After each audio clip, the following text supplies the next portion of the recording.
Yahoo! Welcome to the stream. How you guys doing today? Hope everybody slept well. Hope y'all having a good Saturday. Yaga and Ray Ray, mwah. Thank you for the host. I do really appreciate it. It means a lot. Kozak, welcome to the stream. Yahoo! Ray Ray, welcome as well. Ottoman, thanks for stopping by. Time to gay. Hell yeah, baby. And Butterbro, welcome to the stream. Hope y'all doing goody. Yaga, thank you for stopping by. I'm in the car so I have to dip. No worries, no worries. And Erksy, yahoo. Hope you're doing goody. Hope you're doing well. For those of you who don't know, we have a. I swapped out one of the animated emotes, so you can have an animated Padoru Pat. So that's a thing that you can have. So if I hit, so it's yeah. I love it so far. It's good. Yeah, it looks like it's a good time. I watched Ray Ray play a little bit of it, but not too much because I didn't really want anything really spoiled for me. Because it looked interesting and I wanted to do it, and it seemed like, you know, occasionally they'll have little voice tidbits, and I'll try to match the feel of the voice as best I can. But I might change a couple of voices depending on personal preference. I'm sad I can't say I'm not home, so my connection stops. Oh, it's okay, Yaga, no worries. I shrimp for Cove. Who doesn't? Yeah, I've heard some high praises. All right, it says continue, but I've never played. I don't have a save file. Ooh. Welcome to Our Life, beginnings and always. There are various ways you can customize and interact with the game, the tutorials, and overview how certain features work. You can read the full features from the main menu to learn about everything in detail. Marbles is off, right? Yup. It's off at the moment. To start off, the game is divided into 3 time periods called steps: childhood, adolescence, teenage. Our Life is further divided into sets of vignettes that take place during specific periods of time called moments. Moments can be played in any order, or skipped entirely, and you can move on to the next step whenever you want by selecting that summer as ending. Steps 1 through 3 include 5 moments, and even more can be unlocked by purchasing DLCs.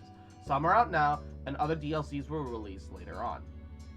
I'm going to the store, have fun. I'll definitely have to rewatch this after. No worries, Yaga. Mwah. A lot happens over the years that go by, especially in regards to the character that you play as. You determine nearly everything about the main character's name, appearance, personality, pronouns, interests, skills, and their relationship with major characters, and so on. You can decide to change details as time goes, with a few exceptions. Your last name, skin tone, and eye color can't really be altered once set. Much of the main character's base traits are determined off a character creation screen. As the MC grows up, more options become available on the screen. And as mentioned, one of the decisions you get to make for your character is selecting a name. You can type in any name you like, or you can pick a preset. Preset options are called voice names, because the name will be voiced by the romantic lead. You'll get to hear him say your name as you play through the story. Only the default name Jamie is included in the base game, but hundreds more can be unlocked by getting a free voice name expansion DLC. The full collection of names is separate as a DLC because of how large it is. If you're not interested in the feature, no need to get it. Each name in the DLC belongs to or was selected by someone who supported this project. On the character creation screen, there's a cute doll you can decorate to get an idea of what your MC looks like with the different traits put together. Not all the things you decide about the MC will appear on the doll. The script referencing what you decided for the MC is the main way these decisions influence the game, and Our Life is from a first-person perspective. Your character doesn't really even appear next to the character sprites. You only really see the MC as a decorative doll with special cut-in CG images. The cut-in CG images only appear if certain choices are made, however.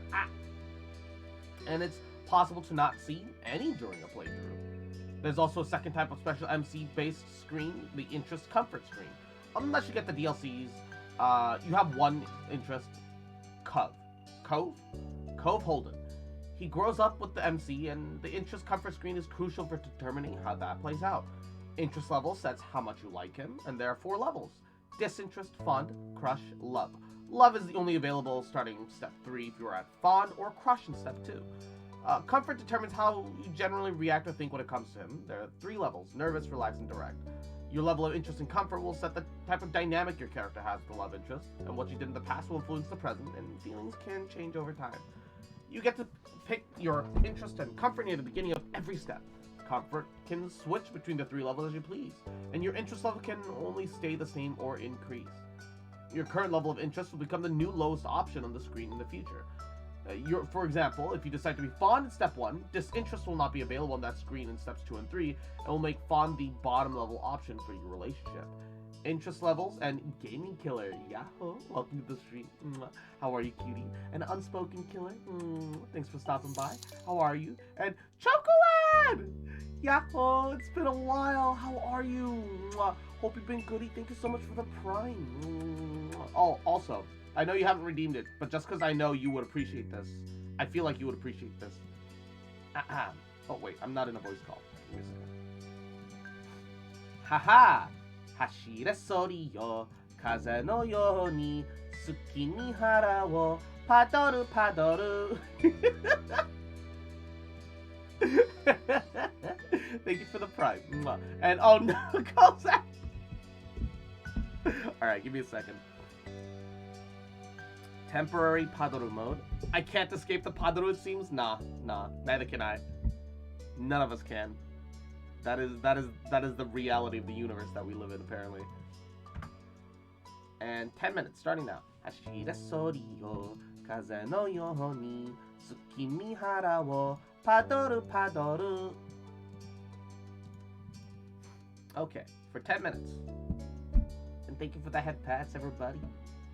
Yeah.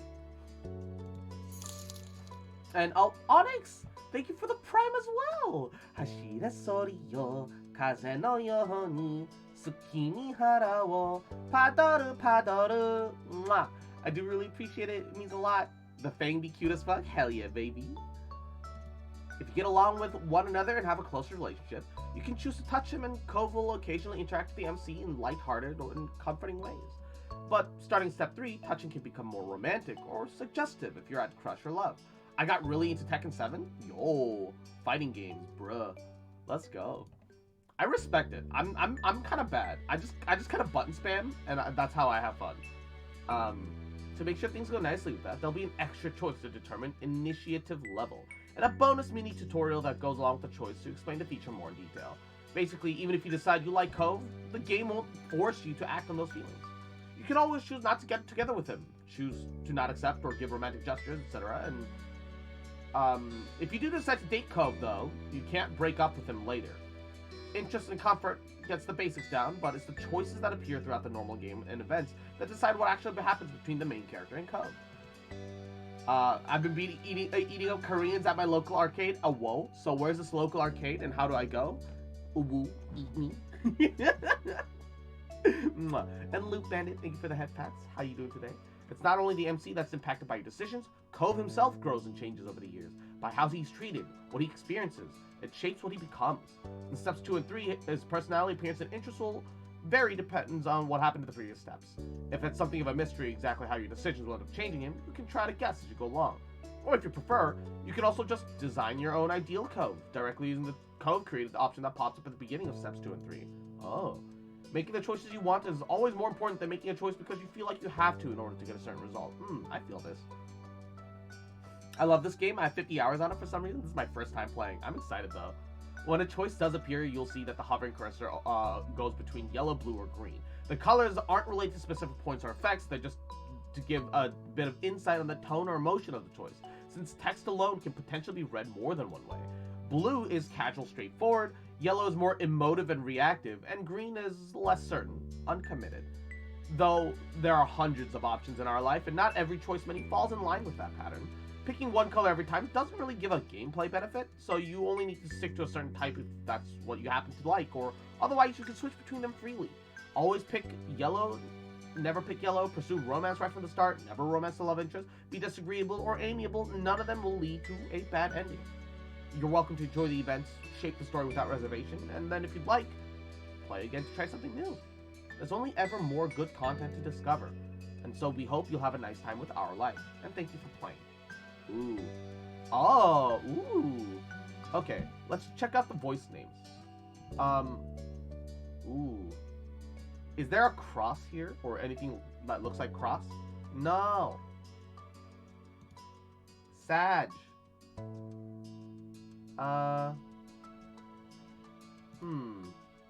And Talthar. Yahoo. Welcome to the stream. How you doing today, cutie? Welcome, welcome. I'm a little disappointed by the name variety. Hmm.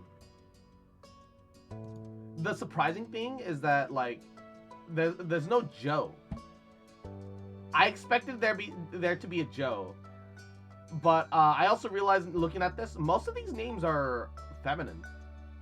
Most of them. There's a couple of male ones here and there, but there's definitely more female than male. Let's be Garnet. Garnet. Because of I have some red in my design. Also, it's the name of the it's also the name of the MC from Final Fantasy IX, and I'm a shrimp. All right, don't worry about it. Oval's cute. I'm not pale, but Peachy's fine. Rectangle, oval, sharp. I like sharp. I like sharp. And you know these kinds of times when you're dreaming and when you answer someone inside the dream, you actually wake up while saying it? Today it happened twice. Wow. My dreams, people were spitting some mad truths. I was like, hell yeah, dude, and I woke up like freaking right. What kind of girls need patience? And Phoenix, Yahoo, welcome to the stream. How you doing, cutie? And Talthor, I'm doing pretty good. I'm very excited to experience my life here. Ooh, wow, that's a lot of eye colors you can have. Okay, I'm a sucker for green eyes. I want green eyes.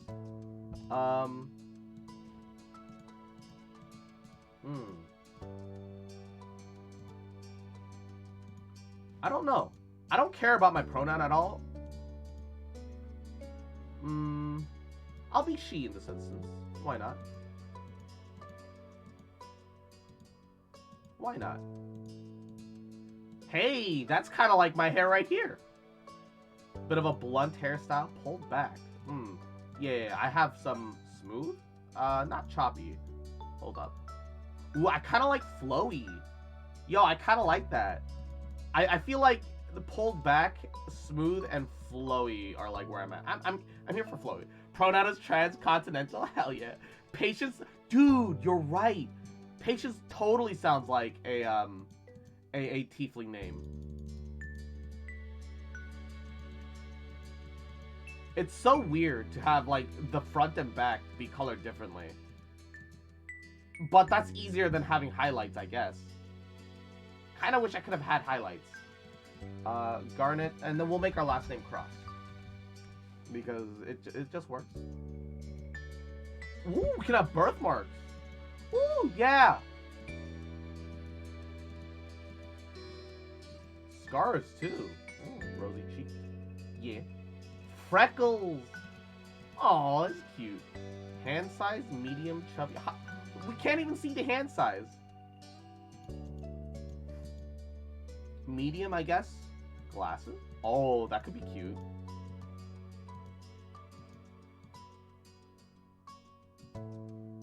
I like this one. Big yaoi hands is a classic, bruh.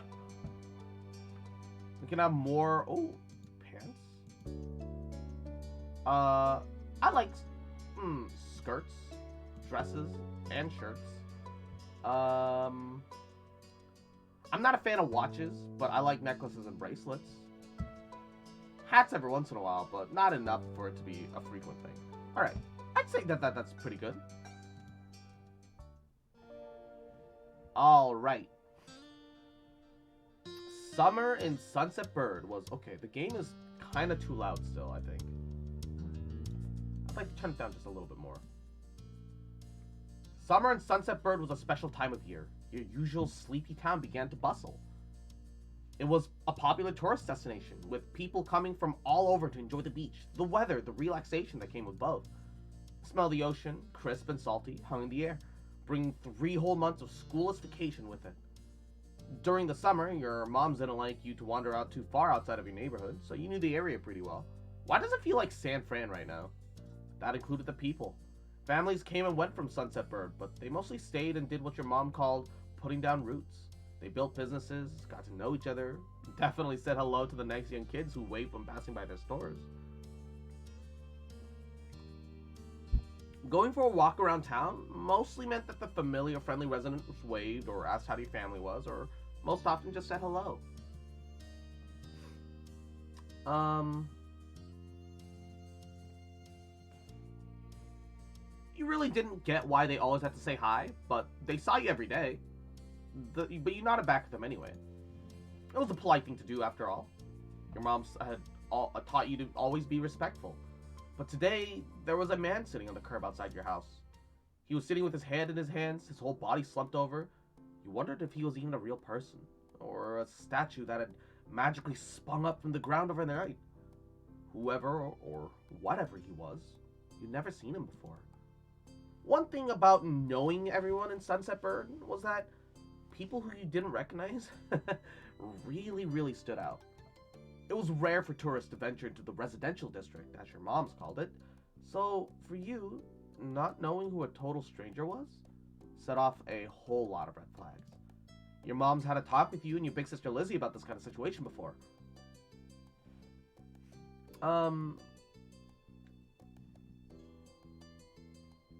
They mentioned that some people aren't good to talk to, but other types of people can help you even if you don't know them. You aren't sure about this man yet, and Padaro mode is now off. Give me a second. Bap! You weren't sure about this man yet. But still, you were a bit scared knowing that he was blocking the way to your front door. Yeah. You slowed down, your mind racing for ideas on how to get past him unseen. It's too late to escape.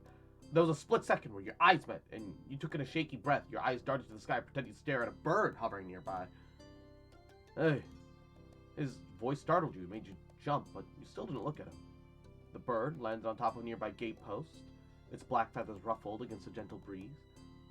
Trying to keep your eye on it was tough, especially when the man stood up and started to make his way towards you.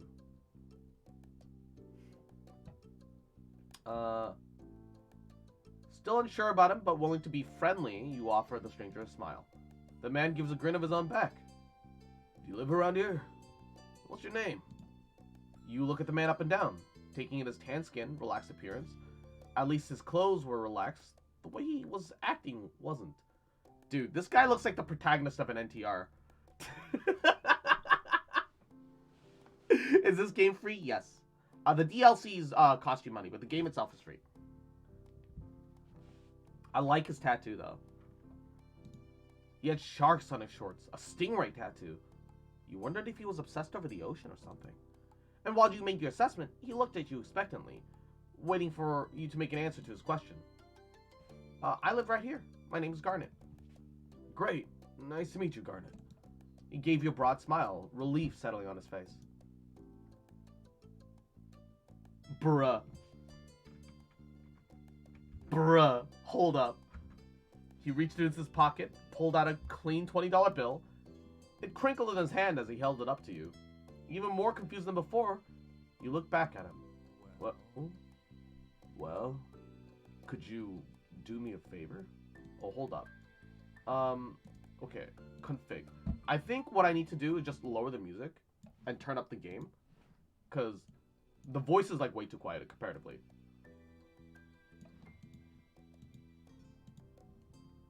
Nothing bad. Sorry, I should have... Let me just start over. Thank you for that, Pat Spatter. He cleared his throat and stood up straighter. From where you were standing, it just kind of made him look a bit creepier. Okay, that... I can already feel like that's going to be too loud. Hold up. Config. Turn down some of the voice. I have a son. His name is Cove. He's about your age. And, Ratio Bozo K. Bye, Simply Yuri. You have a great day.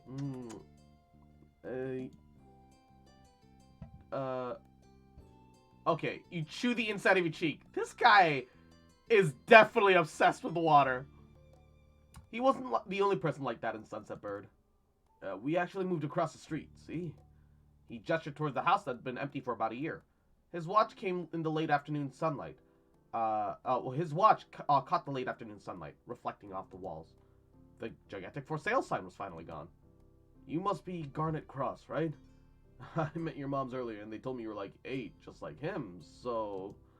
He shook the $20 bill to bring it back to your attention, a hoping smile tilting at his lips in the corners. Could you try to be friends with the boy?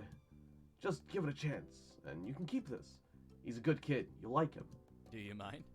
But you've got to keep it a secret too, okay? It wouldn't be friendly to say his dad sent you. Do other kids really get their parents to pay for friendships? You kind of feel sorry for Cove. This definitely was not the way normal way kids made friends. You knew that. What do you say? Want to make a deal? He didn't want the money. I don't want to be paid for that. That's weird. He deflated enough to notice, but not completely. And Radio Demon, yahoo! Mwah. Welcome to the stream, cutie. Are you sure? Are you sure? It wouldn't be so bad, even if it's just for the summer. I mean, that'd be enough. That only made this sound more strange to you. Why does it lasting only for the summer matter? When it was clear his initial strategy wasn't going to fly, he tucked the bill back into his pocket and changed the request. Damn, I took the money in RP, bro! I get it. You don't have to. Would you be more comfortable he and I come by for a normal visit? No money involved? I'm going to turn up the music slightly. Yeah, okay, you can do that. His smile got bigger again. His eyes crinkled at the sides. Yeah, I'll bring him by tomorrow. I wanted him to meet and greet with the neighbors today, but... well, I don't know where he's gotten off to. He laughed when he said that, but the way his face looked, you thought he actually wanted to cry. If you see him, could you tell him to come on home? He's, got a pink cast and glasses. You can't miss it. Yeah, sure thing. This definitely wasn't the way normal kids made friends. You knew that. But you decided you were still gonna help. The man smiled, reached out to pat you on the head, paused before doing so, and pulled his hand away instead. Your moms are actually already checking around for me. They're such a thoughtful group, you are.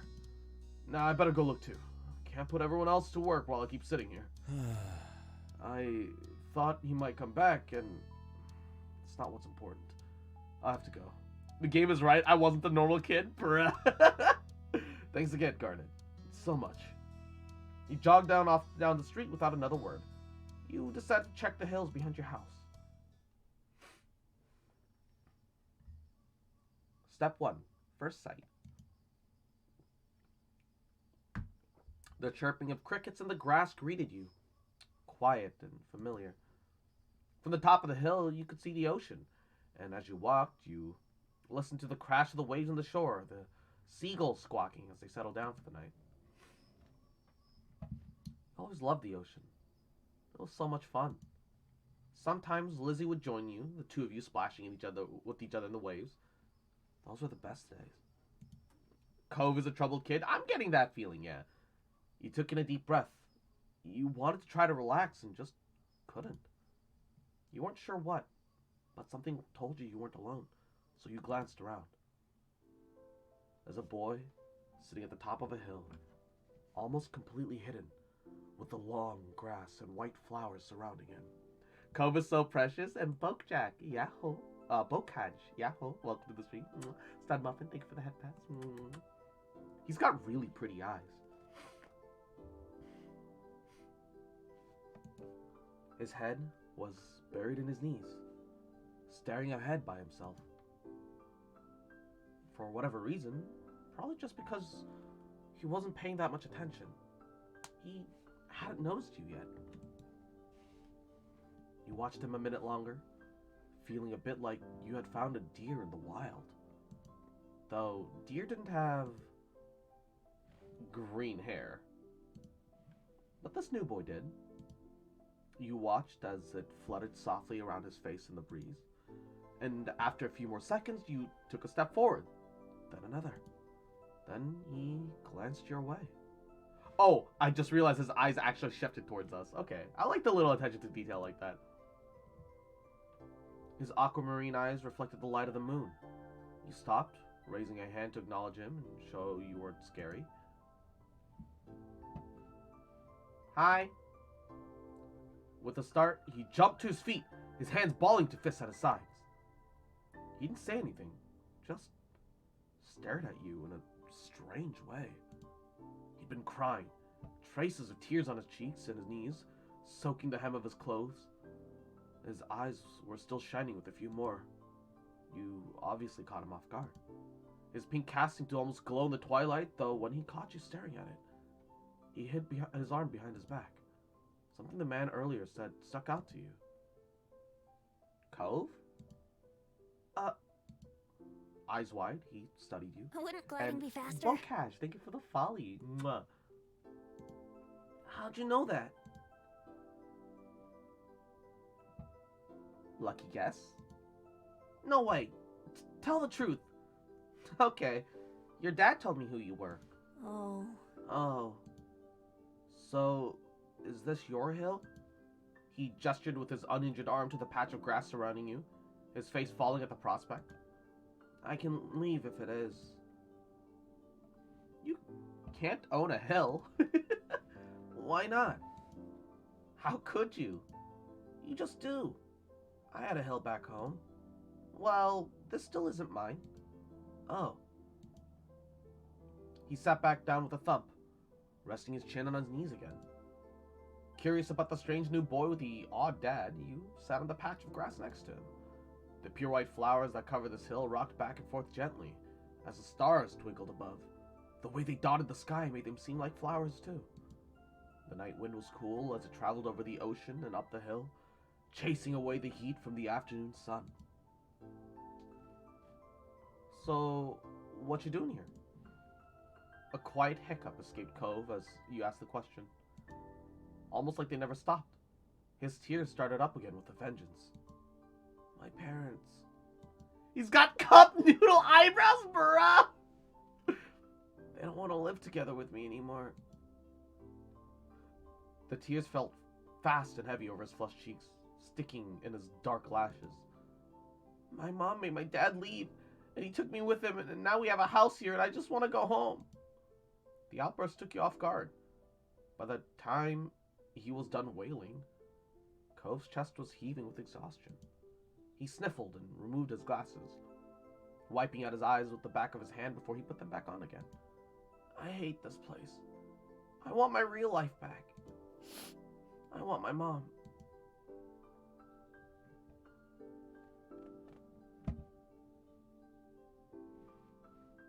Oh. I mean, your dad seems kind of nice. He slipped his hands underneath his glasses, pressed his fingers against his eyelids. Cove wound himself up again for another long crying fit. It must have been hard for Cove living here without his mom. But at least he still had a parent that cared about him. But from a way off in the distance, you heard your parents. Garnet! Cove? Cove? Kids, where did you go off to? Cove looked at you, tears still clinging to his cheeks. Don't tell him we're here. I want to go home. I don't want to go back to that house. I want to go home.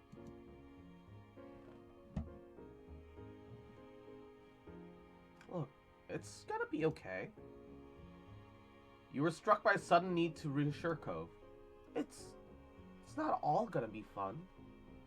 But isn't he your family too? Yeah, I guess. Then you can count on him when you really, really need him. You shoot him a grin. Push yourself up to your feet. Slowly, Cove stands up with you, still looking a little reluctant. His dad's voice rang out again. Cove, can you hear me? He looked towards the sound of his dad's voice, silent, then turned away while rubbing his not bandaged arm. Sorry. Sorry, I still don't want to go. You wait there silently with him. Yeah, I get it. You do? Before you could answer, you heard Cove's dad, even closer than before. There you are, bud! The trio of parents appeared over the curve of the hill. Instantly, all eyes landed on you, and they rushed over. Both of your moms are at your side in a split second, faces filled with worry. Garnet! Oh, you're here after all. We'd been at the park to check for Cove, and then heard what happened earlier when you met with a new neighbor. I thought you might have gone off further away.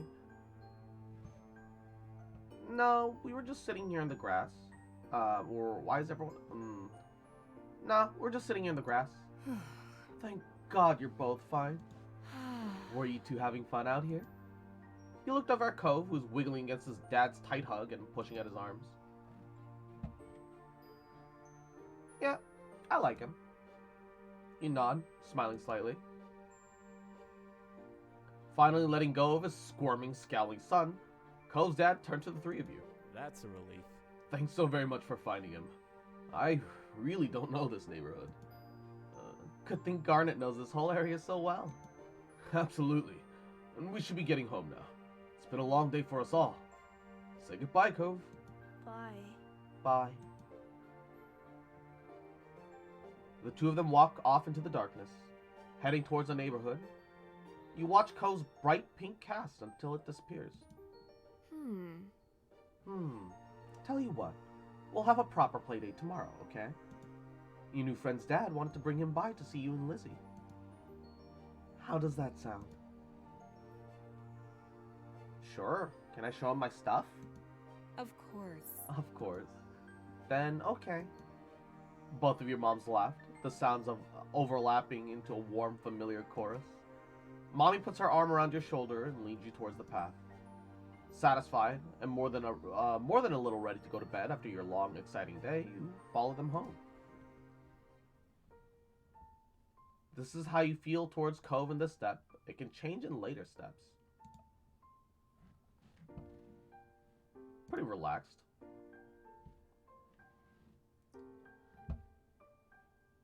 I like him enough. Fond is fine. You won't be able to change it until step 2? Yeah, it's alright. At the breakfast table the next morning, you finish your food faster than usual. Your sister Lizzie had run out early to go play, but you stayed put. Today, just like your moms had promised, Cove was coming over to hang out. Excited to see your new friend again, Garnet? Yeah, I am. How sweet. How sweet. I'm so happy he moved in. Okay. With that said, are you done with your breakfast? Does Cross shrimp for Cove yet? He's a very cute kid. He's a very cute kid, but he's a kid right now.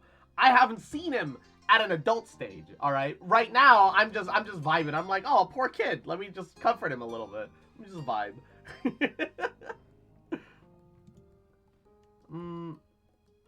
Your bowl is entirely empty, so you nodded.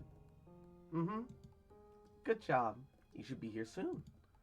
Cleanup began, and then on cue, there was a knock. It was hesitant, like the person wasn't sure they were in the right place. Still loud, though. We need to get a more obvious doorbell. I know. Garnet, could you get it? Wriggling out of your chair without really pushing it back, you made your way to the door. Hey, Cross family. Thanks for having us. Mr. Holden, as your mothers have called him, and his son were both here. And Yaga, thank you for the head pats. Cove looked different in the bright lighting of your living room.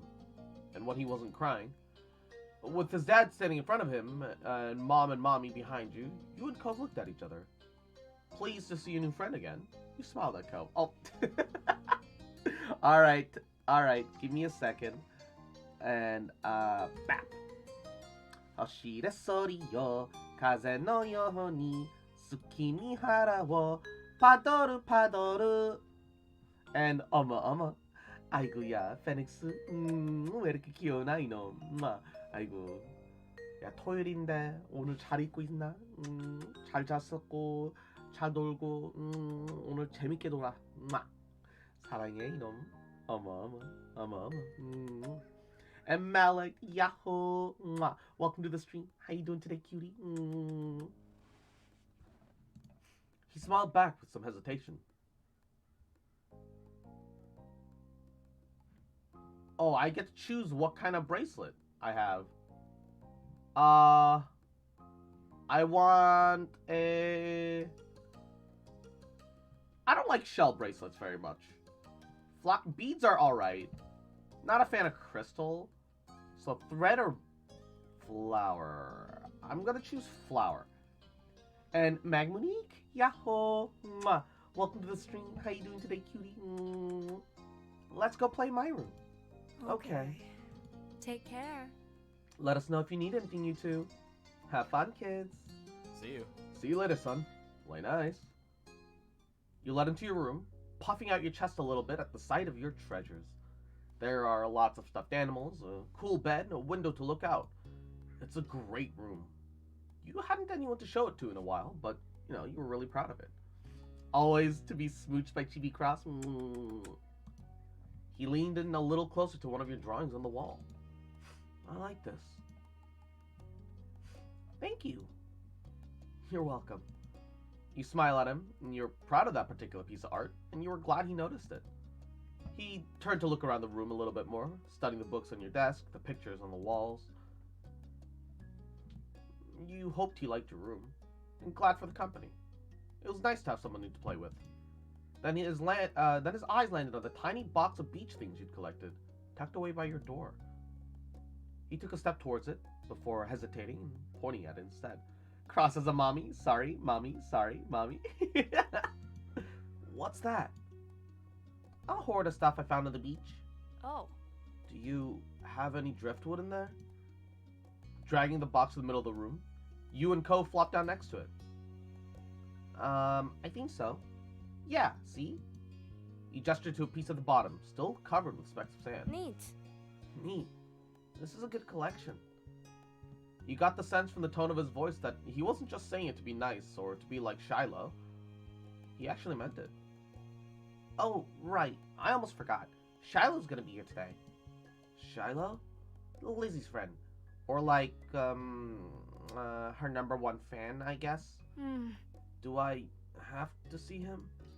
That should be okay. I mean, he's Lizzie's friend and not mine, but, you know. Come on, check out my shells some more. I found this one under a really big piece of seaweed that washed ashore, and you pull out the seashell after seashell, explaining where you'd gotten each one, holding them up against the light. There were big ones, small ones, pink, purple, orange. Most of them you washed off in the bathroom sink when you brought them home, cleaning off the sand.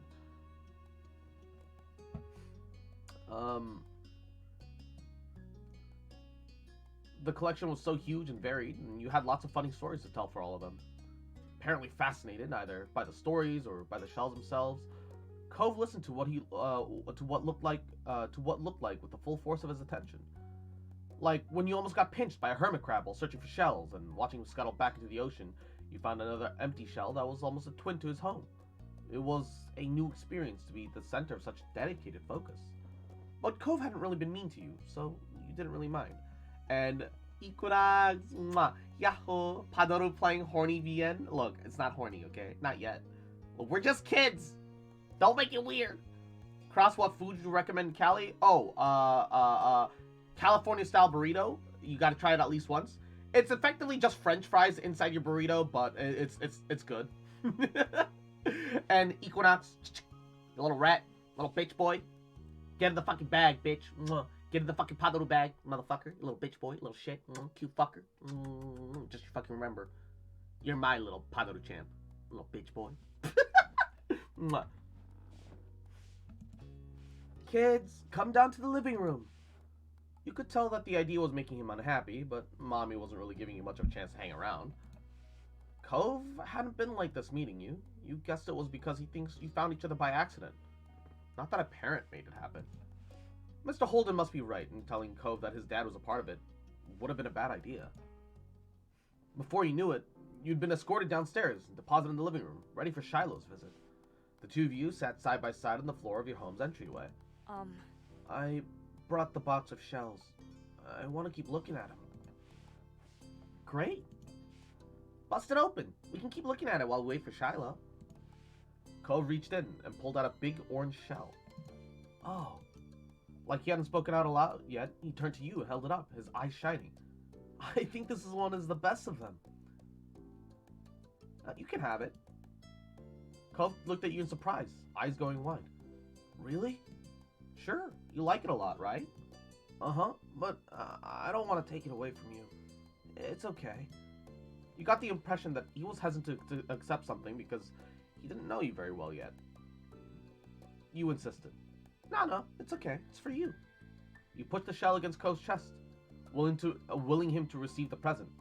But Ko firmly shook his head and kept his arms tightly at his sides. It was a battle you couldn't win, at least not today. Cove was just your neighbor now, so maybe you could give it to him another time. You know what? You should guide me. I don't know shit of Cali as a Texan. I mean, like, as a Texan, you've probably been to a lot of Mexican, Mexican food places. But honestly, that's like the only easy thing that I could suggest to you. I don't know what part of Cali you're in. A California style burrito, like, it sounds stupid to put French fries in a burrito, but it's so good. The two of you were still sitting on the floor, looking through your collection of beach findings, when the doorbell finally rang. Cove jumped, startled at the sound. Since the person hadn't knocked, you figured it was probably just Shiloh. He knew where to look for that. Lizzie's friend? You nodded, but that didn't seem to make Cove feel any better. I'm north of LA? Oh. I'm not like LA area, I'm Bay Area, so I don't know too much about LA stuff. My brother would be a better person to ask, but... Six Flags shouldn't be too far away. That could be fun. If you're north of LA. Baba Booey. But that's kind of pricey, I think. Probably should be cheaper right now, because it's not exactly in season. It was already obvious that Cove didn't hide his feelings well. You could tell what he was thinking right away. This isn't a good idea. You'll be alright. He's here, and we can't tell him to leave. He's only at our... he's at our only door, and if you go upstairs, he'll find you. Cove glanced around the room, eyes wide, and finally paused with his gaze locked to the back of the house. I could go out the window. He was already walking towards it. Scrambling to think of something to say, you stepped forward and then paused.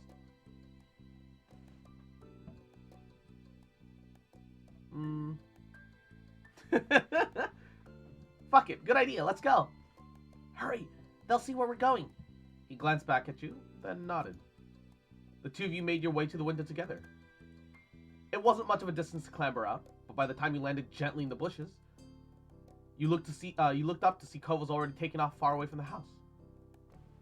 He was fast, but you could outrun him if you had to. Cove! Walks in, sees Padre, walks out. AG7. You ran as fast as your legs could take you, grass whipping around your ankles as you did so. Cautiously, Cove slowed to a halt, looked back at you. Where are you going? I don't know. Somewhere else. I just don't want to see... Garnet!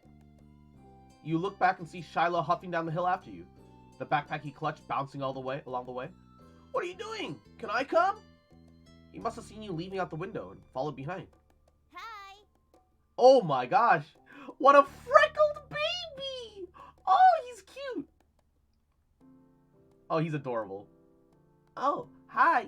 Are you Cove? Yeah. Yeah. I'm Shiloh. Okay. Yep. Are we going back, or are we gonna play outside? Shiloh's eyes moved between you and Cove. The smile remained strongly on his face. It got a tiny frown from Cove in response. You were grateful he hadn't asked why you were running away. Denial is the first step. I'm at the murderous rage step. Inside, we left our box on the floor. Right, my shells and stuff. We should make sure that they're okay. Okay. Okay. With Shiloh trailing behind, you and Cove head back towards the house. The plan for the afternoon, at least as far as you were concerned, is to sit and look at the beach things some more. You weren't really in the mood to do much anything else, especially if Cove wasn't having fun, and 10 minutes are up. Bah! Padru off. Hey, check out this scallop shell I found. Cool, right? And Equinox, thank you for the gifted sub. I assume you were trying to time it in the last couple minutes of Padru. So, Hashire sori yo, kaze no yoho ni, tsukimi hara wo, padoru padoru. There.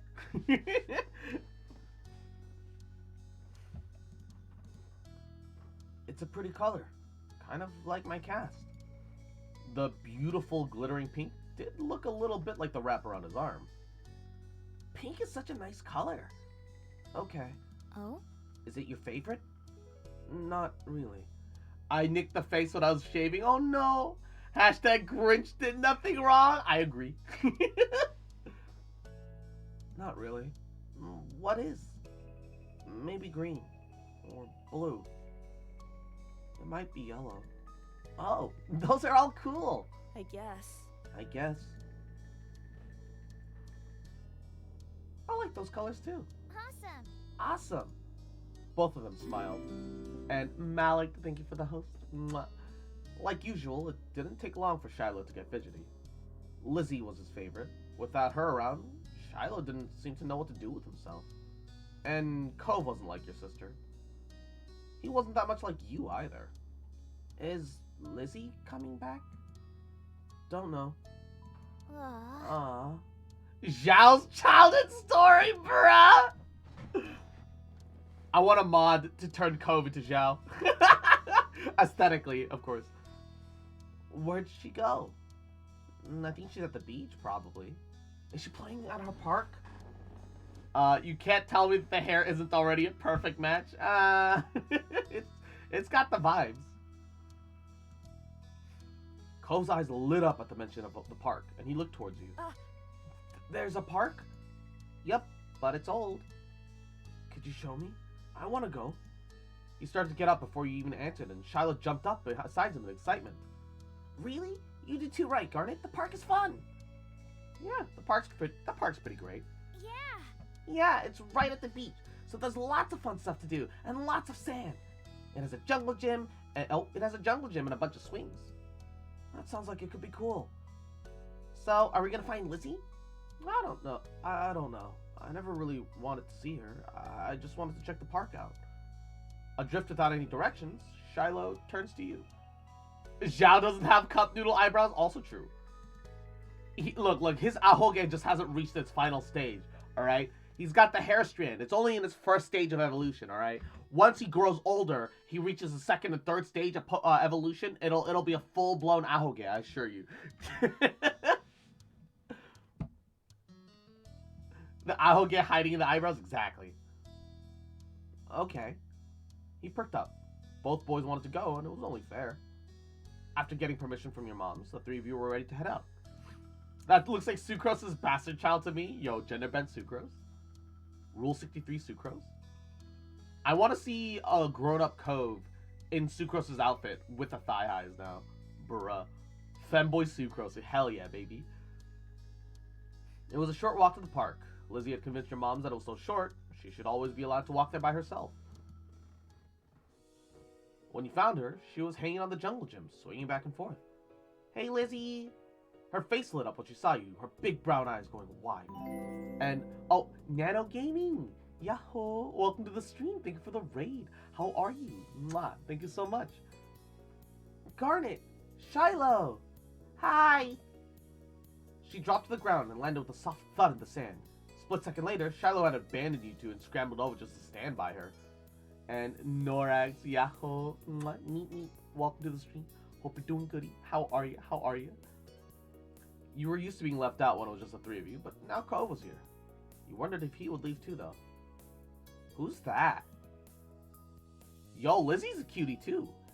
Hello, I'm good. Was recommended to raid you. Hello, Nano. Mwah. Welcome to the stream. Thank you so much for the raid. I hope you've been having a good Saturday. How's your stream? Oh, he's Cove. He's new. Hi. I remember. Hi, Cove. Welcome to my park. Nobody ever comes here to play, so this is where we get together. She gestured widely with her arms as if to present the area to the newcomer. I want to punch. I want to pinch Lizzie's cheeks. Give him Padaru cross. Oh my god. All right. Hashira sori yo, kaze no yoho ni tsuki mihara wo padoru padoru. Why are these kids so mal-mannered? Stream was good, vibing in an RPG. Can't complain. I feel that. God damn it! Screams into void. Without interrupting Lizzie's speech, Cove whispered in your ear, quiet enough that the others wouldn't overhear. I thought kids couldn't own places like parks or hills. You couldn't help but to laugh a tiny bit. While Lizzie continued talking, you took the chance to kick off your shoes and wiggle your toes through the warm sand. Nice, huh? In this neighborhood, I'm the one who comes up with the ideas. You are? Uh-huh. Yeah, I am. Who else could handle the job? Lizzie's the oldest. And, okay, gotta...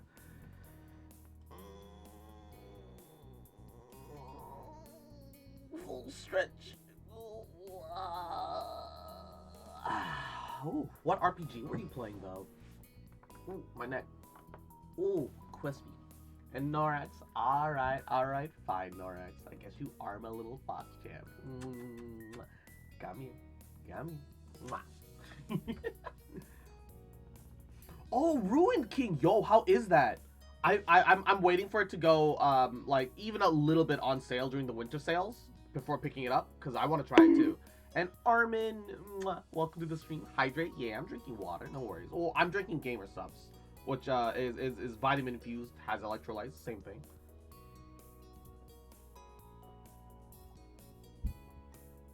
And by a lot. My mom say you're Garnet's age. Yeah. Yeah. Thought so. I'm still the only one in this group with double digits. What about the other kids? Other kids? There aren't any. We're the only kids here, and Shiloh's just visiting from another place. Not even tourists really bring their kids here. This is the land of ancients. Be careful of any old ladies that try to steal your youth. Oh. I'm enjoying it a lot, but I'm a simple dumbass, so, simple dumbass to please, so I'm having a fun time. Hell yeah, baby. Look.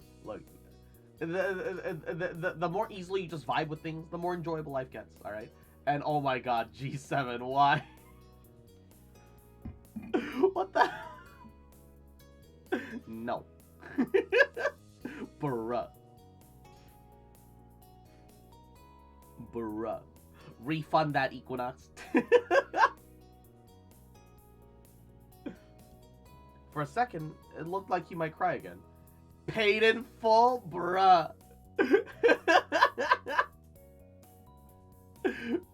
No. You my baby, alright? I can't say that about you, bish. Little cute bish. Rejected bish. For a second, it looked like he might cry again. But something in his eyes shifted, and he looked back at Lizzie. What kind of old people? Like moms and dads or grandparents? And oh my god, Chocolate, stop it! But my meme, I hate it. Chocolate also rejected. Rejected. Grandparents who don't have kids, they hate kids. Why? We haven't done anything. And Nano Gaming, mwah, thank you for the folly. Only one of them doesn't like kids. You interjected quickly, hoping Lizzie wouldn't take things too far. Cove sniffled, his forehead creasing with worry. Where the fuck is Cross's character? This is in a quote-unquote first-person perspective, so I can't see my own character. Lizzie was staring down Cove, but Cove wasn't even looking at her anymore. He didn't seem to care that she was there. He went into his own head. And oh my god. Wunderbar. The defendant, G7, is hereby declared guilty as charged. They thereby forfeits the knight to their kneecaps. Please stand by while the appointed intern goes and gets the sledgehammer. She is also a 17-year-old Gahu girl. The Gahu shall remove thy kneecaps.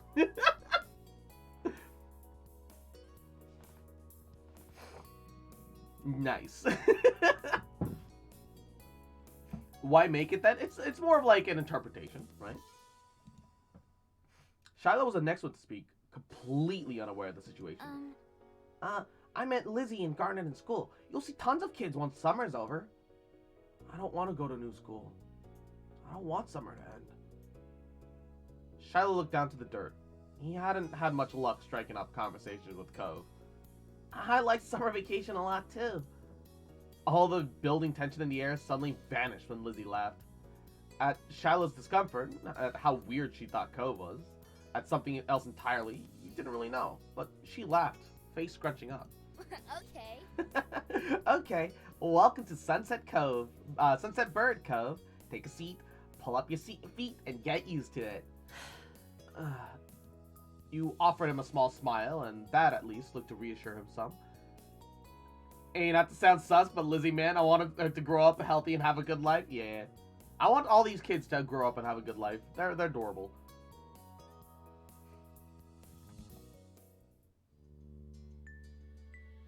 Be happy. For the rest of summer, Cove was always there. You saw him more often than Shiloh, and on some days when she was in a bad mood or busy, you saw him more than Lizzie. He became a staple of your everyday life, the way the sun, the lunch, and the beach were. During your first summer together, you really liked Cove. He was a fun person to play with. Seemed he liked playing with you too. Just wait for Lizzie's teen phase, bro. Of course, that was only the start of things. Ooh, that's a lot of DLC too. Ooh. Let's start with something standard. A sandcastle. Cove wasn't able to do many things that summer. When you, him, and Shiloh sat on the shoreline one bright morning, you could tell he wanted to be in the water. But there was no way he'd be swimming anytime soon. Not with his cast. The waves washed the single shelter shore, glittering and blue. Another reminder of the places he couldn't go. From what you've heard about Cove's old life so far, in tiny pieces and fragments, you could tell he'd do anything to be able to get that cast off.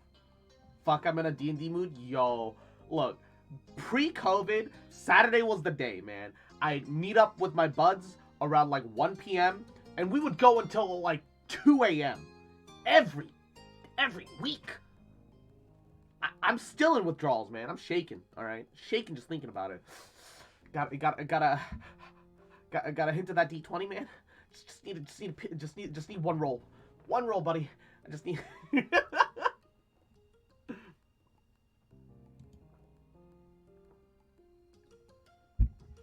That's not why, G7. It was scheduling conflicts. Honestly, you didn't derail the campaign as like nearly as much as you thought you did.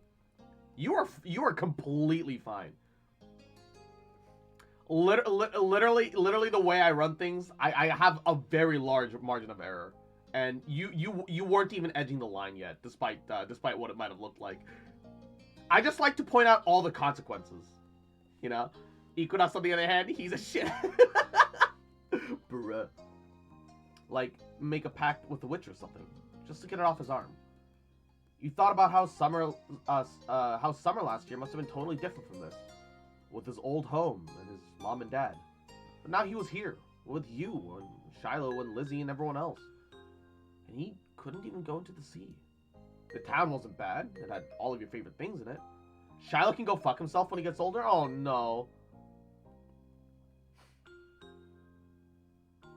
D&D with mods on stream one. I can't wait to get canceled, bruh. But sitting here on the same beach you'd grown up, and you could understand that not everyone else felt the same way about Sons of Bird as you did. You watched him from the corner of your eye quietly, and you finally said aloud what you've been pondering. I wish I could go in. What kind of sim is this? It's like a visual novel. About you growing up alongside a potential romantic interest called Cove. I've also got DLC, which I don't know if it adds other romanceable characters or not, but as far as I'm aware, Cove is the only one. But you're just kids right now. Kids just living their best lives. Or trying to. I wish I could go in. The water? Yeah. Can you romance Cove's dad? Shit. Bruh. If Cove gets NTR'd by his fucking dark-skinned, thick-ass daddy, though, hold up. Bruh. He does look like an NTR protag, man. I could see it. The alternate universe where that happens. Bruh. And no! NTR, you say no, genuinely, what wait for us to see Cove's dad, bruh. You'll understand exactly what I mean. Hashira sori yo, kaze no yoho ni tsukimi hara wo padoru padoru. Yeah. Oh, I'm Equinox thinking for the host. Hashira sori yo, kaze no yoho ni tsukimi hara wo padoru padoru. And the gifted song. Hashira sori yo, kaze no yoho ni tsukimi hara wo padoru padoru. Oh, I'm sorry. You're gonna be able to do it soon. Cove only sighed in response. Stop it. Get some help. Apparently, soon wasn't soon enough. It's so pretty, the ocean. Huge. There could be anything out there. Like mermaids. Yeah. Yeah!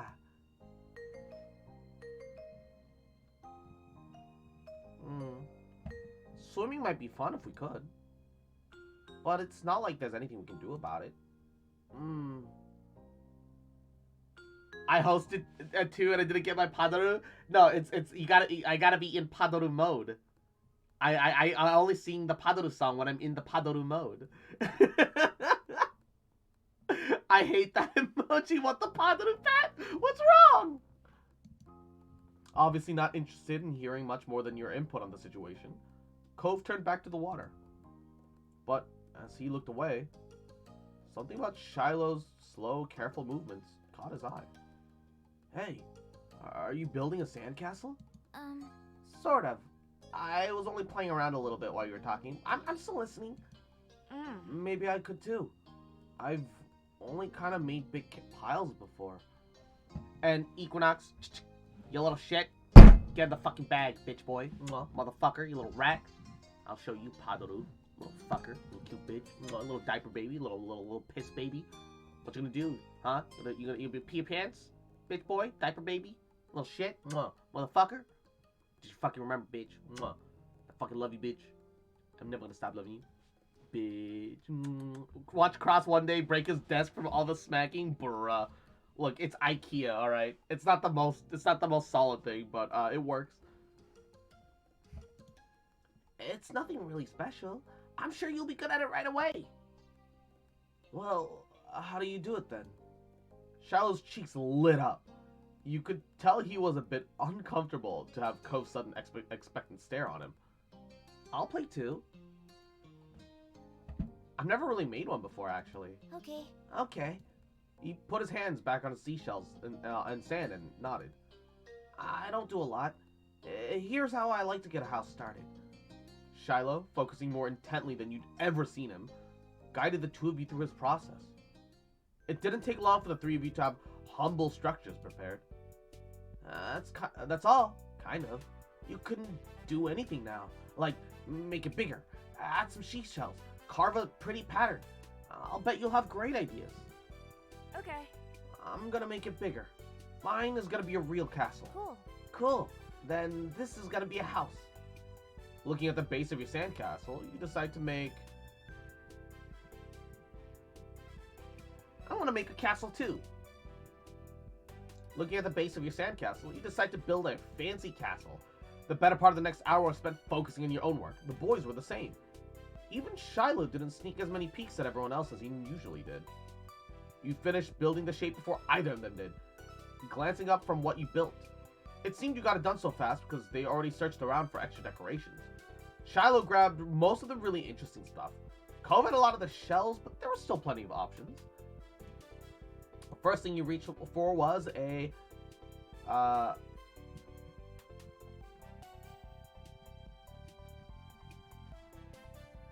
when I'm scrolling over the options like this, it kind of feels like a rave for some reason. Epileptic warnings. How about don't? How about some sea glass? It's the best fit for your castle, you decided. It was see-through and sparkly. You put it in a funny place where it'd take a second look to see it. Pleased with your result, you finally took a proper look around, and that wasn't focused on the sand itself. Both Cove and Shiloh seemed super immersed still. He knew you could probably take the sneak peek at either one's work. Check out Cove's. And Random Squad. Mwah. Padoru, Merry Christmas and a Happy New Year. Hell yeah, baby. Pado-uwu.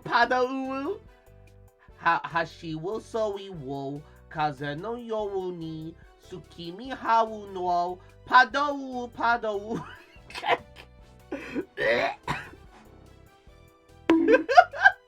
I got cake? Hell yeah, brother. Hell yeah, baby.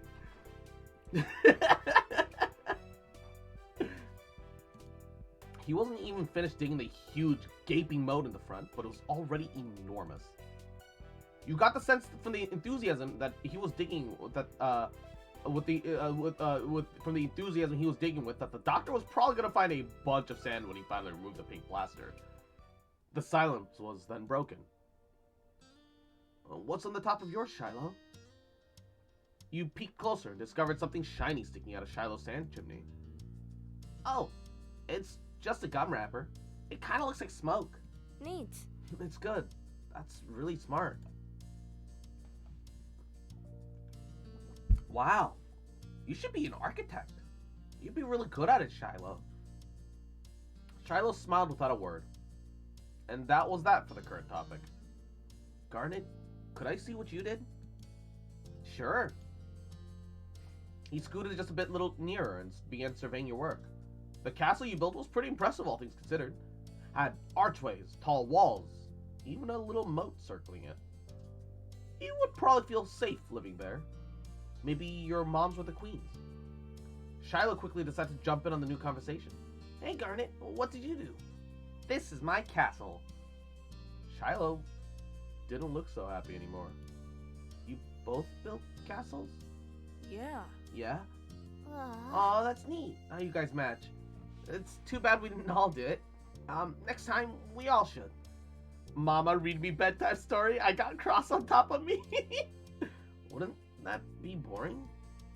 If something's the only one, that kind of thing, it makes it special. Yeah, for sandcastles and stuff. People, too. My dad always says how everyone is their own man. A real individual. And Padu, Merry Christmas and a Happy New Year, bruh. Bruh, Malik, bruh.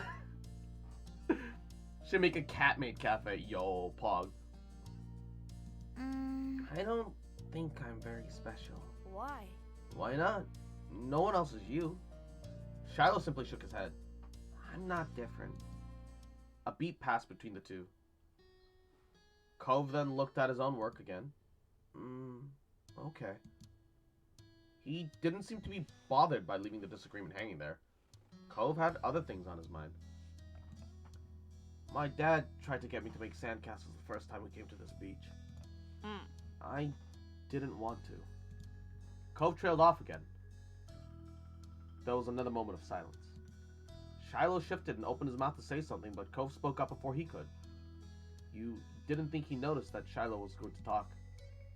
Hey, do you know what happened when your moms met my dad, Garnet? You waited to see if Shiloh would say what he wanted to, and when you didn't, you considered Cove's question. I wasn't there. They didn't tell me. I just remember what happened when I met your dad. Mr. Holden was like a weird stranger then. Well, he still was kind of strange. No other parents seemed to act like him, but you knew him better at this point. No, jeez. Fine, I'll do this one, alright? For you. It's me. KSL Cross, from the KSL Cross stream. I just want to tell you. Suck my nuts. Why? But why, though? But why? And Ju-chan, yahoo, welcome to the stream. How you doing, cutie? Why not? Sucky titties, bruh. I'm down. Hell yeah, baby. Now that you thought about it, it made a lot of sense that Cove's dad talked about him to him about people being unique. You were pulled from your thoughts when Cove continued. Oh, well, I was there. I don't think my mom met your dad. I don't think my mom has met your dad. I'm pretty sure she hasn't. Garnet's parents and my dad met the same day I met her, so I'm gonna say what happened. Shiloh frowned to himself, ducking his head. His hat cast a shadow over his face. You could still tell he was upset about not being included in Cove's choice of topic. That was kind of boring for him, though, giving people their own turn to say that. Ooh, Hadara mode is off. Bah! Foxboy back. What happened to our last IQ? Somebody get it back? My jaw hurts for some reason. I think Shiloh wants to talk too. Uh-huh. We were just talking, just not right now. I'm talking to you, he can listen. Shiloh's expression barely flickered at the words. He still looked a bit put off. Cove continued like the interruption hadn't happened. He was determined to tell the tale. When we moved here, we didn't bring a lot of things with us. Only stuff that would fit in Dad's car, so we didn't even get a moving truck. I sat in there while Dad brought it all inside. I really didn't want to get out because I knew that Dad would make me look around the new house, and I really didn't want to do that. His lips twisted into a frown as he recalled it. I saw your mom's. They were in a car too and stopped at your house. I guess they were coming back from something or something. I'm gonna go play some Halo. We'll be muting stream. Good luck, Mr. Streamer. I see how it is. Alright. Have fun with Halo, though. We'll see you later, Equinox. Some wiggles. Wiggle, wiggle. My dad noticed. He waved his hand and then went over to the front of your house and he started talking to them. I know what they said. I couldn't hear it. I'll let you know if the campaign is worth playing. Aight, sounds good. I'm debating whether or not I should get an arcade stick. If you're really, really getting into fighting games, I'm sure you can find decent ones for a decent enough price. Probably. The Christmas is coming up soon. Treat yourself. Oh my god. G7Y. I'm KSL Cross, and I'm here to say, I'm here to mean in a major way.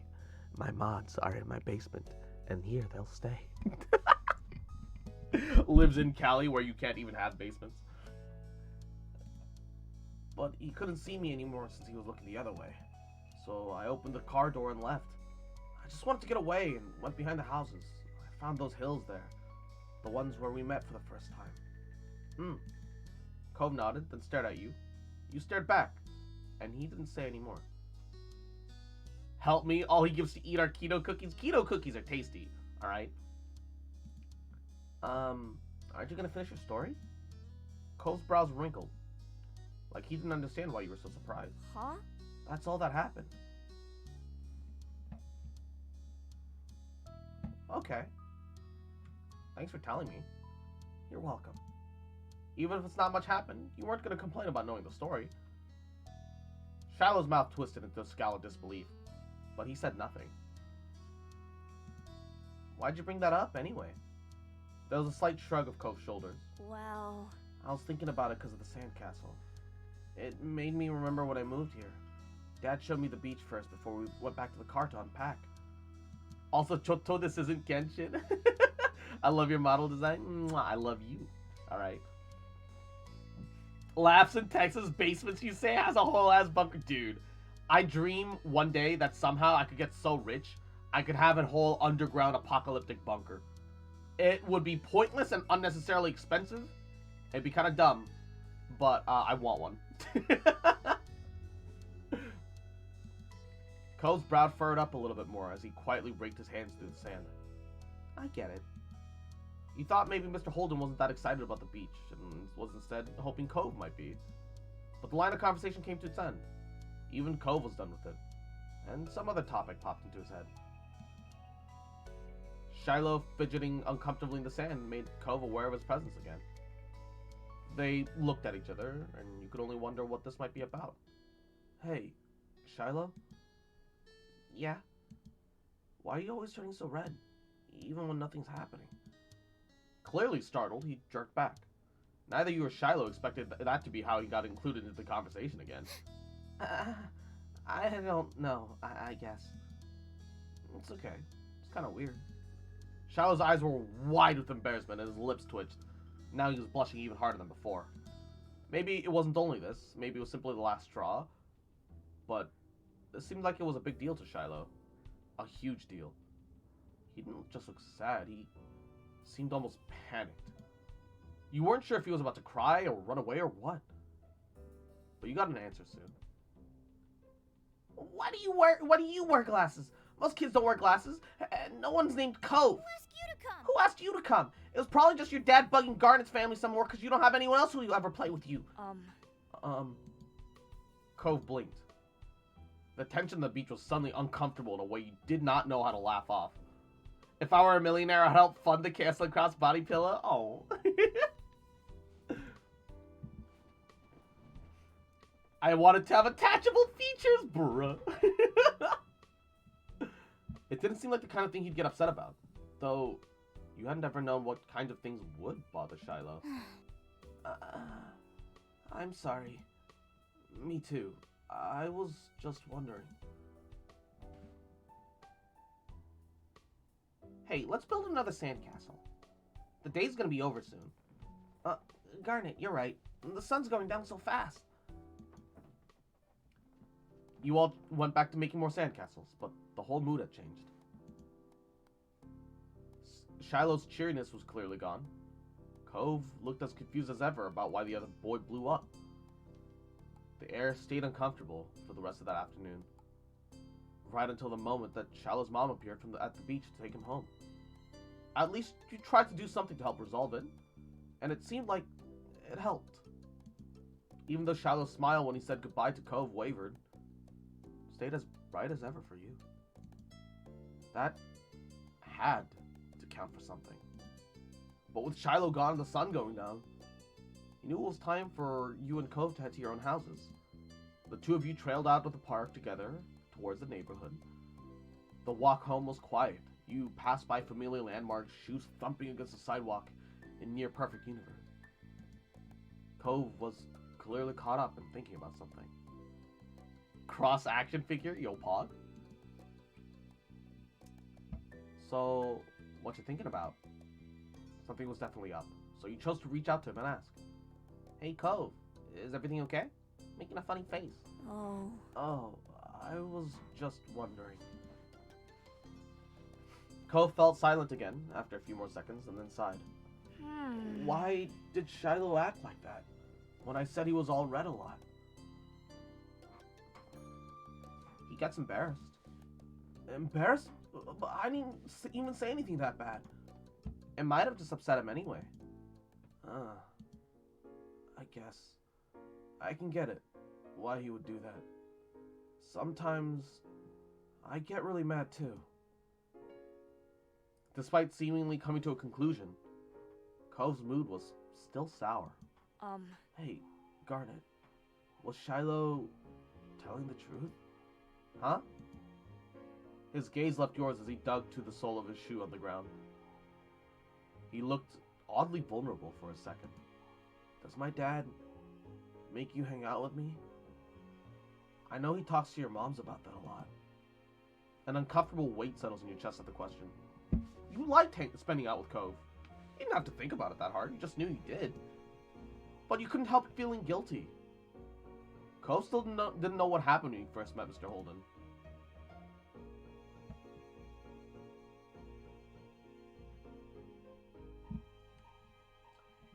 I can just tell him about his dad offering you money. Bruh. I might regret this. Okay, I'm gonna save. I want to know what happens. Well, remember how you talked about how our parents met? I didn't know how that happened. Yeah? I kind of had something that happened that you didn't know about. When I met your dad. You struggled to find the right words. Cove looked at you passively. You wanted to turn away, but you kept your eyes on him as he spoke. I was walking home, and your dad was sitting in front of the house. I think they were looking for you after you ran away. My moms weren't there either, and I think they were looking for you.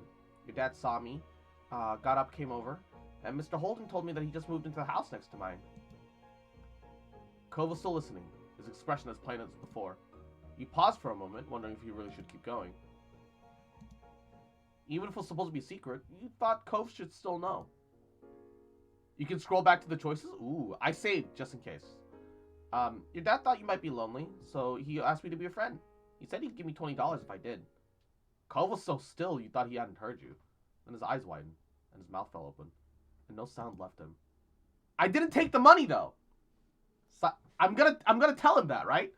Silence stretched out between you, so tense, but it was almost tangible. You shifted from one foot to another, and your hands tensed up. Please say something. Instead of speaking, he closed his mouth, eyebrows bent up, crinkling his forehead. He looked more sad than surprised now.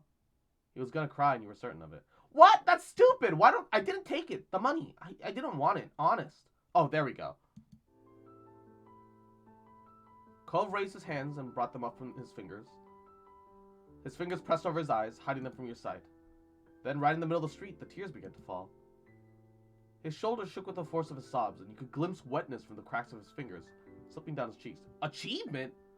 I just felt he deserved to know the truth! I'm friends with him because I felt like it. Yeah, but also he should know that his dad offered me money. And that I didn't take it. You know, it's proof that I just wanted to hang out. Moistmas, bruh. Cove, it's okay.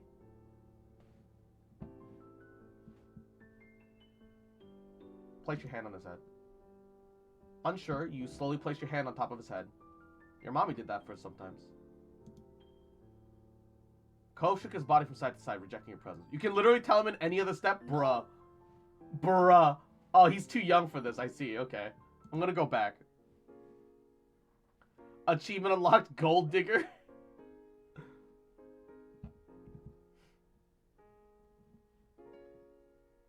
How about he's making me spend time with you? Yeah, that's what I thought too. Anyway, I didn't think you were just pretending.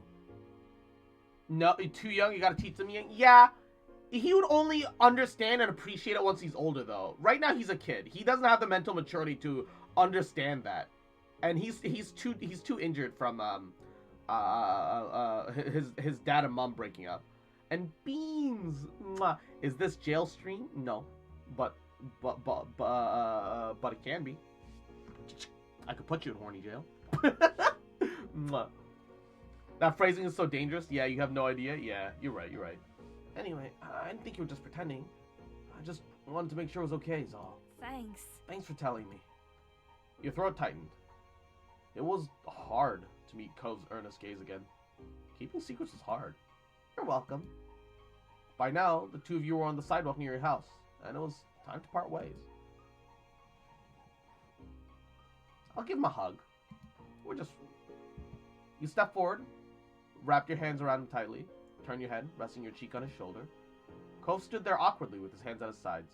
He wasn't much of a hugger, but you didn't really get the impression that he was unhappy when you were. Bye, Cove. See you tomorrow. Yeah. Bye, Garnet. You pulled away, then jogged towards your house. And, Kirby fun. Yahoo! Thank you for the folly. Mwah. When you looked back, you saw Cove making his way back home, too. As he felt your eyes on him, he turned around, and he waved. And you did, too. You still felt unsure if you did what you're supposed to do about the deal Cove's dad had offered. You didn't want to say something bad, or something that you shouldn't. You had no idea how Cove would take it either. It would be terrible if you made him feel bad. What if he didn't want to play with you anymore? You might change your mind sometime, but there was always tomorrow after all. But for now, it was definitely something that you'd keep to yourself. With a final look, you went inside your house. Aww. Alright, let's do one of the DLCs. Barbecue! I want to go on a barbecue. Yo, shit, I'm hungry now. Fuck, this was a mistake. I thought of barbecue and I immediately felt my stomach growl faintly. Bruh. Why am I actually a lizard person? I think food and immediately get hungry, bruh. You've been brought along to the big park today, which did an excellent job of living up to its title. The park near your house, with its lonely playground equipment, wasn't even a quarter of the size of the expanse of green and trees that lay before you now. As it was the next town over, and too far for you to walk to by yourself, you didn't get to visit it much, so you soaked up the environment. And the difference between this park and the one at your neighborhood was that this one had visitors other than you, Lizzie, Shiloh, and Cove. Today, it was the busiest you'd ever seen it. Are there hot waifus in this game or just dudes? I don't know. We have all the DLC thanks to Ray Ray. So if there are some waifus, they'll appear later. Cove's mom, ayo. Ayo, Cove's mommy, sorry, mommy. Also, it's weird for us as the character, but yo, the MC's moms are pretty mommy as well. I'm not gonna lie. And Chibi Envy, mwah. Yahoo! Welcome to the stream. All right. Give me a second. Paddle cross. Hashira sori yo, kaze no yoho ni tsuki ni hara wo paddle. The main protag got two stepmoms? No. She's got two moms. Period. They're in love. They're together. It's okay, Cross. I'm part from Alabama, bruh. Your family and Coves were just two of many. What seemed like dozens of cars were already parked up when you arrived.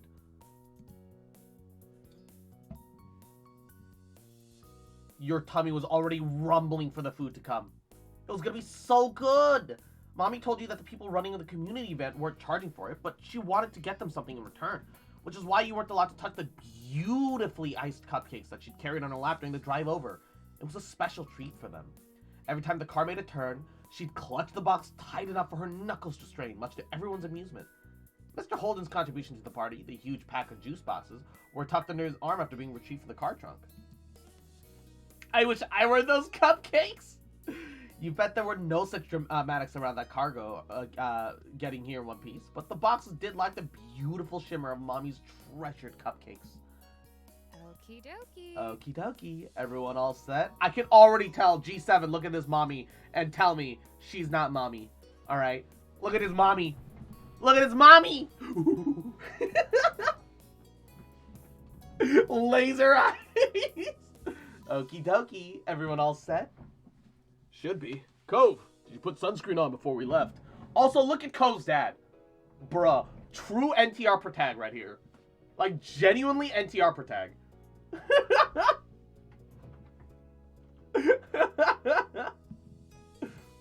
Yeah, I always do. You don't have to tell me. That's an NTR protag and a half? Exactly. Look, I'm just being honest, okay? Mr. Holden deflated. His attempt at caring for his son rebuffed, but he triumphed with a smile. Good kid. Good kid. I don't want you getting burned or dehydrated either. It'll be a busy day. Well... That face when you don't have a name, you're just coast. Don't be honest. Honesty is the best policy. Also, regular mom is really cute too. Well, I say regular mom, but mom and mommy. Mom and mommy are both pretty hot. Don't think there's gonna be any risk of that for the second part. Mom nodded at the tables ahead, laden with all kinds of food and drink. And she was right. There was plenty to go around. The parents headed over, with you, Lizzie, and Cove trailing after them. A bunch of grown-ups were clustered around there, chatting, but you were more intrigued about what's on the tables. Some was familiar. Chilled meat, sliced vegetables. Chilled meat? Chilled meat? Bruh.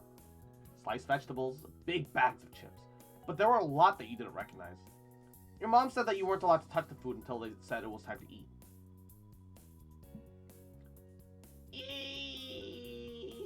You didn't see the harm in taking just a little, but you also don't want to risk getting caught.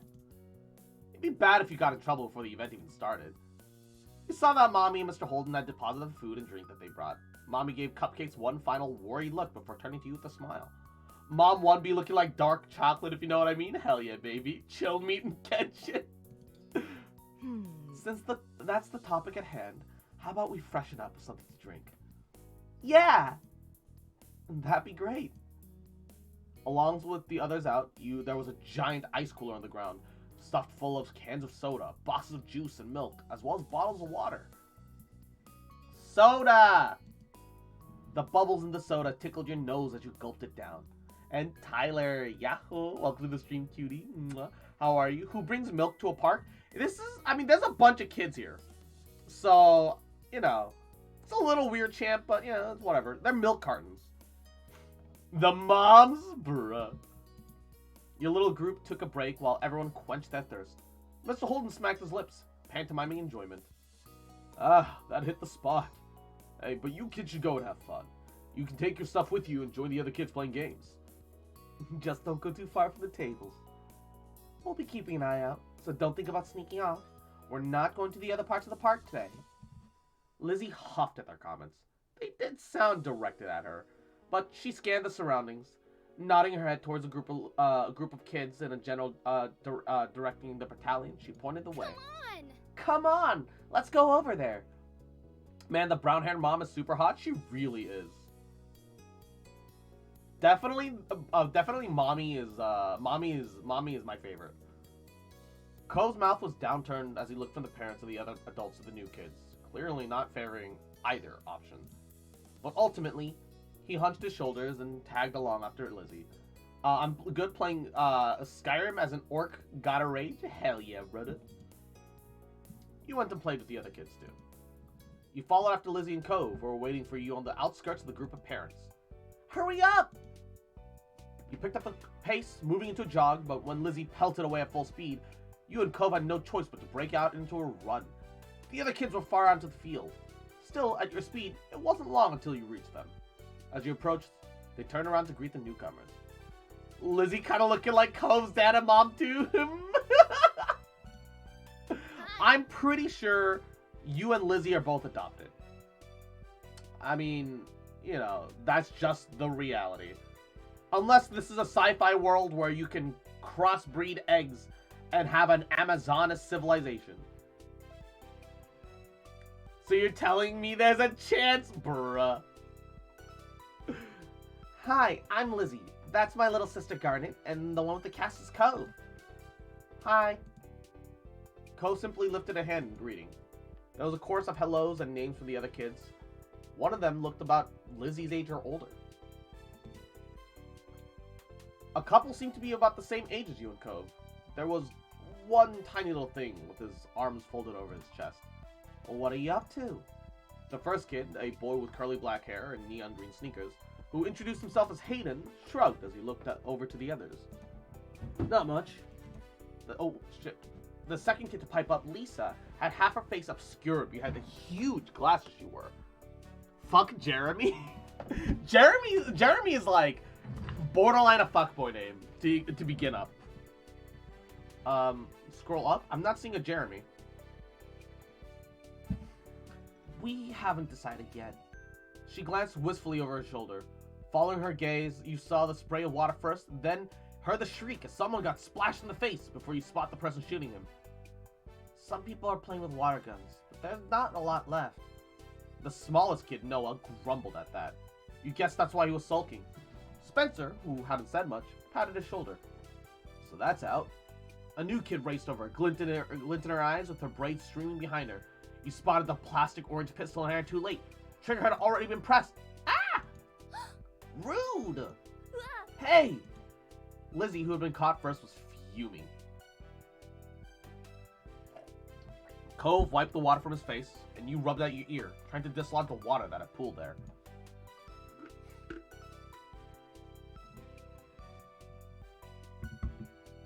I'm gonna laugh. It was pretty funny. You went unhurt by the water trickling down your neck. The girl darted off to find more victims, unaffected by your reaction. She doesn't mean anything by it. Lizzie tutted, flicking her hair out of her face.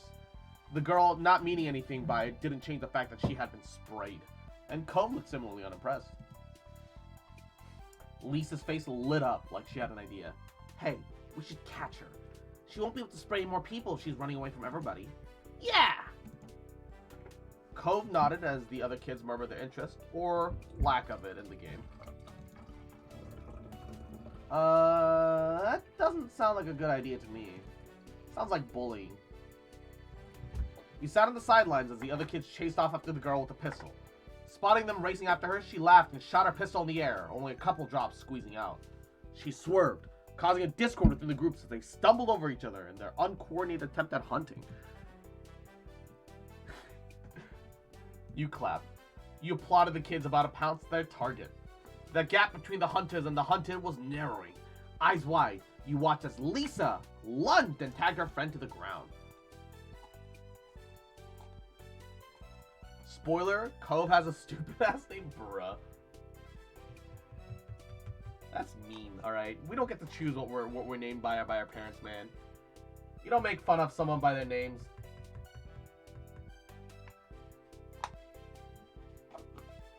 I was like, hold up, pistol. GTA, motherfucker, bruh. Got her! Panting, she punched the air in triumph. Imagine making fun of someone named... Yeah, imagine being named KSL Cross. Fucking cringe, dude. KSL Cross! No, KSL Cox. You spelled it wrong. There's supposed to be K in there. Alright, let me undo the Padaru mode. Bap. Ah, and I'm back. The girl had been caught giggled as she got back to her feet, brushing strands of grass from her knees.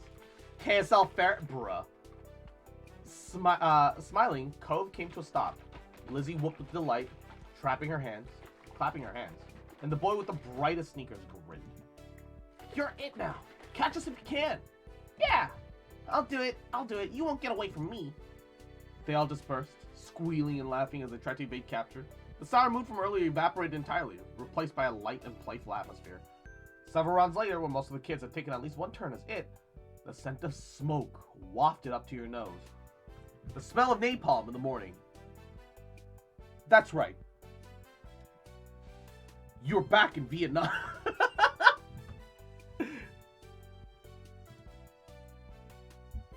Caught by surprise, you looked up and found that the brilliant blue of the sky had turned orange as the sun sunk down on the horizon. With all the excitement, you lost track of the time completely. Good morning, Vietnam! Hey you, you're finally awake. If God gave you cup noodle eyebrows, you rolled a natural one on character select, bruh.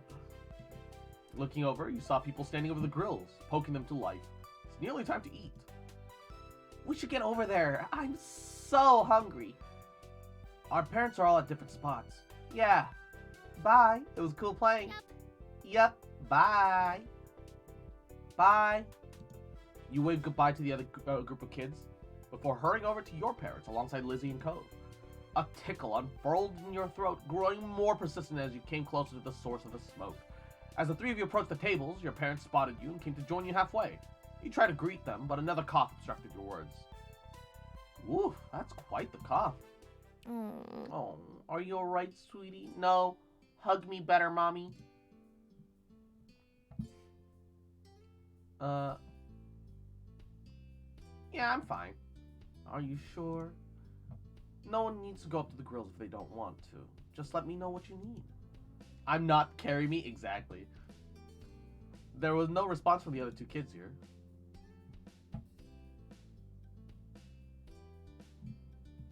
I can do it. Alright, but tell me if it gets too much for you. I wish to be held between your thighs. So, The main thing being served is kebabs. You can have whatever you'd like on it. There's different meats and veggies. As you approached, you found the array of bits and pieces ready to be skewered and served up. So you choose... beef. With, onion, shrimp, and zucchini. Four is a good amount. Four is a good amount. You know, potatoes too, why not? And that's everything. Sounds good to me. The veggies will be good for you. Order given, you waited for your food to be ready. You can actually add everything? Bruh. That's like an insane skewer. Lizzie headed towards you, having issued her own request. Hi again. I heard what you ordered. I'm getting a chicken babab with all 3 colors of peppers. Chicken babab? Chicken kebab. Jesus. I am fucking pee-pee-poo-poo. Noticing that Cove approached, she turned to him. What are you having? why? Why does it matter? I don't know. Just asking. I'm getting beef and shrimp with all the vegetables, except onions. Lizzie hummed while evaluating his response. Huh, that's okay, I guess. But chicken is definitely the better one. Then you can eat all the chicken. I'm going to. Chicken babab, shut up.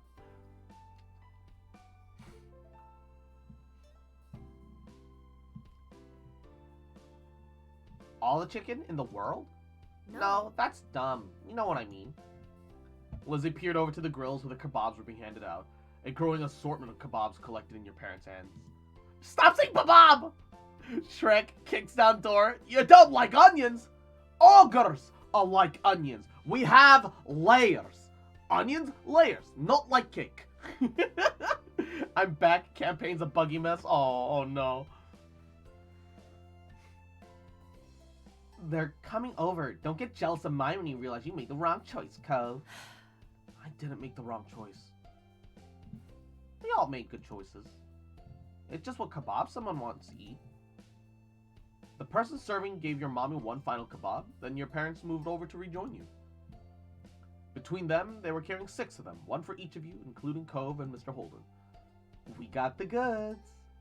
Cove's daddy is looking for a place where we can sit. In the meantime, they began passing out kebabs to the rightful owners. Lizzie smiled smugly as she received hers. These are pretty big. Be careful not to drop it. Try not to poke yourselves with the ends either. They're sharper than you might think. Hearing that, you tentatively pushed the tip of the skewer against your finger. Felt like the point of a newly sharpened pencil. Though it didn't hurt your hand, you certainly wouldn't want it scraping the roof of your mouth or jabbing your tongue.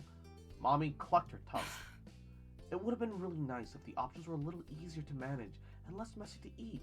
especially for smaller kids. There aren't even plates for everyone, so we can set down the food for a second. True. That's what you get for the price of free, but we can hack it, right? Lizzie nodded her head vigorously, clutching her kebab like a trophy. Eat the stick to establish dominance? And, hello. Welcome to Femboy Pizzeria. Would you like some chicken but ah, you fucking shit. That's mom and mommy. Pick your poison, chat. Mommy for me. Mommy for me, alright? Daddy.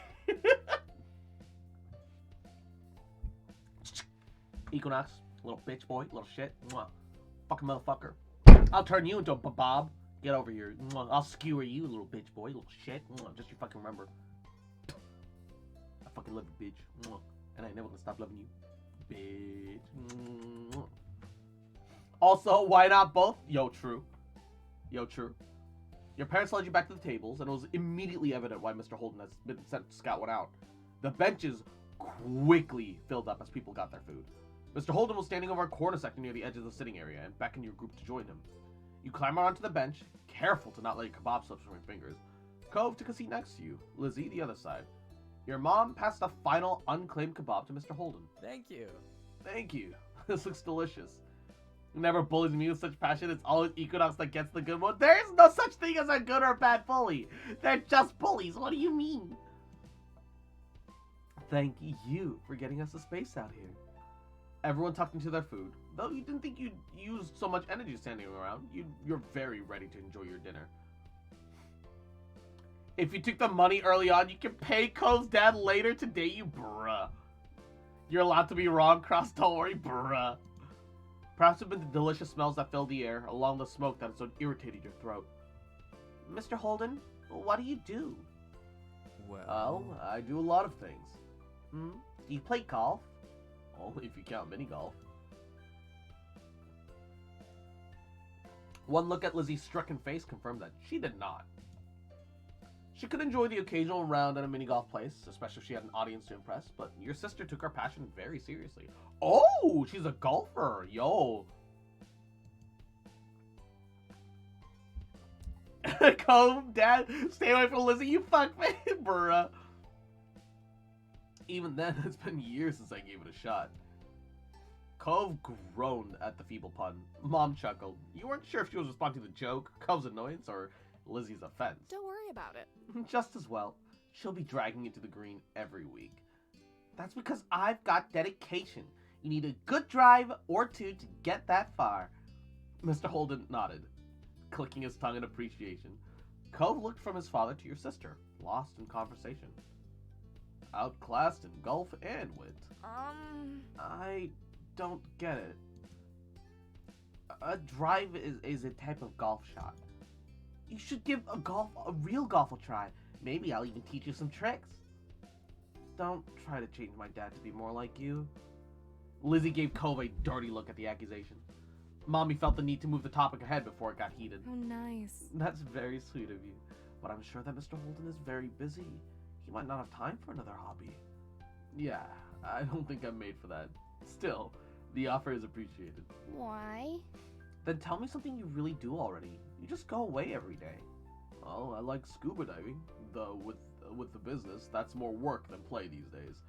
Surfing and reading, snorkeling. Hey, those are things that Cove likes too. Mr. Holden exaggeratedly puffed out his chest. What can I say? My boy's got good taste.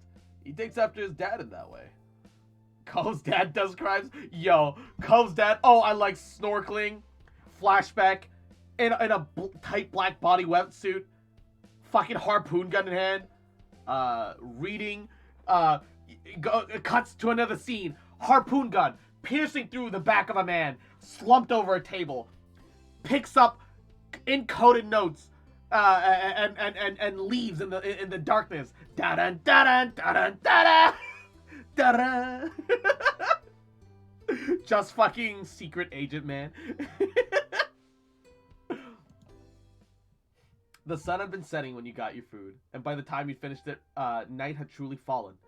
Your sticky fingers were the only remaining evidence of your meal. The kebab had been a great combination. More than the sum of its parts. The seasoning of freedom. America. Choose every ingredient yourself was what made it something important to remember. I like swimming with the fishes, babab. I fucking swear to God. Rising from the table, Mommy held up her water bottle. Okay, now that the food is gone, you've got to wash your body. Well, you've got to wash your hands. Sorry, I'm horny. I said bodies. Okay. Garnet, Lizzie, please hold them out. Lizzie complied, coming over and cupping her hands in front of her. Mommy splashed some water over her fingers, and Lizzie rubbed them together, working off any residue. Ban the word babab, please. Here. Mom passed her a paper towel from her purse, and Lizzie used to dry off her hands. Your turn, Garnet. Alright. Copying Lizzie, you wash your hands, taking care to clean every crevice between your fingers between wiping them dry. Nearby, Cove had taken his own course of action, wiping his hands on his pants, while leaving a stain where his fingers had been, and Mr. Holden shook his head. Come on. Let's clean that off, pal. He scrubbed at the fabric with a scrunched up napkin. Dad, it's not that bad. When everyone was cleaned up, or as clean as they could be with the limited facilities, Mom spoke up. Let's go. Let's go make one last check at the coolers and restock on our drinks before the fireworks show. No time. We have to go and get a good spot. Everywhere's gonna be taken. How about I go again and save space? You can meet up with me in the field after getting the drinks. Chad's clearly at it tonight. Can I wash my hand between your thighs? Bruh. Megan and Monovan's culture too. Yo, both of the moms are chef's choice. Chef's kiss. Then I'm gonna go with Cove's dad. I'll find the perfect place. Okay. Sure thing. I could use an extra pair of eyes. Mommy shook her head ruefully as Lizzie's even more enthusiastic than usual attitude. That's fine. Alright, me, Cliff, and Lizzie can find a place to sit.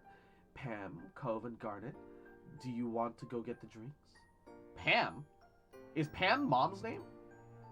Okay. Yeah, I nod. As Mommy, Lizzie, and Mr. Holden headed off to the wide, open field where the fireworks were being set up, you joined Cove and Mom. Oh, Mom is Pam.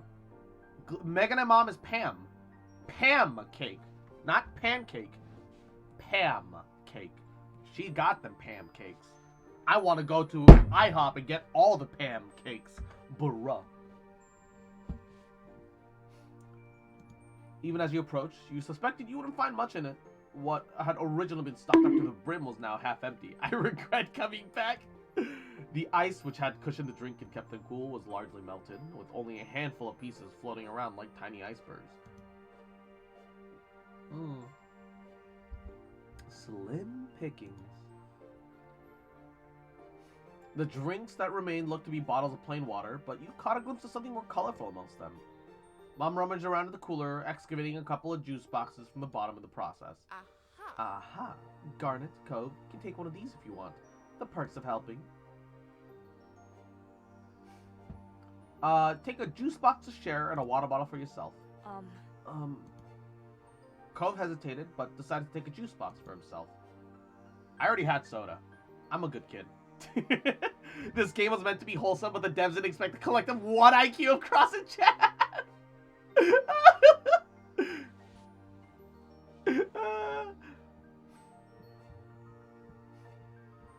When you were each loaded up with your chosen drink, plus an extra bottle or two for someone else in the group, Mom's phone started to ring. She juggled the water bottles over to the crook of her arm and looked at the caller. Yo, I'll juggle her bottles, all right? Why am I like this? Bruh. It's Mommy. Hold it tight while I Don't get let your kids watch How it. are you? Hey, hon. How's it going? Did you find a perfect spot already? And let me turn on the paddles. Cha! Hashire sori yo, kaze no yoho ni, tsukimihara wo, paddle. She nodded along to the call, punctuated by uh-huhs, as Mommy gave her directions. Catching your eye, she gestured toward the grassy area. Actually, how long are you going to be streaming today? I don't know. It's Saturday. I could do a long stream.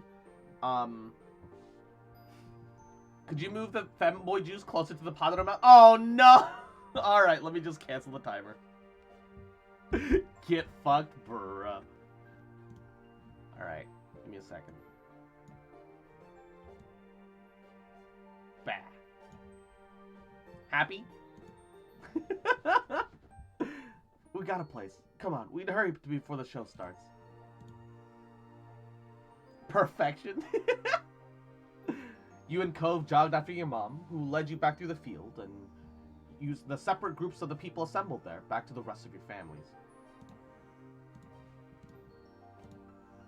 Hello, we're here, and we come bearing drinks, though there wasn't much left. The three of you handed over the spare drinks, and you held up the extra juice box. I brought this for someone. How sweet. Oh, you're so thoughtful, Garnet.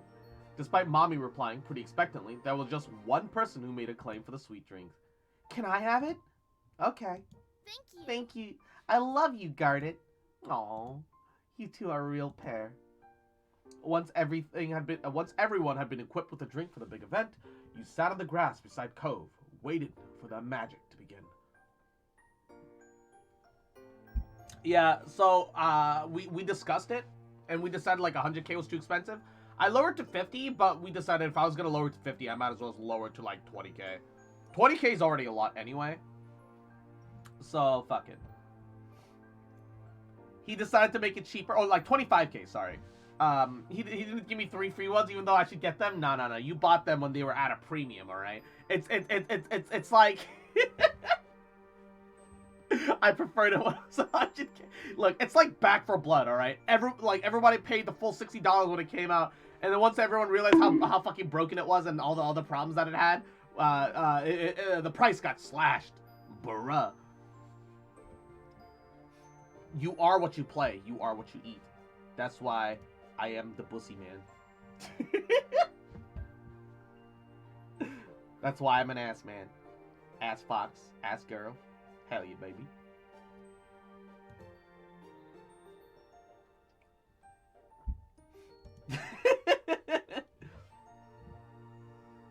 Most people at the park had taken a seat now, with a few stragglers silhouetted at the back in the distance. A few rambunctious kids were still dashing about, but their numbers were steadily decreasing as their parents called them over and restored order. Someone bearing a cardboard box weaved between the groups, pausing every so often. You nudged Cove and pointed. What are they doing? It looks like they're handing out something. I can't make out what it is. What a pickle. I hope it's not drinks. Mommy chuckled, but Lizzie and Cove were now watching the bestower of mysterious goods keenly.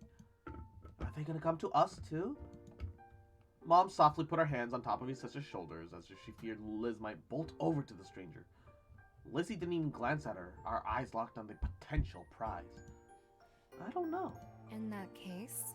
We'll have to wait and see. I didn't really care that much. There was no point in getting excited over something that might not happen. There's other things going on. You toyed with the grass between your fingers, waited for the show to start. Then the boxman made his way to your group. Evening, I'm handing out dessert. Any takers? There's dessert? Lizzie squealed, hopping off the ground. The man chuckled. Ooh! Oh! The little swirly ice creams. Yo! Yo! Let's go! I'm gonna take that as a yes. Ice cream's on the menu. Vanilla with a twist of either chocolate or strawberry syrup. Strawberry! Strawberry! Nice. Nice. None for me, no, thanks. Same, but the offer's appreciated. I want chocolate! Can I have strawberry? And a strawberry for me too, please. Now you're gonna have to make a decision as well. Chocolate or strawberry? I'm gonna get strawberry. I love how there's like the option. You're lactose intolerant, by the way. Like, it gives you options like that, like you wouldn't expect. Why not both? It says you don't want either, but it doesn't let you choose both. You kind of have to pick one, because there's other people at the park, you know? Reaching out to the box, the man brought out the requested ice creams and tossed them out. Came packaged in a little plastic cup, complete with a wooden spoon stuck to the paper lid. The condensation wet your fingers in a pleasant way. I want more of this keto ice cream bars, bruh.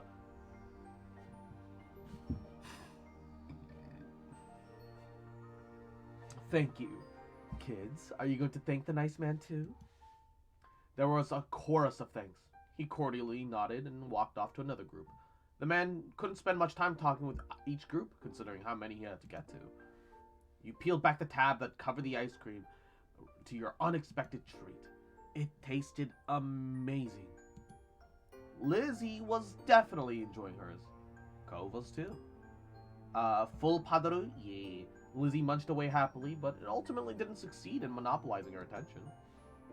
Eyes wide, she looked at Mommy and pulled on her pants. Please! I can get strawberry. Can I have some of yours, please? Of course. Of course, sweetie. Lizzie cooed with excitement and Mommy presented her with a dollop of the ice cream and syrup mixture. Licking her lips, Lizzie lapped it up. Mommy? Mommy? Sorry? Mommy? Sorry? Mommy? Sorry? I should have gotten chocolate. Could have done the same. Bruh. I want to go back. Mommy, come on now. Lizzie has all the ice cream she needs. She simply laughed and pinched Lizzie's cheek, then dug her spoon again and held it out to you. Oh, I can't resist. Garnet, would you like some of mine? She's already got that flavor. It's not the same as getting a little extra from your mommy. I like Mommy. Forgive me, Mommy. I am weak. Mommy, I love you. You accept the bite. You ate the treat being offered, much to Mom's chagrin and Mommy's delight. Cove watched the exchange silently with a blank expression. Mom, on the other hand, shook her head, a fond smile on her face. Why must you ruin everything pure?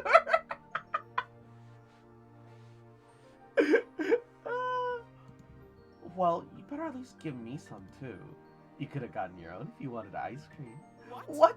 The kids have ice cream already, and they're getting some of yours to boot. I have nothing. Now is when you decide to be firm?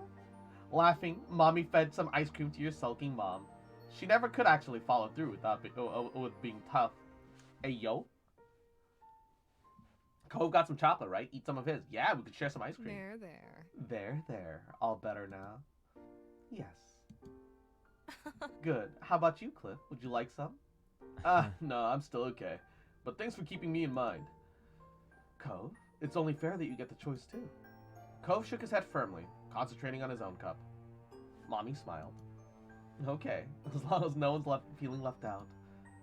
Mommy was always so nice to everyone. His name is Cliff? No, Cove. Also, wait, did she call him? Oh, she called him Cliff! You're right! Oh, Cove's dad is Cliff! I see. Yo! You looked over at Cove, who was digging into his ice cream, which bore the same pinkish red swirl as your own. Want some of mine? You held out your spoon to him. Glancing up at you, Cove cocked his head at a curious angle. Huh? I already have that one. I want to share anyway. Cove looked around awkwardly and nodded nonetheless. Took out a bit of ice cream and held your spoon out to him. And after another furtive glance, he nibbled at it. Oh. Aww. Mommy was gazing at the two of you, her mouth an open smile as if she was about to say something, but Mom tugged at her collar. Don't embarrass them. Cove didn't appear to hear the exchange. He took the spoon to his own ice cream, excavated some out, and held it out for you to eat. You accept the treat. In the end, that made it kinda pointless. You each just ate the same strawberry ice cream out of different cups. Your mommy did like to say it was the thought that counted, though. Hey, if you're sharing too, I'll take some. You already asked your mom to give you some. So what? Mommy was gonna let you have a bite, and you just didn't take it. You can have some of mine. Thank you. You're the best. She enthusiastically took a bite of your ice cream before then offering you a bite of hers in exchange. For you, but none for Cove. He doesn't think we should keep sharing. She stuck her tongue out at him. You're right, I didn't want it. Ignoring that, she turned her attention back at her own cup of ice cream. This is super cute. Ooh, fireworks.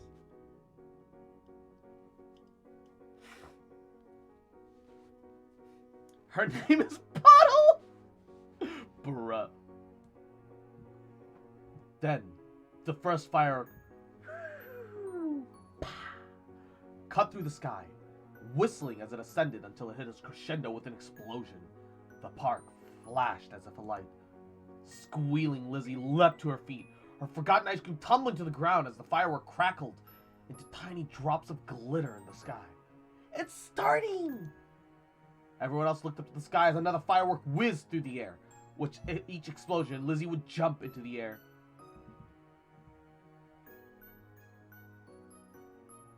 It was kind of neat.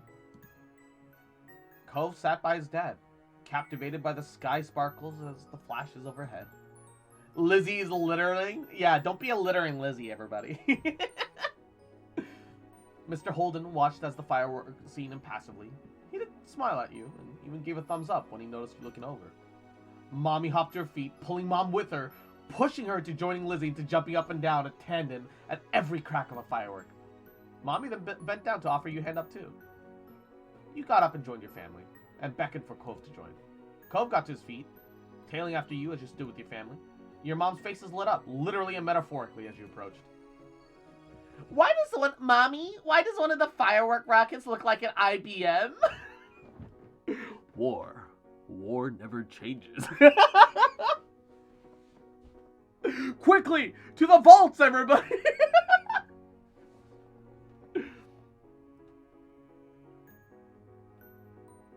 The five of you shrieked, leapt alongside the sparkles of the sky. Now tried to contain your joy at experiencing the sights together. The fireworks continued, some twisting like the coil of a spring as they arced into the air, others shooting straight from the ground as they shattered into a million tiny specks. Every color got its spotlight in the show, from fiery reds to eerie greens and blues that could rival the ocean. The show built up to a grand finale that boomed over the park and filled every inch of the sky, twinkling lights representing the full spectrum of the rainbow. The exhilaration that had fueled you while the fireworks were going off was sapped dry now that the show had finished. You collapsed into a giggling heap on the ground, suddenly aware of how much your legs ache from the exertion. The name is Peak because I like to be between her twin peaks, bruh. And so that you can also give her the peak, ooh woo. Cove tumbled down with you, his expression gleeful. Mr. Holden watched his son with an expression much happier than the one he'd worn watching the show. Lizzie gave a final whoop of delight. She had a high five with Mom as Mommy shouted for an encore into the night. You didn't know what that meant, but you liked the way it made Mom laugh. Though the sun had gone down a long time ago, the air on your bare arms were warm. You took in your giddy family, their spirits buoyed by the fireworks display, and your new friend and his father who looked happy in their own quieter way and smiled. This had been a pretty special night.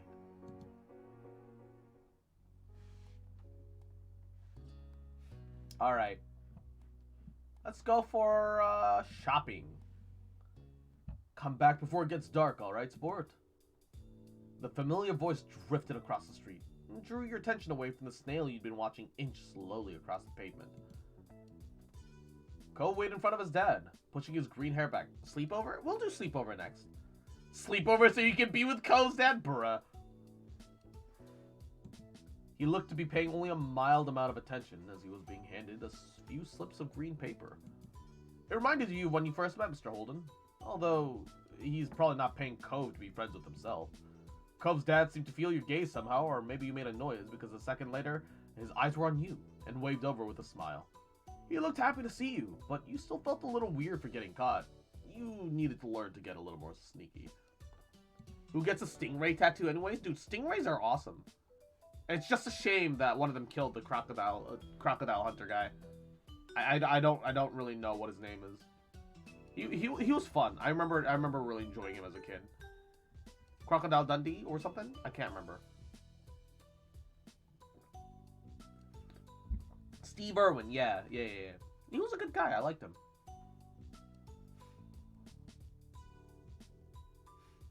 I actually got to go to like a show when I was a kid where Steve Irwin like said hi to like people in the audience and stuff. I got to shake his hand once, like, but I was like 8, so I don't really remember shit. You brushed your hands along to free them of sand, then jogged over to join the two, smiling at Cove first, then his dad. Garnet!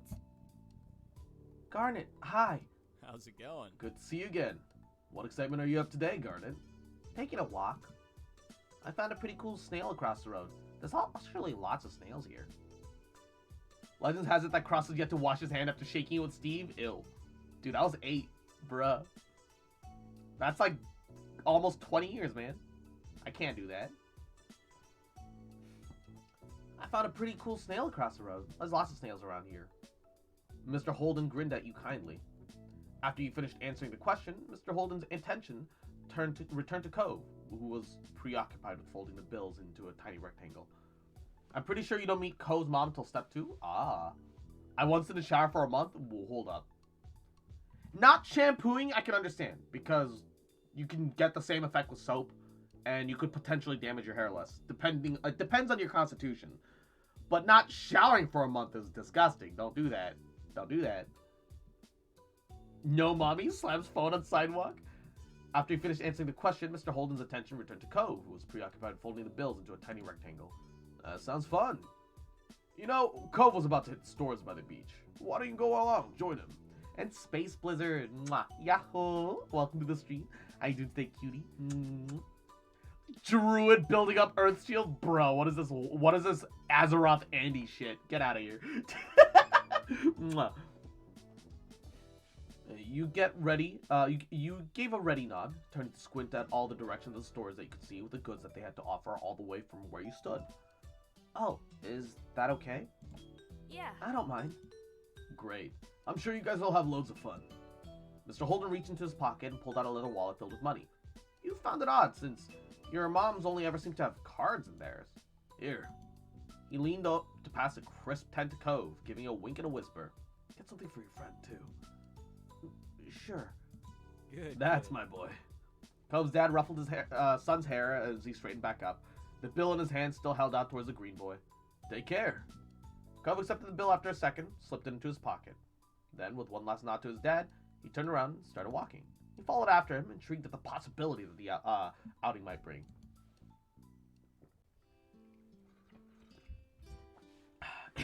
It's like a fried egg. I mean, you can take eggs and preserve them in salt and age them that way. So actually, it's not actually as disgusting as you think. It a salt cured egg yolk, yo, mwah, magnifique. Cove strayed towards the gentle tide creeping up the sand, and you fell into a place beside him. It was a nice day. The sun shining, not a lot of clouds in the sky, though the wind coming off the ocean kept it from being too hot. Took in a deep breath, enjoying the scent of salt and ocean air. When you looked at Cove, he was dragging his feet through the sand a little, and you slowed down to wait for him. His eyes searched the ground intently. You didn't feel the need to ask why. Searching the sand in front of you as you walked, you kept an eye out for any cool shells that you might find that you could add to your collection. The comforting sound of the waves filled the silence with pleasant white noise. You played a little game with yourself as you walked along, getting as close to the water as possible without getting wet. It resulted in you having to run up the sand when a wave rushed in more than a few times.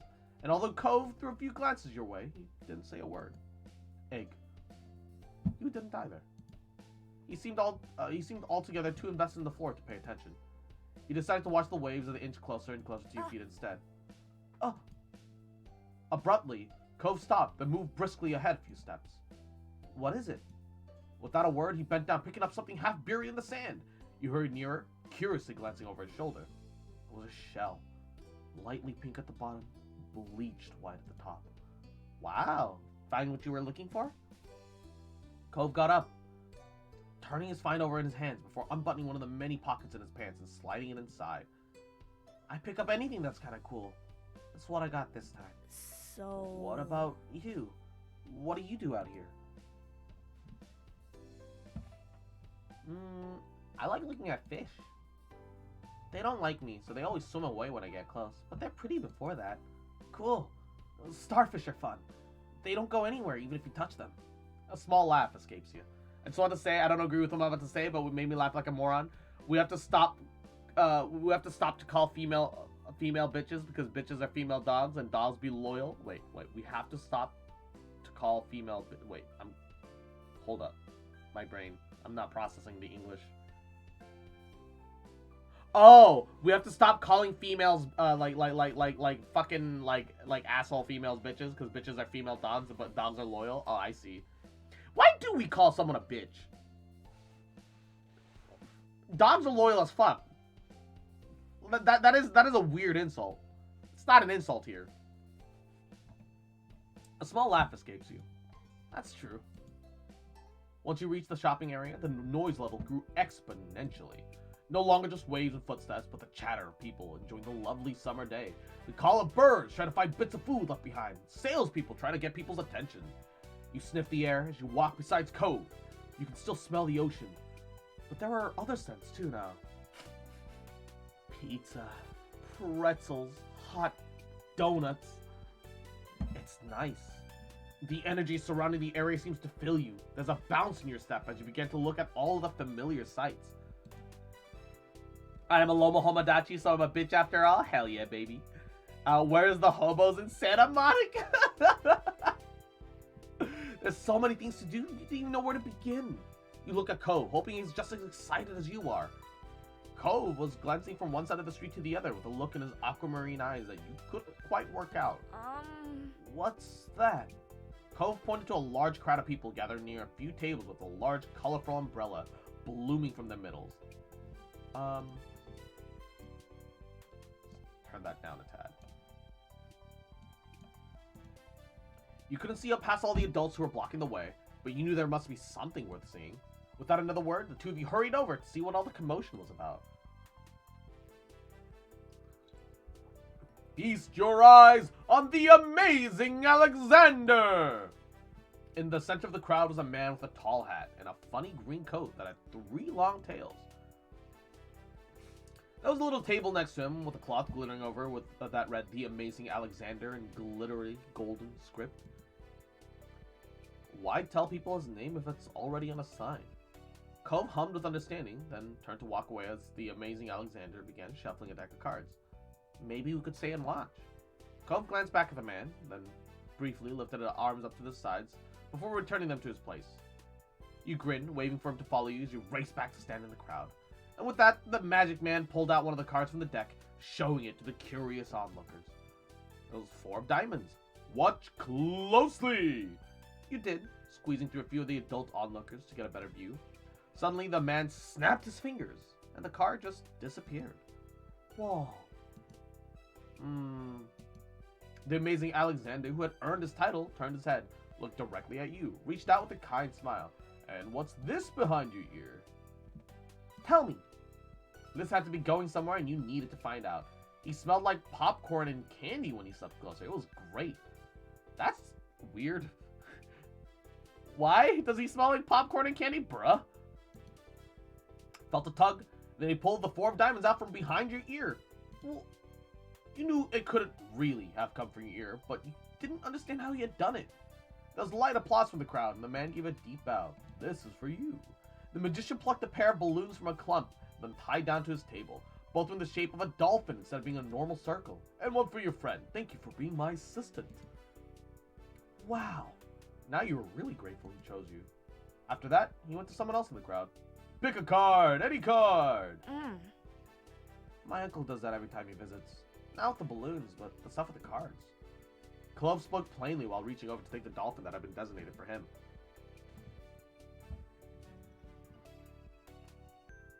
Huh. Is Ko's whole family magic? If so, he was lucky. The crowd started to clear some, and you start to note to the side there's a whole rack of brightly colored kaleidoscopes on display. Kaleidoscope, Rubik's Cube, Magic 8 Ball. I'm not particularly interested. Walk past the toys. You briefly look over at the rack of toys, thinking that they could be interesting to look at, but didn't feel the mood for anything at the moment. Cove picked up one of the kaleidoscopes and looked through, twisting the tube at the end. After a second, he set it back on the rack, moving to the other side of the stall. He went under the awning, careful of his own floating dolphin, and you join him. Having fun? He nodded, and you smiled back at him, happy to hear it. When Cove moved towards some stalls nearby, you followed beside him. Ooh! When Cove looked at the sand pails, you were drawn to a table with colorful keychains laid on it. They were sewn in the shape of sea creatures. There were a plaque that read "Handmade," standing proudly at the front. There were lots of different types. You saw a dolphin, a shark, a crab, a turtle. Dolphin. Fuck turtles. Dolphin. Your hand stopped at the dolphin, so similar to your balloon animal. It was made up of a bright material that caught sunlight when you picked it up. You remembered once seeing a pod of dolphins swimming out in the distance at the beach, jumping out of the water, splashing as they dived back in. Now that was a great day. You were instantly enamored.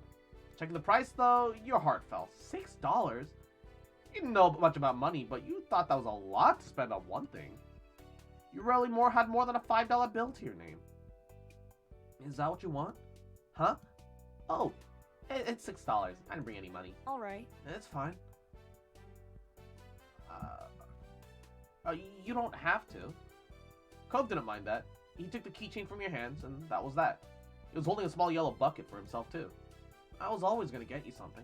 I already got the money for it. You smiled, pleased to have things worked out. It was nice of Cove's dad to let Cove buy something for you, too. You had to remember to thank him the next time you saw him.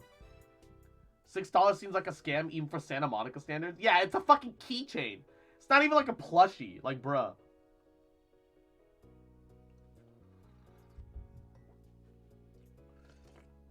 After Cove paid, the two of you stepped out of the store side by side. Your balloon dolphins knocking together, spiraling around in the air. Panda! Mwah! Yahoo! Welcome to the stream. How you doing today, cutie? Mwah. Hope you've been well. How are ya? You watched the Cove hold up his new pail to his face, examining it thoroughly. Hey, Cove. Yeah? I really like this keychain. Thank you. It's nice. Cove looked further down the street, where different food carts were lined up. He rested his non-cast arm over his stomach, just as he did, yours let out a light growl. You actually hadn't eaten since breakfast, and after all this wandering around, you were definitely ready for a bit of lunch. Let's get some food. Yeah.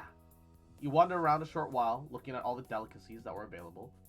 Everything looked delicious, and as the different smells, both sweet and salty, wafted over to you, your stomach growled even louder. After passing up hot dogs, snow cones, ice cream, and pizza, you both agree on pretzels. Cove got something sweet and cinnamony, and you... cheese. You licked your lips hungrily as your vendor handed your pretzel over, ready to take a big bite. It was covered in gooey, melty cheese, just the way you like it. It seemed odd to get a dessert pretzel before eating any normal food. You found an empty table close to the beach, that the grit of the sand made terrible noises when you dragged the chairs out to sit down. These balloons are going to make it hard to eat. Cove placed his bucket on the table as he stared at his still balled up hand that was wrapped around the string. You open up your mouth to agree before an idea hits you. G7 said that he changes his mind about green hair. Oh? I've seen the light. Nice. I know. After carefully placing a pretzel somewhere it wouldn't get sandy, you tugged the balloon dolphin out of Cove's hand and tied it in a delicate bow around his wrist. Oh. Oh. Cove bounces up and down in place, testing the stability of your knot. After watching his balloon jostle around a bit, but remaining attached, he smiled, satisfied. Could you do it for me? You repeated the ritual. Cove struggled somewhat with the cast restricting his fingers on one side, and a string already tangled around the other. Okay. Got it. The two of you spent a moment admiring your handiwork. Both hands now free to allow easy munching of pretzels. You bite into the doughy treat, savoring the taste on your tongue with a smile as you look out over the ocean. And after a time, you finish your pretzel. You were done before Cove, and it was boring not having anything to do. You pull on the string of your balloon to bring it down to your level, and you held the dolphin in your hands, manipulating it to make it look like it was jumping through the air. It turned its face towards the beach. It almost looked like it was swimming in the waves like a real dolphin. And a laugh came to your side. When you looked back at Cove, he was left the remaining part of his pretzel on the wrapper, and he was gripping his dolphin too. Mine's name is Cherry, and she's actually an alien. Goodbye and thanks for all the fish. So sad it had to end like this. Da da da da da da da da da da. When no one's looking, she transforms into her true alien self. She's got purple skins and 10 eyes. You sighed, wishing you could meet a real-life alien. What's yours? Cove considered this question, placing the balloon against the table, resting his free arm across it in contemplation. It's... With a loud pop! The dolphin explodes into ribbons. Oh no, why, what? Huh? Oh no! For a second, all Cove did was gape in shock like you. Then his cheeks popped up. Squinting his eyes, you see his tears start to glisten. Garnet. Garnet, it...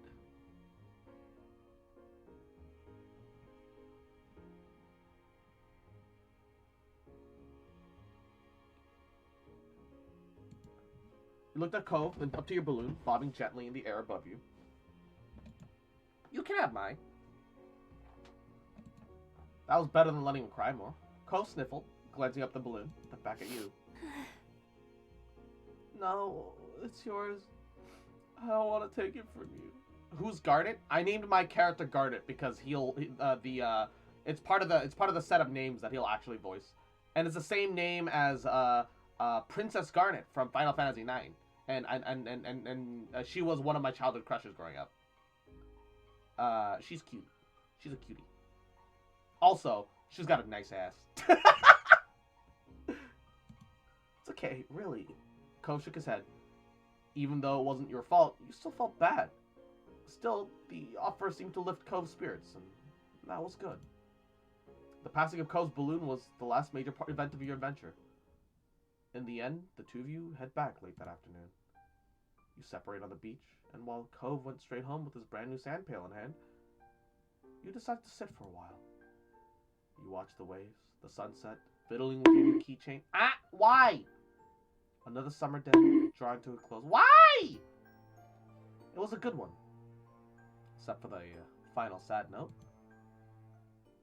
Aw. Alright, sleepover. Okay. Okay, alright kids, we're done with dinner. Come to the table. Your stomach grumbled, right on time, as if it heard your mom's words. You halt your game and look over. Mom was already done setting the table, walking around the mahogany wood in process of putting down the cutlery. Mahogany, classy.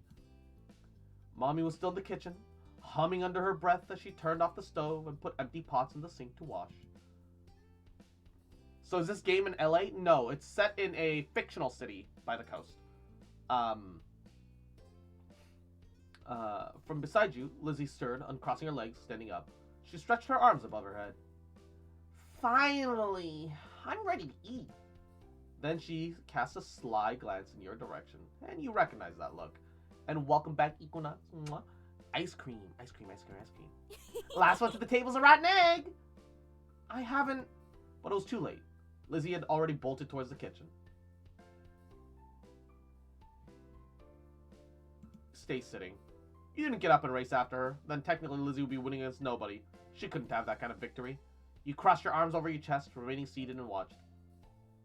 It was a short distance to the kitchen table, and Lizzie managed to get there easily enough, slapping her hand over the wood. Mom moved just before Lizzie could bump into her, and with an exasperated sigh, she resumed her work. I win again. Okay, you won. I knew it. That means you're the rotten egg. Lizzie grinned, her hands on her hips, looked over your shoulder. You think so too, right? You blinked. You hadn't noticed what he'd been doing during this event, which wasn't much. You spotted Cove still sitting on the floor. His legs were still crossed behind him, and the arm with the cast resting in his lap. He looked at the two of you with a slight frown. It sort of felt strange to see him here still so late. Tonight, Cove had come to your house for a sleepover, and your moms and his dad had planned it a few days ago.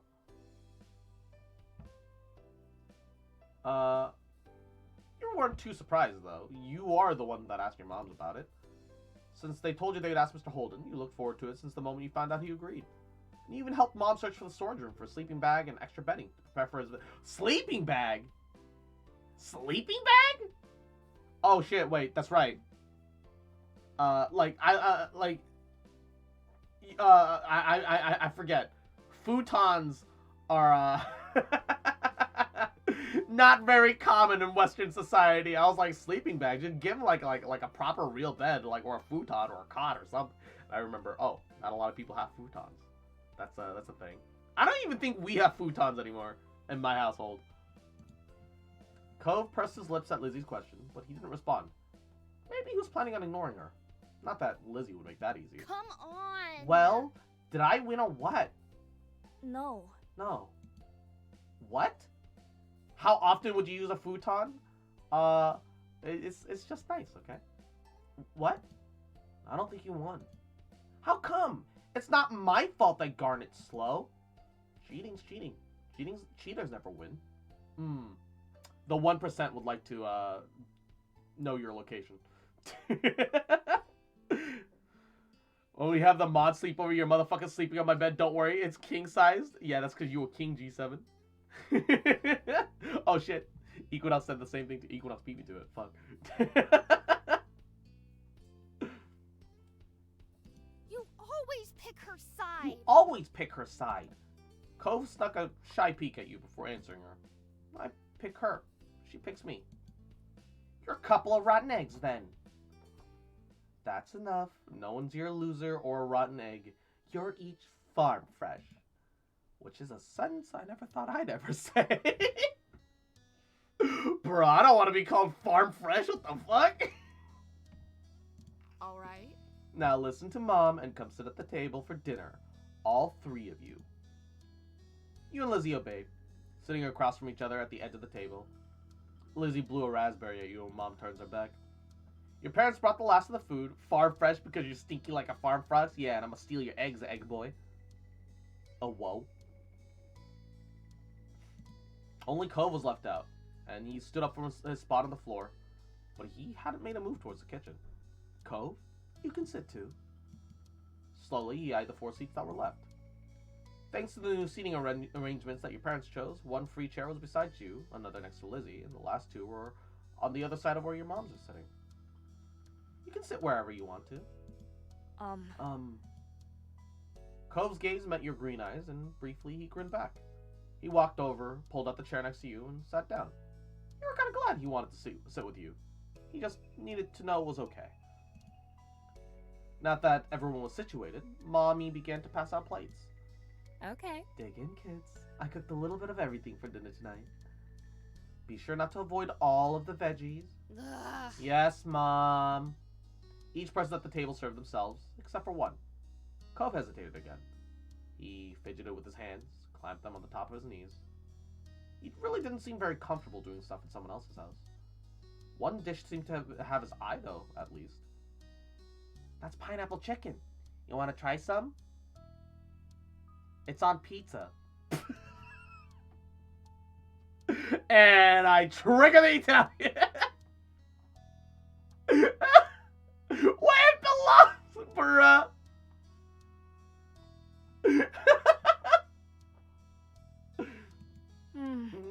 Not really.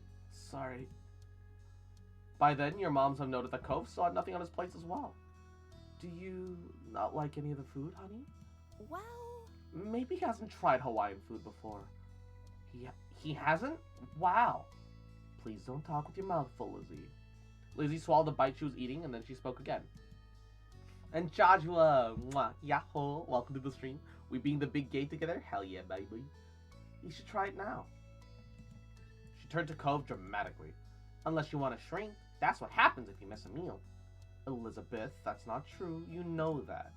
Cove squirmed under all the attention and fidgeted with a fork between his fingers. I've had some things, just not any of this. Oh, shoot. Oh, shoot. Oh, I knew I should have asked your dad what your favorite foods were. Oh, it's alright, Lonnie. Maybe you'll find a new favorite today. Oh, Pam and Lonnie.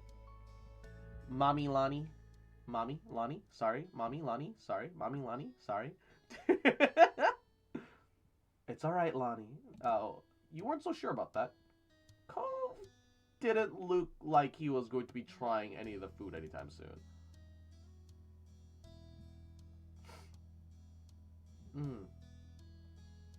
I think you'd like the pineapple chicken. It's yummy. He ultimately trusted your judgment, and at your suggestion, Cove carefully spooned rice and chicken onto the plate. You saw that he took more of the grilled pineapple than any of the vegetables. You nodded, pleased, and your moms let it slide. At first, Cove poked at the food. Clearly, he was apprehensive to eat something new, but took a few exploratory bites. Right? It's good, huh? Isn't it? You don't have to keep asking. He still speared more meat with his fork and ate it, chewing thoughtfully. It's not bad. Are these two Ara-Aras trying to attack a young man, bro? I'm pretty... Well, actually, I don't know if they're bi or not, but at the very least, they are married to each other. So, they're into women for sure. Low-key, I would like to ship both of the moms with Cove's dad. I know that's probably an unpopular opinion, but big happy family, PogChamp. Mommy grinned at the words, satisfied even though it wasn't exactly a glowing commendation. Lizzie wasn't quite as mollified. I've yet to see Cove's dad. Yo, Cliff is a hunk, but he also looks like an NTR pro tag. You're so weird. Don't be mean to your friend. We're not friends. Oh. Oh.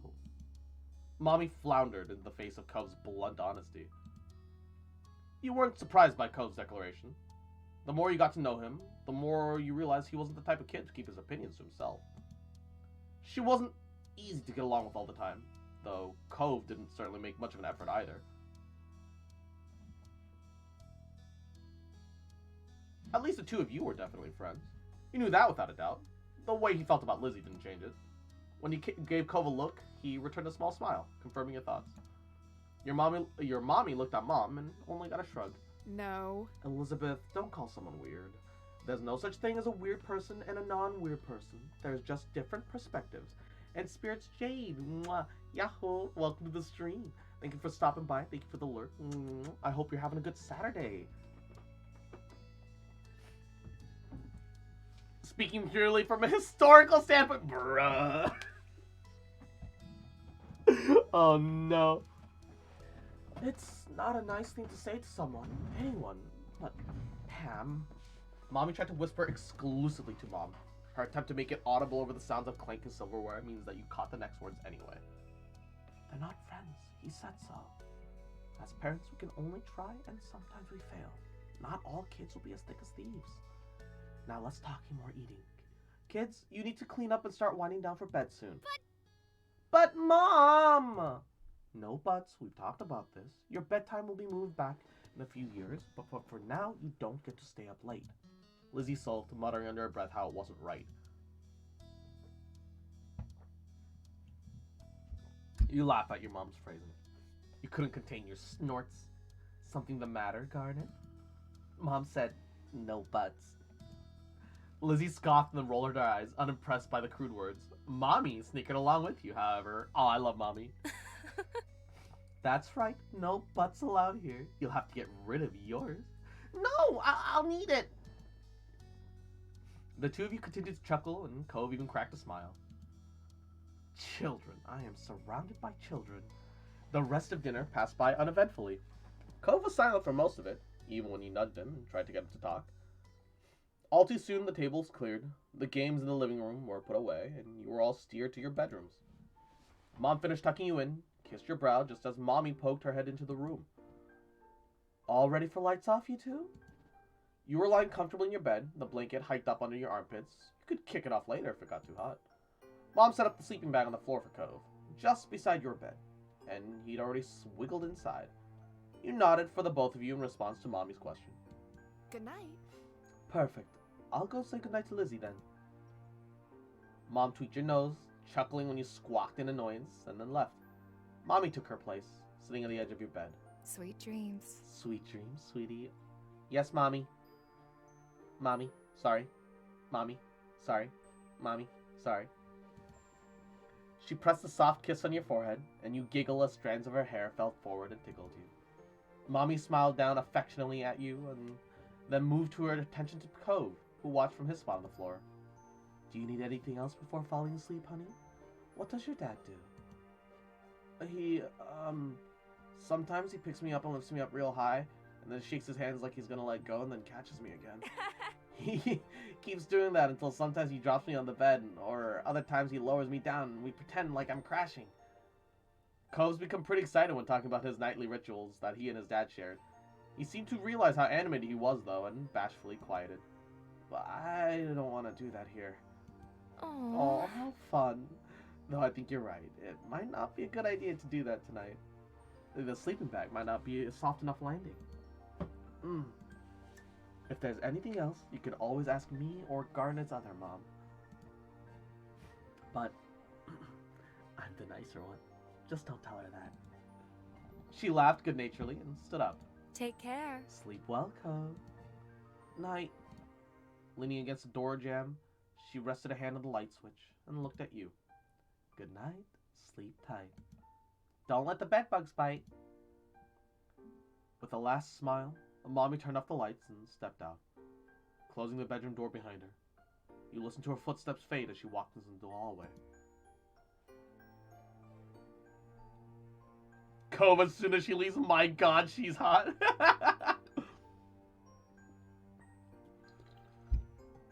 But even as the sound vanished from your eyes stayed open, it was excited to have Cove staying the night. Cove?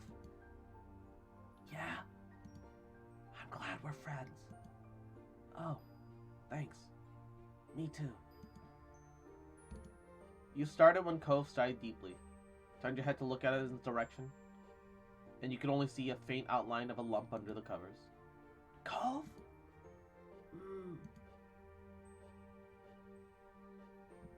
What's wrong? I can't sleep. Why not?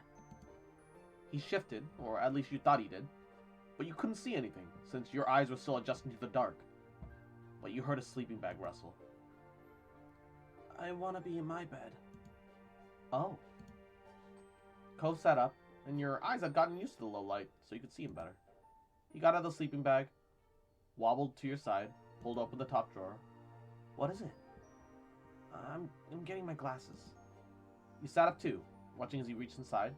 He paused for a second, and instead of his glasses though, he was holding a book. Cove turned it around in his hands, trying to figure out the proper orientation for it. You knew which one it was even without reading the title. It was one of the ones that your mom would read to you, and it was special. Thought you were looking for your glasses. I was, but I felt this. It looks cool. The compliment he afforded your special book had you grinning, your confusion forgotten. It is really cool. Oh? Oh? Yeah? What's it about? It's a story about a squire that wants to become a knight, and there's magic. Ah! Una! Una! Yahoo! Welcome to the stream. How you doing, cutie? Mwah. Can I get a shout out for Una? How are you? How's your day going? Fox, marry me? Yes. Till death do us part. Mwah. Bye bye, cutie. How are you, Una? How's your Saturday going? Damn it, I found beautiful art on Pinterest of a floating ship with a big golden skull on the front deck. Forgot to save it, I can't find it anymore. Oh no. My browser doesn't save the fucking site history correctly. Oh no. He's a lifesaver for a ring. Yum. Bully the bear. Bully you first, motherfucker, you little bitch boy. Little shit. Little diaper baby. Just remember, bitch. Little bitch boy. Fucking love you, bitch. And I never gonna stop loving you. Bitch. And Una, you little cutie. Better be taking care of yourself, huh? Better be having a goody day. Better have slept well. Better have gotten some water. Some goody food to eat. You little cutie. Little cute shit. Just fucking remember, bear. Bear wife.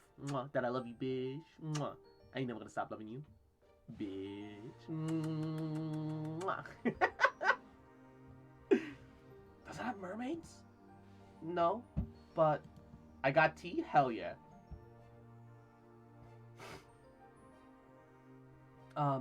It has cool pictures. Some of them even take up the whole page. There's this one with a squire and a dragon meet. They're fighting, so the poses are awesome. The dragon's breathing fire. Cove looks excited by your words. He flips the book over and focuses on the background summary. He must be pretty interested in it. You're reminded of the hours you spent hearing the tales. No matter how many times you'd read it or had it read to you, you were still entertained by the story and the pictures inside. Mommy reads it to me? Oh, just you wait to actually see the mommies in this game, Una. And Deluxe Birch. Alright, Birch. I guess you are my little fox champ.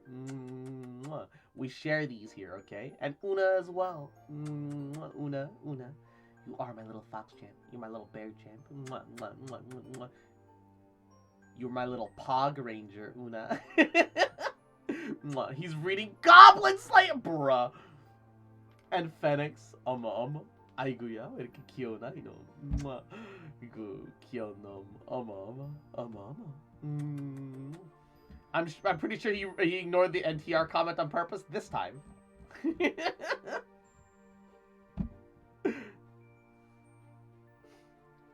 Also, I got distracted between all the other things that are happening. He ignores that everything on purpose? What do you mean, bruh? You wanted to read the book with Cove.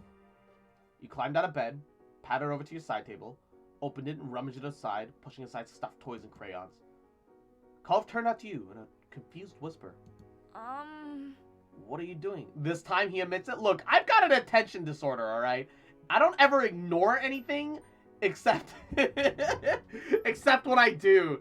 And this is the one time I ignored something from you, alright? Bruh. What are you doing? You'll see. You let out a quiet cry of victory when you found what you're looking for.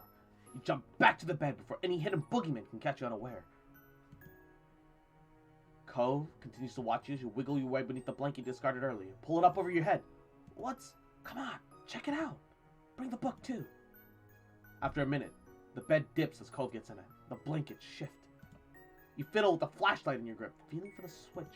With a click, the small space is flooded with bright light. Cove sputters, putting a hand up to shield himself from the beam. Move it somewhere else. Oh, sorry. You tilt the flashlight so it's shining down towards the floor of your blanket cave, away from Cove's sensitive eyes. Is that better? Yeah. Now we can read and my moms won't know. I do this all the time. My mom or mommy can check up on me. I have to hide everything under the blanket, but I haven't been caught before. You want to try? Cove nodded, pleased by the straightforward response. You place the book between you and flip it over to the first page. And oh my god. What's with all the pado? Why? Bruh. Bruh. And James says, mwah, good morning, honey. How are you, cutie? Welcome, welcome. Cove nodded, pleased by the straightforward response. You place the book between you and flip it to the first open page. Meanwhile, he lay down on his belly and shuffles closer, picking up a flashlight to shine on the pages, his face illuminated with a warm glow. You mirror his position, leaning in so that you can see the book better. Your forehead's nearly brushed until you shuffle back a comfortable distance. You wanted the story to be narrated. You loved it when Mommy read to you, so why not read as loud as you dared at this time of night? You didn't need to study the page for long. There once was a squire who dreamed of knighthood. All they wanted to do was do good. Cove was taken back when you began to recite the words by heart. You even pronounced knighthood correctly, a word that had given you grief in the past. His reaction encouraged you to keep going, though, and soon you got to an exciting part. The squire and the dragon's first meeting. The squire walked up to the fearsome dragon, their borrowed sword in one hand and a torch in the other. Her red scales danced like the light in flickering flames. Could you say the dragon's lines? Do you need to get on your glasses? No, my head hurts if I don't wear my glasses for a while. I can kind of see things alright, but I don't know any voices. It's okay, it's fun anyways. Let me just... Cove read the page, his mouth moving silently with the words. Eventually he nodded to himself, spoke them out loud. Who goes there? Roared the dragon. Who dares enter my cave? When it was your turn, you went into the squire's famous speech. The next time you looked up from the page, your gaze landed right on Cove. His eyes were following the text, a soft smile lighting up his features. A lock of his hair fell into his field of vision, but he gave it no notice. He was locked into the story. I was timed out for Padawu, that's racist. Hashire sori yo, kaze no yoho ni, tsukimi hara wo, padoru padoru. You started when Cove caught you watching him. He raised a questioning eyebrow. What? Nothing. Cove shot you a strange look, but he went back to the book. And you did it too, even as your eyelids started to droop. When your eyes opened again, your bedroom was pitch black and silent. Your head smushed into your pillow, pajamas sticking to you, mouth dry. Slowly, you raised yourself to your elbows and yawned, the back of your throat twinging as you did so. You rolled onto your side to stand up in bed, planning on getting water from the kitchen, and you saw a dark shape towering above you. You froze. Then you remembered you weren't alone in your room tonight. Cove, that you? Yeah. Yeah. You stumbled and felt something cylindrical press against your thigh. You fumbled for it, the familiar weight of the flashlight pressed into your palm, and you turned it on. Cove blinked at you, looking exhausted. He was in his normal clothes again, shoes and everything. His pajama pants slept on the floor abandoned. His sleeping bag was in a similar state. What is it? can't sleep. I keep waking up. Did you have a bad dream? He shook his head from side to side. No, I can't sleep. It's weird here. You frowned. You'd helped your mom redecorate only a few months back. I like my room. Oh no, it's not that it's bad. I just always sleep in my bed, in my room. That made things a little clearer. It wasn't anything that you'd done. Cove just couldn't sleep in a new place. You wondered how long it took from Cove's bedroom in his new house to not be weird to him. Honestly, it probably took a while. I'm gonna go. What?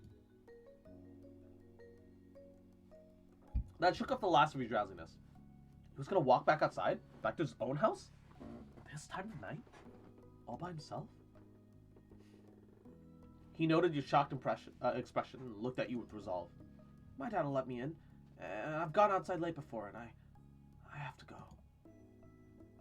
I'll come with you. Why? Why? I can get back there by myself, and then you'd have to go all the way back here from my house. I think I should come anyway. Cove looked at you quietly as if contemplating something before nodding his head. Okay. Okay. With that, I hate Padru and everything that it stands for. What a Scrooge! But this is Padawu. Padawu, bruh. With that, Cove casually crouched down to collect his pajama pants. You were relieved he didn't mind you coming along. I hate it so much it's making me hate Nero Claudius and I used to love her. What do you mean used to? I still love her. Bruh. Fake shrimp. Fake shrimp. Bruh. Are you getting the rest of your stuff too? Like a toothbrush? Oh, I don't know where my mom's put it all.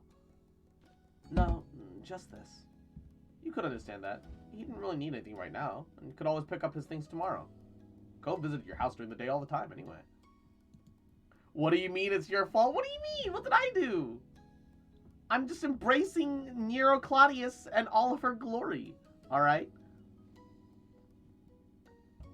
Oh my god, Equinox, stop. That's too much. You grabbed the flashlight, waited by the door, and soon Cove joined you. And the two of you crept down to the hallway as silently as you could. You sidestepped a loose floorboard at the end of the hall, alerting Cove to it as well. Apart from that, you had no problem making all the way to the front door. Everybody was in their rooms, so the rest of the house was abandoned. It was brighter outside. Here, some of your other neighbors had lights coming through their windows.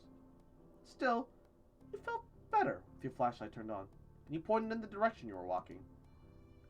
There was no sound apart from the chirping of crickets and the crunch of some loose sand that got all the way up from the street from the beach. After a while, it was almost soothing. You thought back to your unlocked front door and hoped one of your moms didn't wake up. If they locked it or checked up on you, or both, you'd kind of be in a lot of trouble.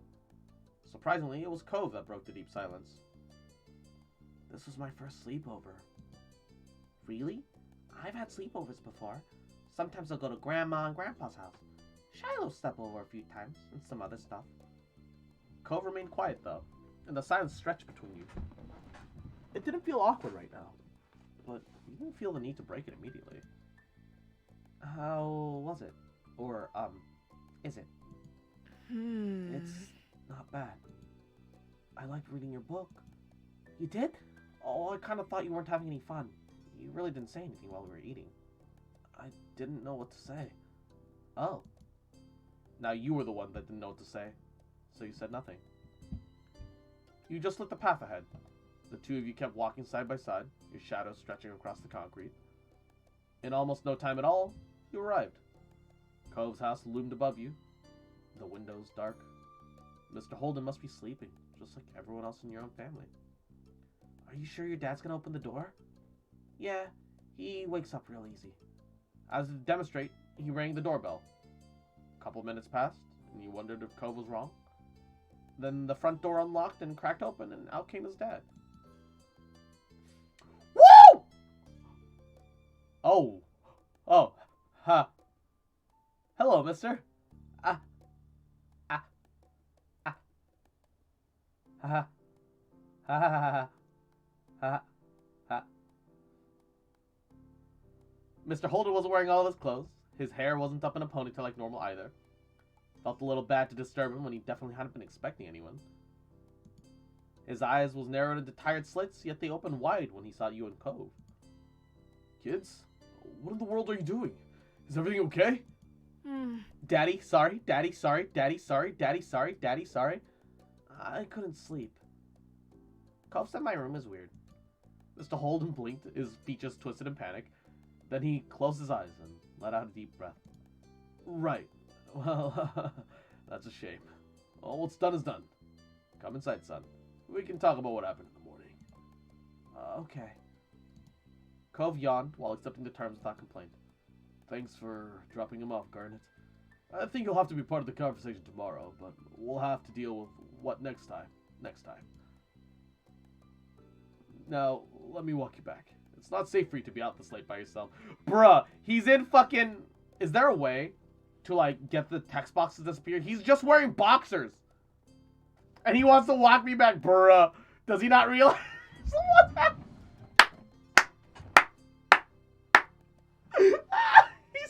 He's clearly only half awake, bruh.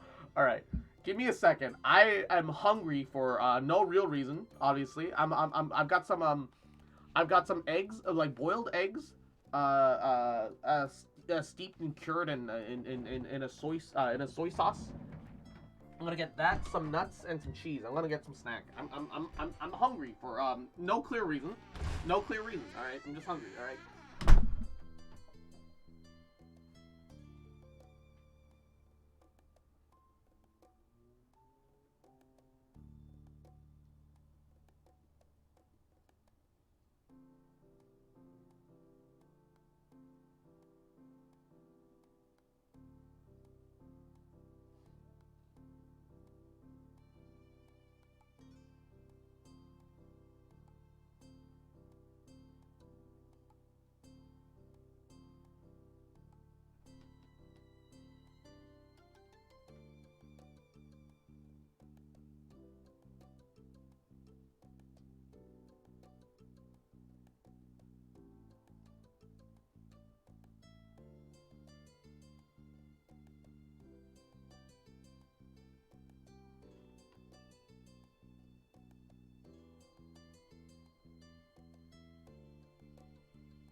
All right. Wow, I'm back. Ooh. I got the sauce. I got a sauced egg. I got almonds and cashews, and I got some cheese, baby. Oh, didn't mean to turn on the maid outfit there, bruh. Mouse wheel click gets screwed to the text thing. Oh, hold up. Is that so? Woo! Oh no, he's actually wearing actual pants. Now let me walk you back. It's not safe for you to be out this late by yourself. He moved to step past you, but you shake your head. Oh, it's fine, Mr. Holden. My house is right here, and I've got a flashlight. Mr. Holden remained where he was, brow furrowed, placed a hand on Cove's shoulder blade. Then I'll stand right here. Cove and I will be your lookouts, and we'll close the door once we make sure you're back inside. Cross G7 rejected my love? I didn't? Bruh.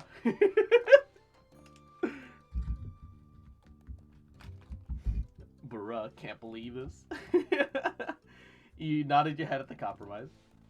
Let me reply, goddamn, you're more needy than I am. Have a good night. Take care. Mr. Holden waved you off, and as you turn, your eyes meet Cove's, still standing beside his dad, and his lips turn up at the corners. He spoke in almost a whisper. Bye. Bye, Garnet. Thanks for coming. Flashlight clutched in your hand, you jog back over to your house. You feel better knowing that Cove and his dad were watching just to make sure nothing happened. Once you get to your front door, honk. You glance over to see the two are waiting. You waved, and faintly you see Cove wave back. You quietly close the door behind yourself, smiling to yourself.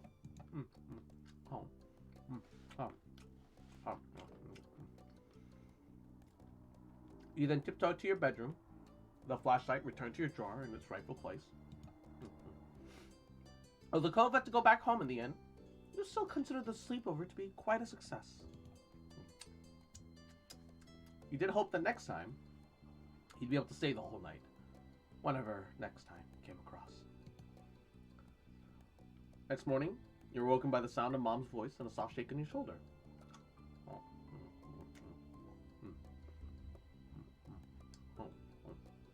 Garnet, wake up. It's time to get up and at him. Check group chat? Alright.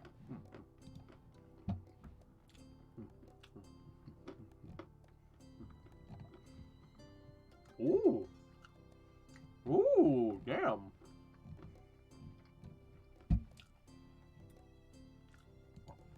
Damn to all of it. I remember seeing it. The sun was peeking through your curtains, and you rub at your eyes as they adjust to the new light. Cove's already out of bed. You blink at her for a moment, confused, and until you caught the empty sleeping bag on the ground and remember what happened in the night. But I didn't see him out there. I wonder where he's got on and off to so early.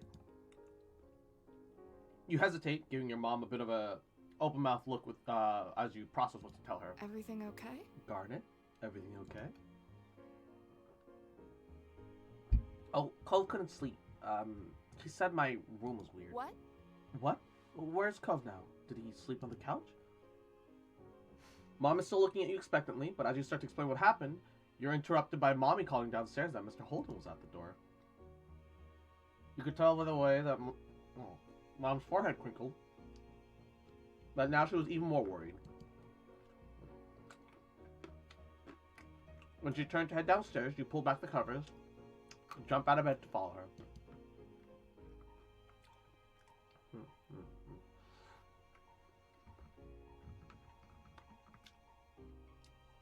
Cliff, how are you? Mom joined Mommy at the door, while you hovered at the bottom of the stairs and peeked around the corner. You saw Cove's dad standing just outside, a sheepish grin on his face. He was alone, and you wondered if Cove was alright. I don't want to alarm you, but Cove showed back up home in the middle of the night, and, well, he wasn't alone. He rubbed the back of his neck anxiously. He must have felt a little bit bad about sharing the news, and Miss Holden kind of reminded you of Cove in that moment.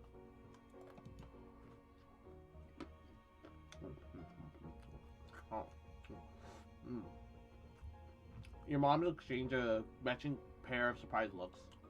Mommy gasping, covering her mouth with a hand.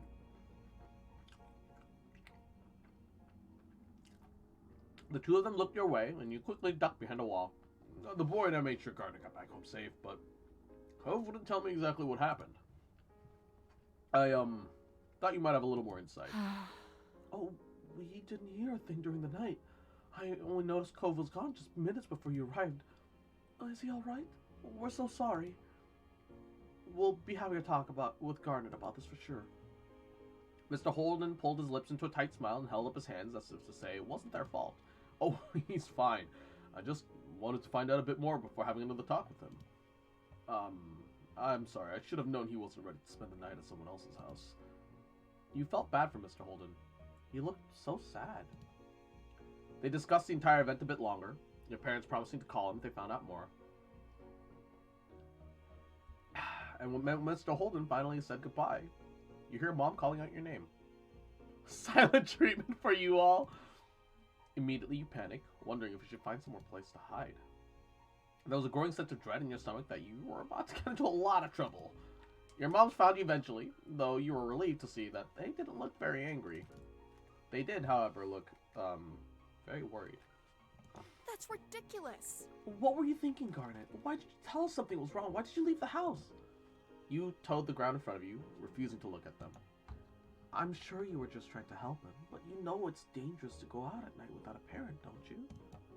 Nodding your head, you couldn't do much more than listen to your parents explain how dangerous it was for you and Cove to wander over to his house on your own. Personally, you didn't think it was that bad. Cove only lived across the street, but you didn't tell your mom that.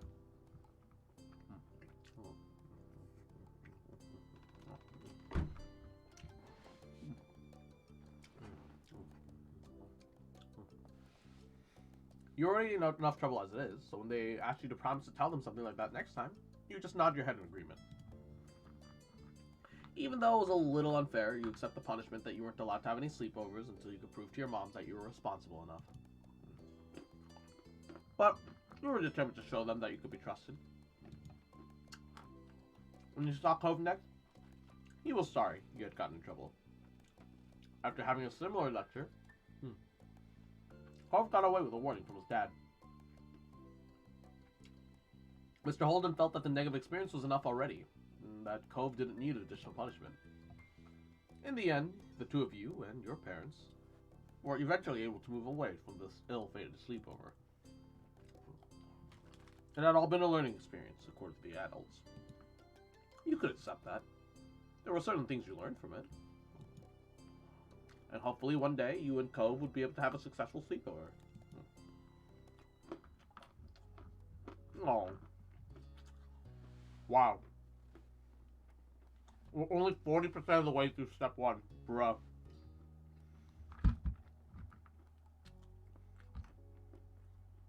Parents learned they eat tripwires? Yeah, attached to fucking flashbangs, bruh.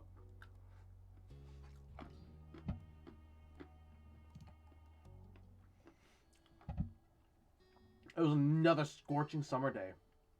The kind where no sooner had you finished one cup of water, you were already filling it up again. Everyone had something going on. So in the afternoon, it was just you and Shiloh. Oh.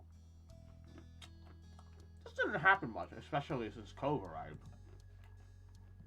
Without Lizzie around, Shiloh looked to you for all the answers. It made you feel...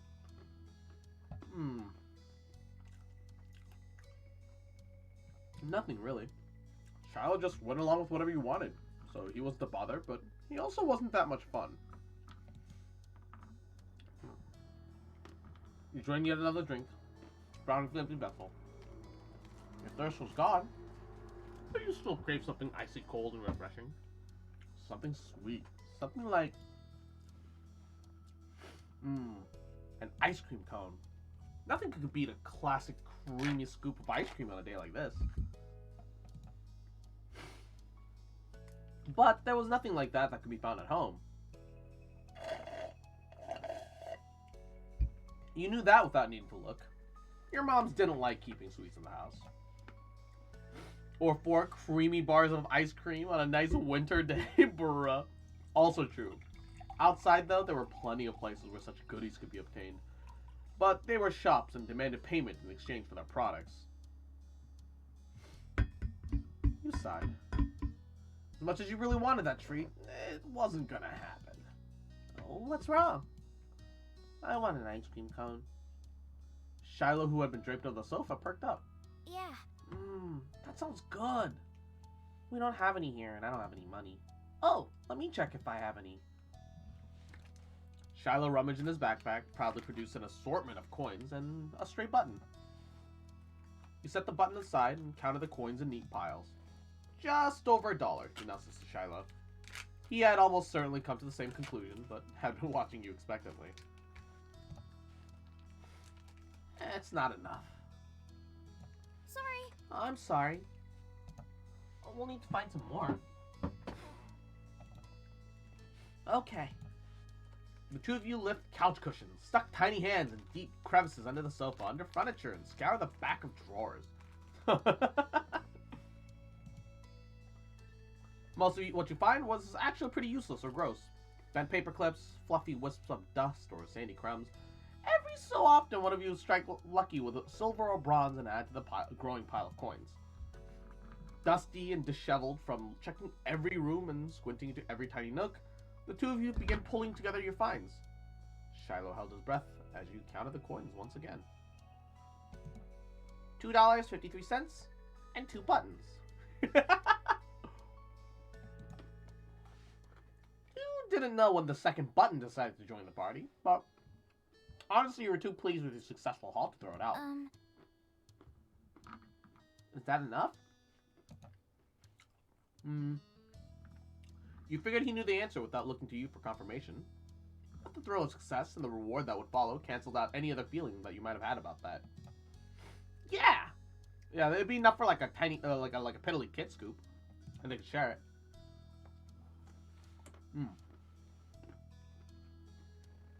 You can now afford something at the shops. Just one thing. That was infinitely better than none. So Shiloh clapped his hands. Yay! The two of you dash outside.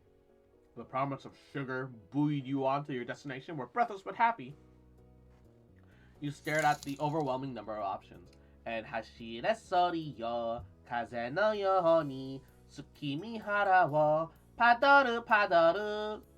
Thank you for the gifted sub, baby. Mwah. You knew what you wanted, but it wasn't nice to you who had it wasn't just you who contributed the funds to get the treat. And so he seemed to notice your pause. Aren't you gonna get an ice cream cone? Shiloh asked if it was though he thought he was completely separate from the decision, rather than someone with a stake in the outcome. Do you mind? Shiloh cocked his head to the side. It was your idea. You should choose. Try to get something we both want anyway. It wasn't fair that you were the only one to decide when he had been a main factor making this happen. Some of the money came directly from his backpack. Oh no, 2 more subs.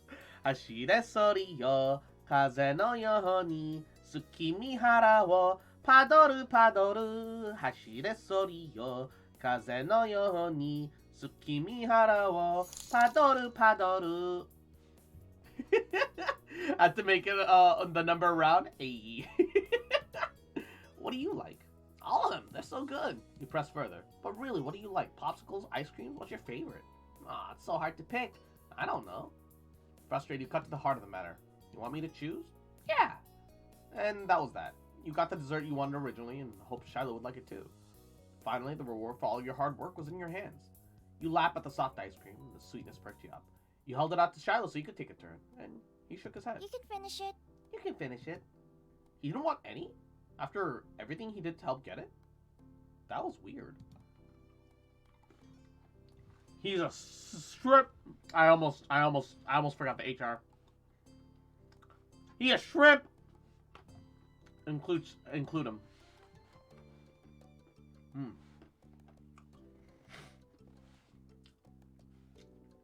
Even if Shiloh said it was okay, every story you'd ever read on TV or in a book so that sharing was caring.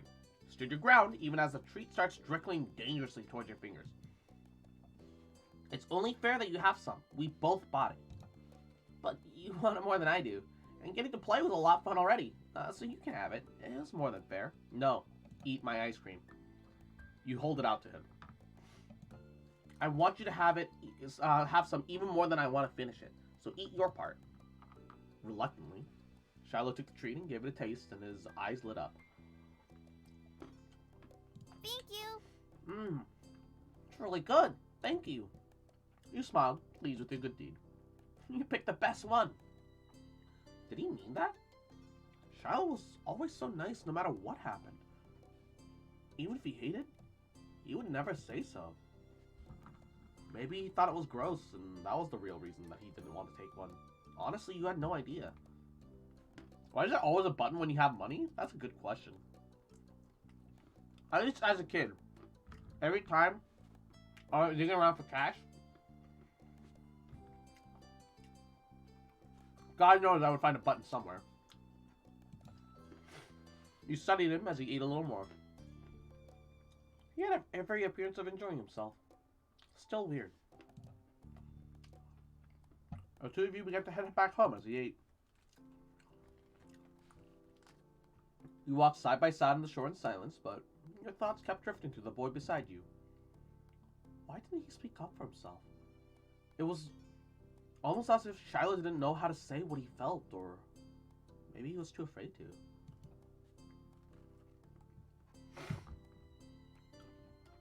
Are we friends? Shiloh opened his eyes wide, seeming caught off guard by the blunt question. Yeah, I think so. He says that. But friends should be able to talk to each other without being scared. If Shiloh wouldn't do that, were you really friends at all? He rubbed his hands together nervously over your non-reaction. I'm sorry. I'm sorry. You weren't sure how you could be sorry without even knowing what he's apologizing for, but you shook your head. No, he didn't do anything. It was true. Shiloh hadn't done anything mean. He'd gone out of his way to make you happy, and that didn't seem like it should be a bad thing, and yet it bothered you. I just don't know if you like me. It's like, it doesn't matter what I do, you're just gonna act the same. I could be anybody and you wouldn't care.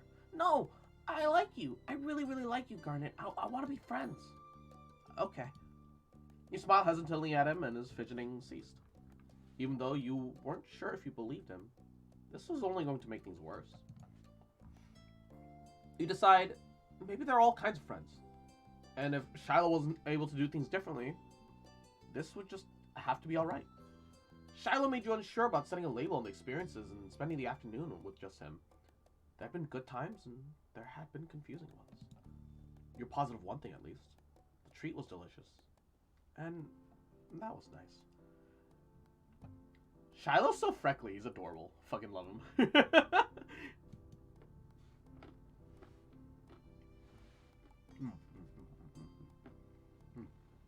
I'm Tyler. Mwah. Welcome back.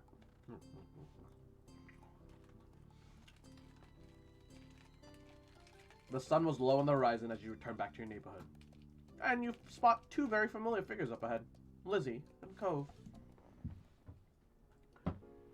You open your mouth to make your presence known to them, but you see tears on Cove's face. Oh no, Lizzie, why? You walk straight over, Shiloh at your heels. Once there, you were... What happened? Without a time machine, the only way you were going to find out is by asking the witnesses. Lizzie might have done something, but she could have been in the wrong place at the wrong time. Or maybe she had even come to Cove's aid. You wanted to hear the story. Cove, what happened? Garnet. I got yelled at. He took a deep, steadying breath. Some grandparents got mad at me. Aw, sorry. Lizzie jerked her head out of a nearby house, and your heart sunk. You knew exactly what happened. Every year, the same old mean couple rented out that condo for the summer. You, Lizzie, and Shiloh knew to stay away from them. But Cove couldn't have. They're like that with everyone. Even your mom struggled to find anything nice to say about them. The elderly couple particularly took offense to the kids. Boomers. The fucking boomers, man. Fucking boomers. Goddamn. Ruining things for everyone. First they ruined the housing market, now they're ruining our children. Like, bruh. Fucking boomers. It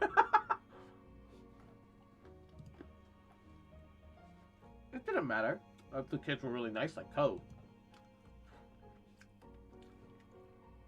Yeah, Lizzie said.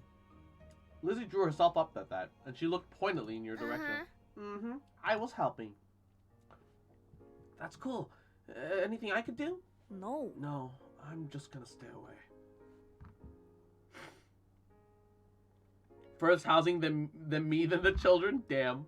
Fallout New Vegas boomers go boom? Yo. Look, Fallout New Vegas boomers are the only good boomers. And even then, they're kind of sus. I'm gonna be honest. Or, you could teach them a lesson. There was a devilish glint in her eye. What? You should go ding-dong ditch them. Ring the doorbell and run. It's great because they're so slow, they're never gonna catch you. That's dumb. I just don't want to get near them ever again. You're just saying that because you're a chicken. Oh, Lizzie, you fucking stop. You're not making this better, girl. Please. Lizzie, I love you. You're my sister. You're my unrelated unrelated by blood sister, but stop.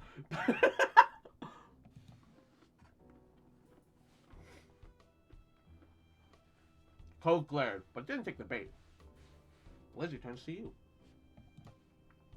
You're not a chicken, are you?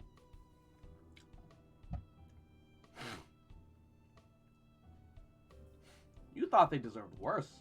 You scrunched up your nose in distaste as you shook your head. As pranks go, it was pretty weak. They just answered the door and find anything there. So what? It would be kind of annoying, but they seem like the type of people that'd be irritated about anything. They're gonna open the door, there should be something bad there. Oh wait, no, hold up. This is not what I was thinking. No.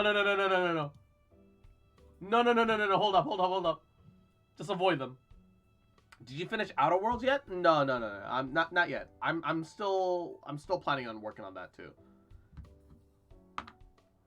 The curse of being a pseudo variety streamer with an attention disorder where you start something and then forget about it later. Yeah, just avoid them. Did you finish Witcher 3 yet? I'm sorry, what's that?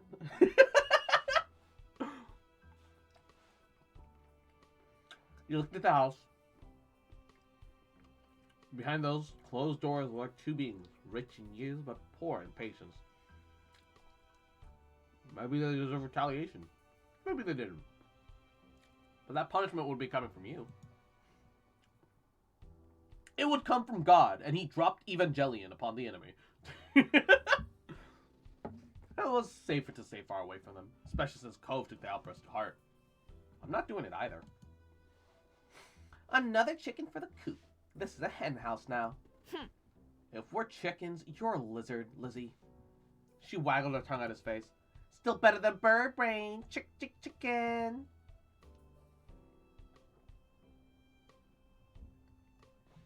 An awkward sweet potato. Mwah. I got timed down another chat for quoting the Bee movie.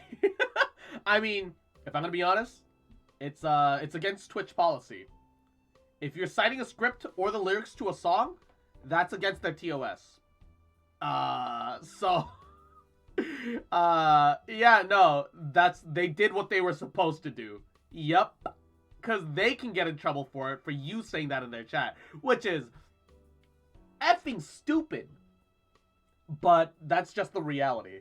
That is the reality in every single chat you're gonna go to, sweet potato. But also, I hope you're having a good Saturday.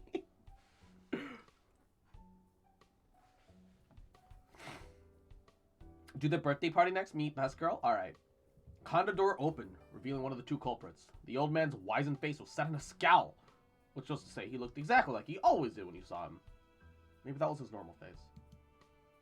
What are you old kids doing here loitering around my house? Or maybe he was just always in a terrible mood. Nothing. Nothing. He repeated the word as if it was the greatest crime anyone could commit. Nothing good, more like get lost. It wasn't as if he owned the space outside the house, but Cove's eyes, still red from his earlier tears, were wide, and you thought it'd be best to heed the old man's command. Lizzie took off, with Shiloh immediately trailing behind her without so much of a glance back in your direction. So much for your friendship. Should I make burritos or donuts for dinner? Burritos? Burritos? Because that's actual food? Donuts isn't actual food. Donuts is a dessert. You wave your arm at Cove, summoning to follow you, and then run after Izzy. The old man's hollers propel you from the street from the sanctity of the hill. Only once you're safe did you notice a stitch in your chest and the ache of your legs. Dissing donuts, Cross? No, it's just not dinner. It's a dessert. You can have it after dinner. Have donuts. Yeah. Bronuts all the way? Yo. Do some babab. I fucking swear to God. You flop down, the blades of grass tickling your face. Lizzie, who had taken the lead in the end, was already lazing on the ground. The four of you took a moment to catch your breath, enjoying the feel of cool grass against your skin. Cove. Hey, Cove. Cove lifted his head. I told you there were mean grandparents around here. Cove rolled his eyes and decided this wasn't dismissive enough, and then rolled his whole body away from your sister.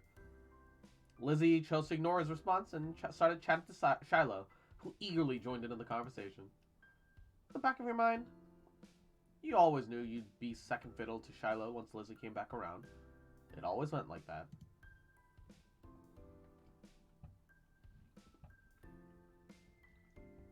And whatever. That was fine, you thought. Shiloh could prefer Lizzie as much as he wanted to. There were other things to attend to anyway. God damn it, Equinox. But Babs on these nuts, you motherfucker. You wiggled closer to Cove, and he calmed down for the most part. He was inspecting a flower. His fingers pinched the stem and tilted the white petals towards him. That's a poppy.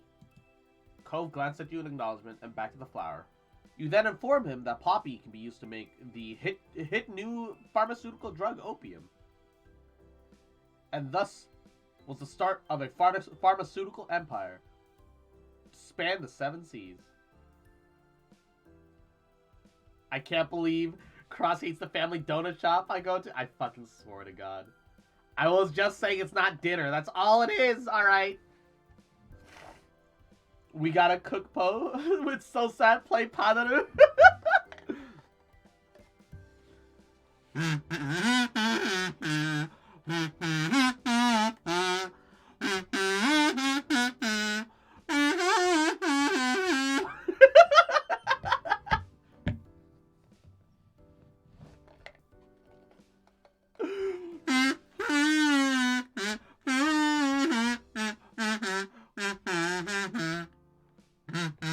Padoru, padoru,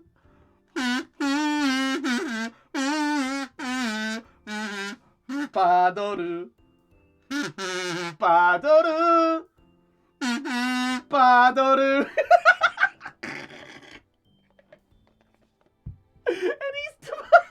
안녕하세요.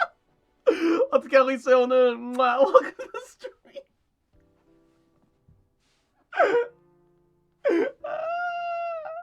Oh yeah, the temp should be turned off while we have the we have the perma one up.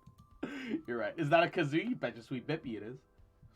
Cove glances you in acknowledgement, then back to the flower. And the type of poppies on this hill have the name white linen poppy. Mommy told me. He quirked a smile. That's funny. He ran a finger around the edge of the petals. It doesn't feel like cloth. You'd need a lot of them to make something. He nodded, then released the delicate plant. The evaluation complete. It's my favorite kind of flower, but I didn't know what it was called. Thanks.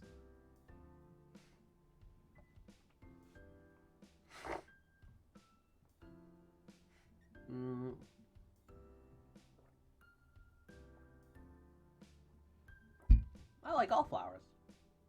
It's too hard to pick just one. Sorry, flowers. He chuckled. You're so nice. Thanks. You move to your back with a small smile and look at the darkening sky. The blanket of clouds remind you of a thick throw you curled under in cold, rainy days. And you wondered if the clouds would be as soft.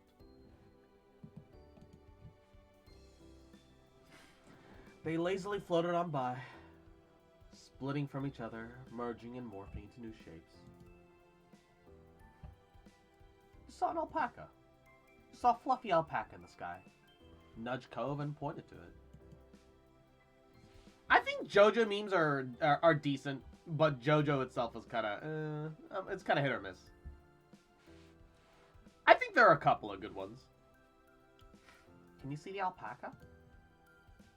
Cove joined you in gazing skywards. There are 3. Yeah, like I said, a couple. Whoa. It's more like a llama. Hey.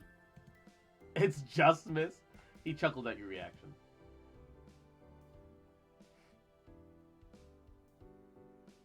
As the sun's light faded from the sky and the moon rose higher, Lizzie got to her feet, dusting strands of grass from her bare legs, and surveyed her surroundings. And Kershaw! Mwah! Yahoo! Welcome to the stream. How you doing? Cross your instrument was sounding like some music from the shitty game called Mega Man. No, it's a kazoo. And I was doing Unravel, but Padoru.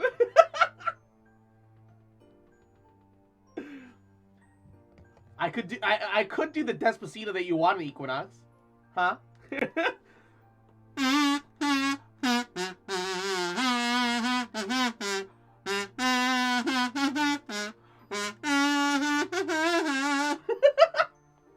Good, Alexa. The ocean, visible from the crest of the hill, beckoned with every sweep of the tide. Let's go to the beach.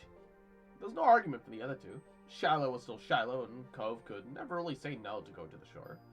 He was a child of the sea. And you were, well, too tired to argue. Been a long, hot day. You weren't really bothered about going there, but you'd rather do that than make a scene. You stepped in the sand for a second time that day, but felt different at night. The beach was nearly quiet at this hour. Abandoned sandcastle and footsteps in the sand. Too big to belong to any of you, were the only indication of how busy it had been only hours earlier. The 4 of you kicked shoes off, removed socks, and walked along the water's edge, waves tickling your feet. I wonder what would happen if you tried to take a bath in the ocean, with shampoo and everything. That would be bad for fish. Jeez. I didn't say anyone would do it. Jeez, you don't have to be so serious about everything. You're the one that asked what would happen. That is what would happen. It'd hurt the fishes. I like bubble baths at home. They're a lot of fun. Is your character a female? I think I made mine a female, because, what, fuck it, why not? I said she, but you can literally choose any pronouns, but while you can choose pronouns, it doesn't determine your physical, biological gender. So I don't think it matters. I think part of the point of the game is that your gender doesn't matter. Me too. Bubble baths are luxurious. You never heard Lizzie use that word before. Mommy loves to have bubbles in her bath, and she'll turn off the lights and have candles. I'm gonna do that next time. Hey, when's your mom coming to pick you up anyway? Oh my god, Lizzie! Oh, well, she was talking to Shiloh. Thank god. Not for a while. She's busy. What about your dad? What about your dad? How come you never talk about him? Nobody does. Is it safe? Oh no. Don't you know you're not supposed to ask someone like that? Why would someone want to talk about something that they never talk about? You kept your eyes on the ground, watching your toes get swallowed up by waves. Even if Shiloh never seemed upset for having this topic come up, it made you feel awkward just for having both of your moms. It's okay. I'm like Lizzie and Garnet. I don't have a dad. But I don't have 2 moms. I just have one. But she's really great. Sorry. I only have one now, too. My mom isn't here. She's back home. It's just my dad and me. Sorry. Oh, I never had a dad or anything, so I don't feel bad. But it's really sad that your mom is gone. Cove nodded. Even if they're all different, our parents are all good in their own way. Yeah. Yeah. Cove couldn't muster a response. I don't think he truly disagreed, though. The silence broke with a splash as Lizzie kicked in your direction.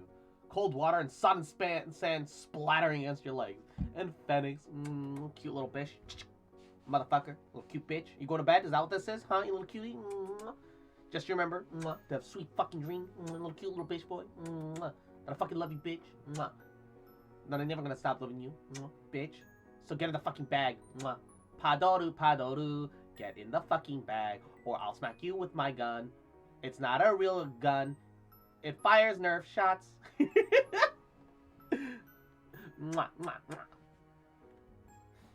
Nailed it exactly. First try. The silence broke with a splash as Lizzie kicked in your direction. Oh, no, I already read that. Lizzie giggled, foot still outstretched from the kick. Cove joined in, striking the incoming waves to make a splash of his own. Shiloh scurried out of Cove's spray zone with a grin. You retaliate. You use your foot to smack back the water pooling around you, sending an arc of sea foam back flying to your sister. You laugh as she sputters, some of the salty seawater having landed in her mouth, and she spat it out. Yuck! Lizzie chases you, intent on revenge.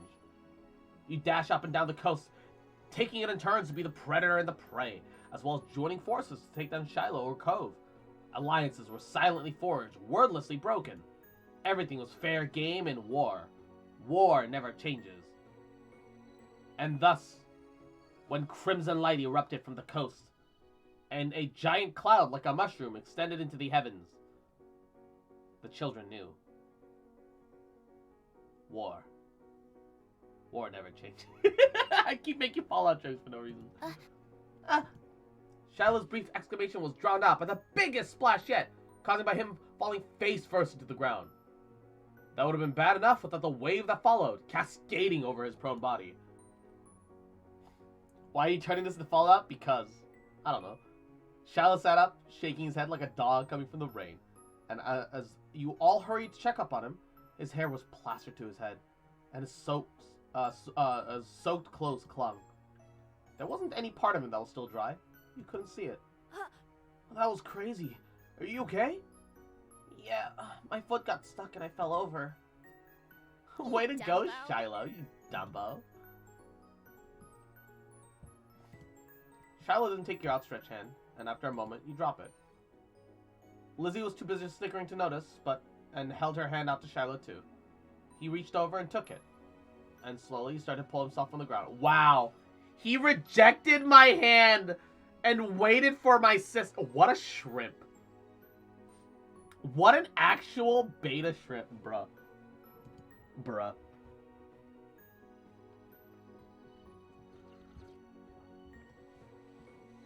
He reached over and took it, slowly started to pull himself up from the ground, then he slipped in the slick sand, dragging him and Lizzie down, just in time for another wave to hit.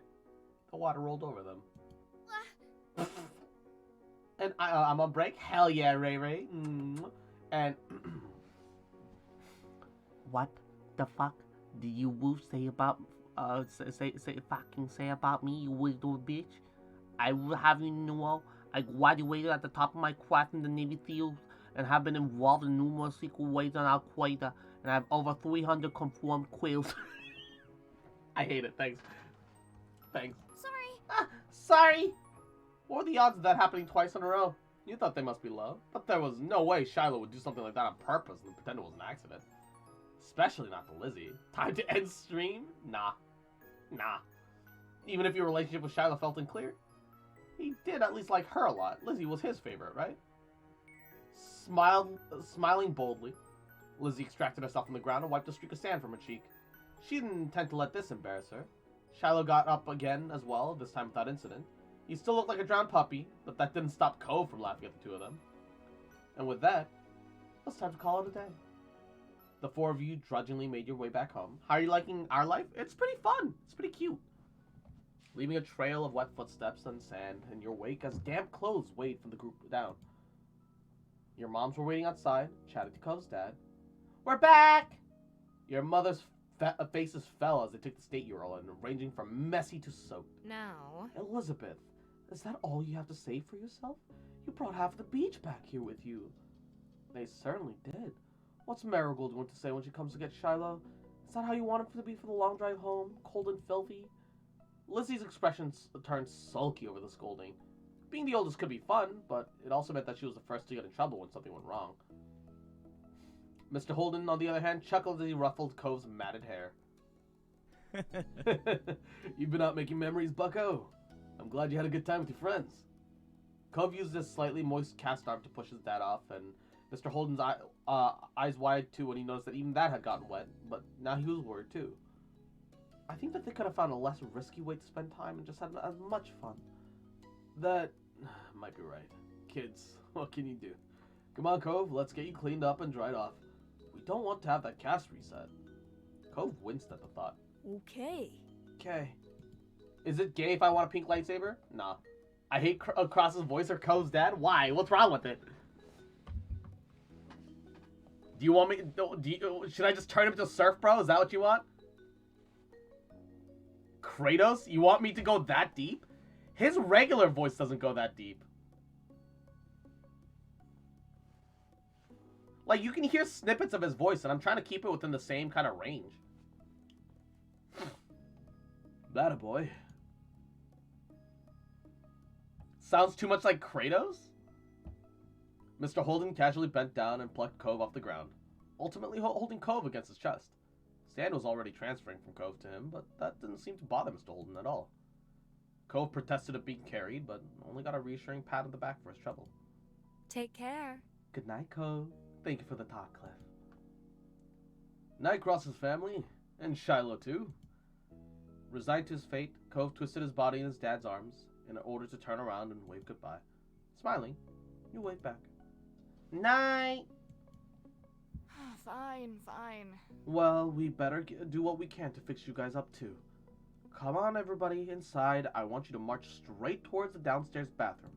Ugh. Yes, Mom. And Dandelion. Mwah. Yahoo. Welcome to the stream. Thank you for the head pats. And Equinox. You little shit. Why the fuck are you not in the paddle bag, huh? Little bitch boy. Huh? Little shit. You little cute fucker. Little bitch. Already giving up on Halo campaign? Thought you were a real fan. Fake fan. Bitch boy. Cute fucker. Mwah. Just fucking remember, bitch. That all jokes aside, I love you, bitch. Mwah. Cute bitch. Mwah. Little cutie. Little fucker. Get in the bag. Yes, Mom. Okay, Lizzie's mom. Don't worry about stopping to wipe your feet on the mat this time. That won't do much good tonight. I'll try again later after stream. Sitting on an old beach towel your mommy found, you waited in the hall. Unless you were less sandy, you weren't allowed to go up to your room or walk around the house. But you did get to eat a sandwich for dinner there, and it felt like an indoor picnic. It had been decided that Shiloh would wash first and borrow some of your clothes. It was already finished and packed away in his mom's car. Mrs. Fields had come to collect him a little while ago. It was a bit of a fun experience, seeing him without a hat on for once. Lizzie, being much more soaked than you, got to go to the tub next. Wasn't a bubble bath as she hoped. This was a no fun allowed cleanup session. At least that's what she claimed. Not much longer and it would be your turn. When the bath was done, you'd have to go right to bed. After a day like this, though, you were glad that there weren't going to be any further events. Drifting off to sleep sounded like a great idea. Bye. Alright, I remember somebody gave a suggestion for the next one. Birthday? There's no birthday. There's Grown Up, Fireflies, Runaway Ghost, and Library. Unless one of those is the birthday? I'm still step 1. Maybe you're thinking about a step 2 thing.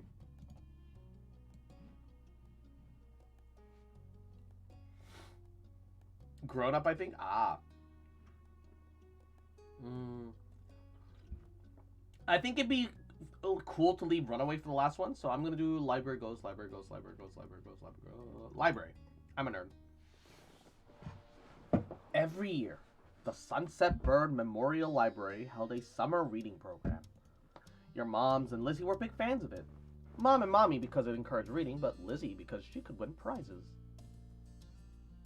When it came to thought of what you would have to read a bunch of books and then go to the library with a competitive Lizzie, Honestly, you kind of hated it.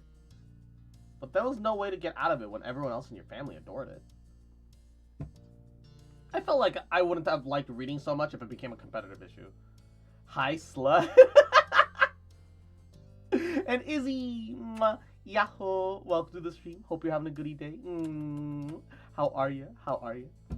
But there was just no way to get out of it when everyone else in your family adored it. No matter how many jokes you cracked about it being boring.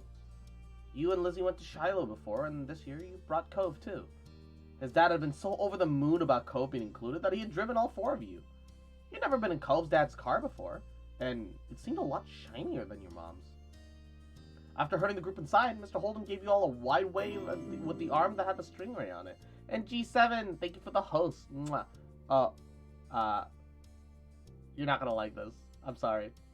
Hashire sori yo, kaze no yo ni, tsukimi hara wo, padoru padoru. G7, I love you. I'm sorry. Mwah. After hurting the group inside... Have fun, kids. Stay inside of the librarians, you hear?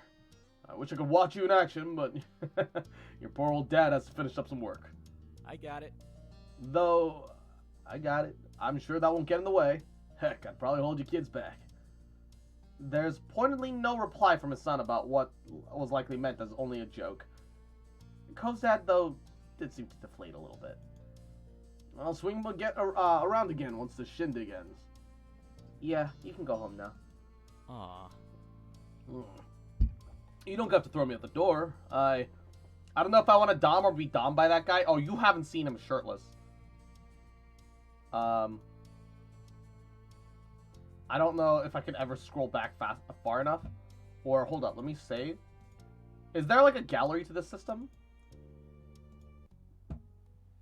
Gallery. Hold up. No, it doesn't, it doesn't take, no, it's only, no, I'm sad. Aw. You can't go that far? Yeah, I saw him shirtless, alright? Shirtless, hell yeah, baby. And Izzy, cute little bitch, little fucker, little cute bitch. Mwah. Better be having a goody fucking day. Better be taking care of yourself. Drinking enough water. Better be getting dinner, huh? It's dinner time on your end. Cute fucker. Better be having some goody fucking food. Taking care of yourself. More than fucking Taco Bell, you cute fucker. Take good care of yourself. You little shit. Little cute fucker, little trash panda. Little bitch boy. Now get in the bag. You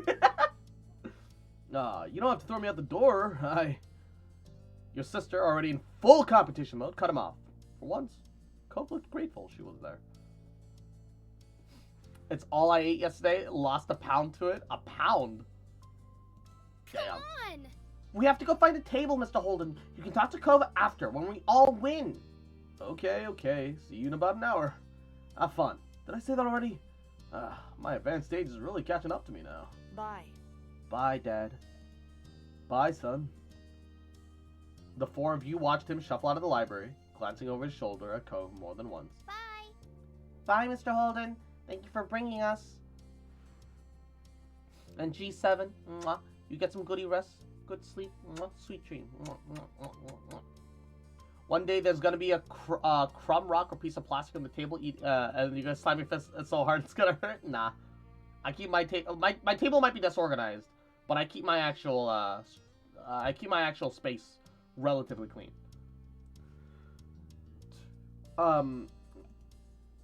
Thanks, Lizzie. I don't know what you're thanking me for. Are you copying Shiloh? Distracted, Cove was already glancing around the gigantic library. I want to go explore. What? I said I wanted to go look around, see what's in here. But the quiz starts soon. That's why we came. Yeah, Ray Ray's seen my setup without me cleaning.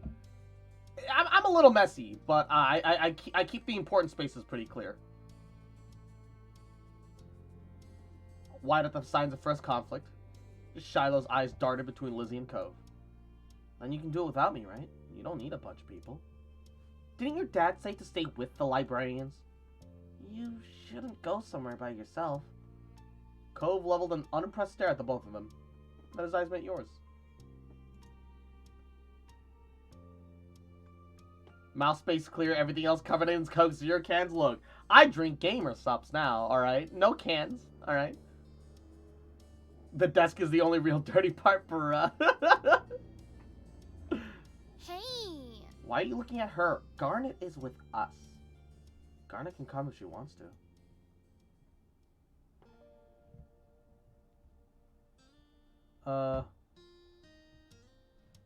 Cole's idea is kind of more fun. Seriously? Seriously? Call it Gamer Juice? Please stop calling it that name. You know what? I'll call it Gamer Sucks instead. Gamer Suck. Suck. I need like a soundboard or something so I can add like echo. I got Gamer Sucks, man. And Hungry Anna! Mwah! Yahoo! Welcome to the stream. How you doing today, cutie? Yeah, my small ass 5x5 room really does not allow for dirtiness. Yeah. For all that you kept fun of the whole idea of a kids quiz, you never directly admitted to hating it. Ugh, fine. Let's go, Shiloh. And Naj, yahoo! Welcome to the stream. How you doing? Cross, can I hug? Of course. Mwah. Yeah. Da. Yeah. There you go. Okay. Her arms folded, your sister storms off. Shiloh has a race to keep up with her. She cares about that a lot. That's just how Lizzie is. I don't like it. Since you've been here a lot before, we could play hide and seek. Hide and seek? Not exploring? Yeah? If I'm searching for you and you're searching for me, we'll really have to look at everything. You weren't entirely sure of how effective that would be, but couldn't say he was totally wrong. I'll hide first. Decision made, Cove took off towards the back of the library. You already agreed to play with him instead, so you cover your face, wait for 10 seconds. When you look up again, he was nowhere to be seen. You glance over as the way he went, but Cove had not that much time to hide, but he was already visible. The place you decide to check is next to a Peter Pan poster. The library had lots of little hidey holes all over the place alongside the walls. Your mother called them alcoves. Damn, calling out my typo, Sag. I spent the morning playing with my nieces and nephews, so I'm tired. Oh, that's cute. I hope you had fun though, despite being tired. Mwah. I'm trying to order some sneakers. Ooh, trying to get some foams. Is that what this is? What's up? Every single one had its own cool, shiny book poster next to it. This one had Peter Pan, a young girl flying through the sky. Two younger kids trailing behind them.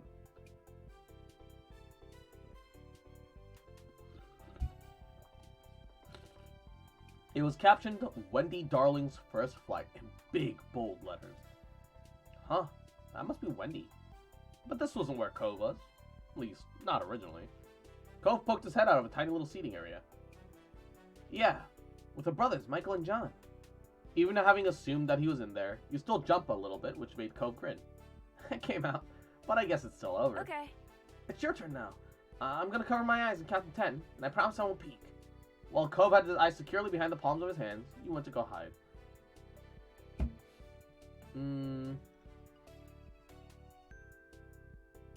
Fantasy section. You decide to hide from Cove in the fantasy section. He never really mentioned being interested in fantasy, so you had pretty good odds of hiding there for a while. If he didn't pay attention to it or read it much, he might just glance over it. And you were right, sort of. He left you waiting for a while, long enough to eventually push out with your legs to stretch your legs. You won the round, but Cove wasn't really even trying. Over the edge of a shelf, you saw him standing and staring at a bunch of books. You want to stop playing? Cove froze in place. Oh! Sorry. Sorry, I was gonna come find you soon. It's alright. What's, You gestured at the shelf full of books, and the one in his hand that had clearly been taking up all of his attention. They're the Narnia series. They've got talking animals and a magic land with intense fights. And my mom used to read them to me. Oh, dude, I read the entire Chronicles of Narnia when I was in 3rd grade. I don't really understand all the nuances, but bruh, that was childhood right there. Nostalgic. Nerd? Yeah, I was. I didn't have any friends.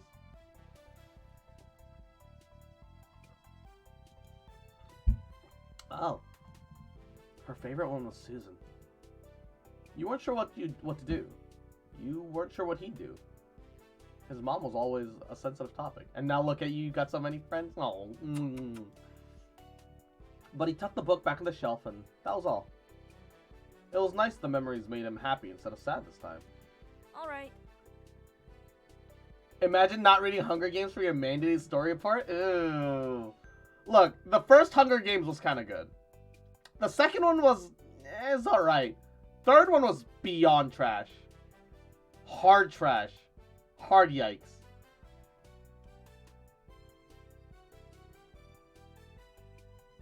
The books were actually good. No, the first one was very good. I very enjoyed the first one. The second one was a little... it didn't hold up the same standard as the first, but it was still a good enough continuation. The third one, especially the ending with the third one, was trash. No, I didn't even watch the movies. I read the books, but... 나는 괜찮아요. It's my turn again. Start counting again so I can pick a spot. I shrimp for cute nerds. Okay. Cove darted off before you even had the chance to fully close your eyes. One Mississippi. When time was up, he was long gone again. There was still a lot of good places to hide, so you figured he was now...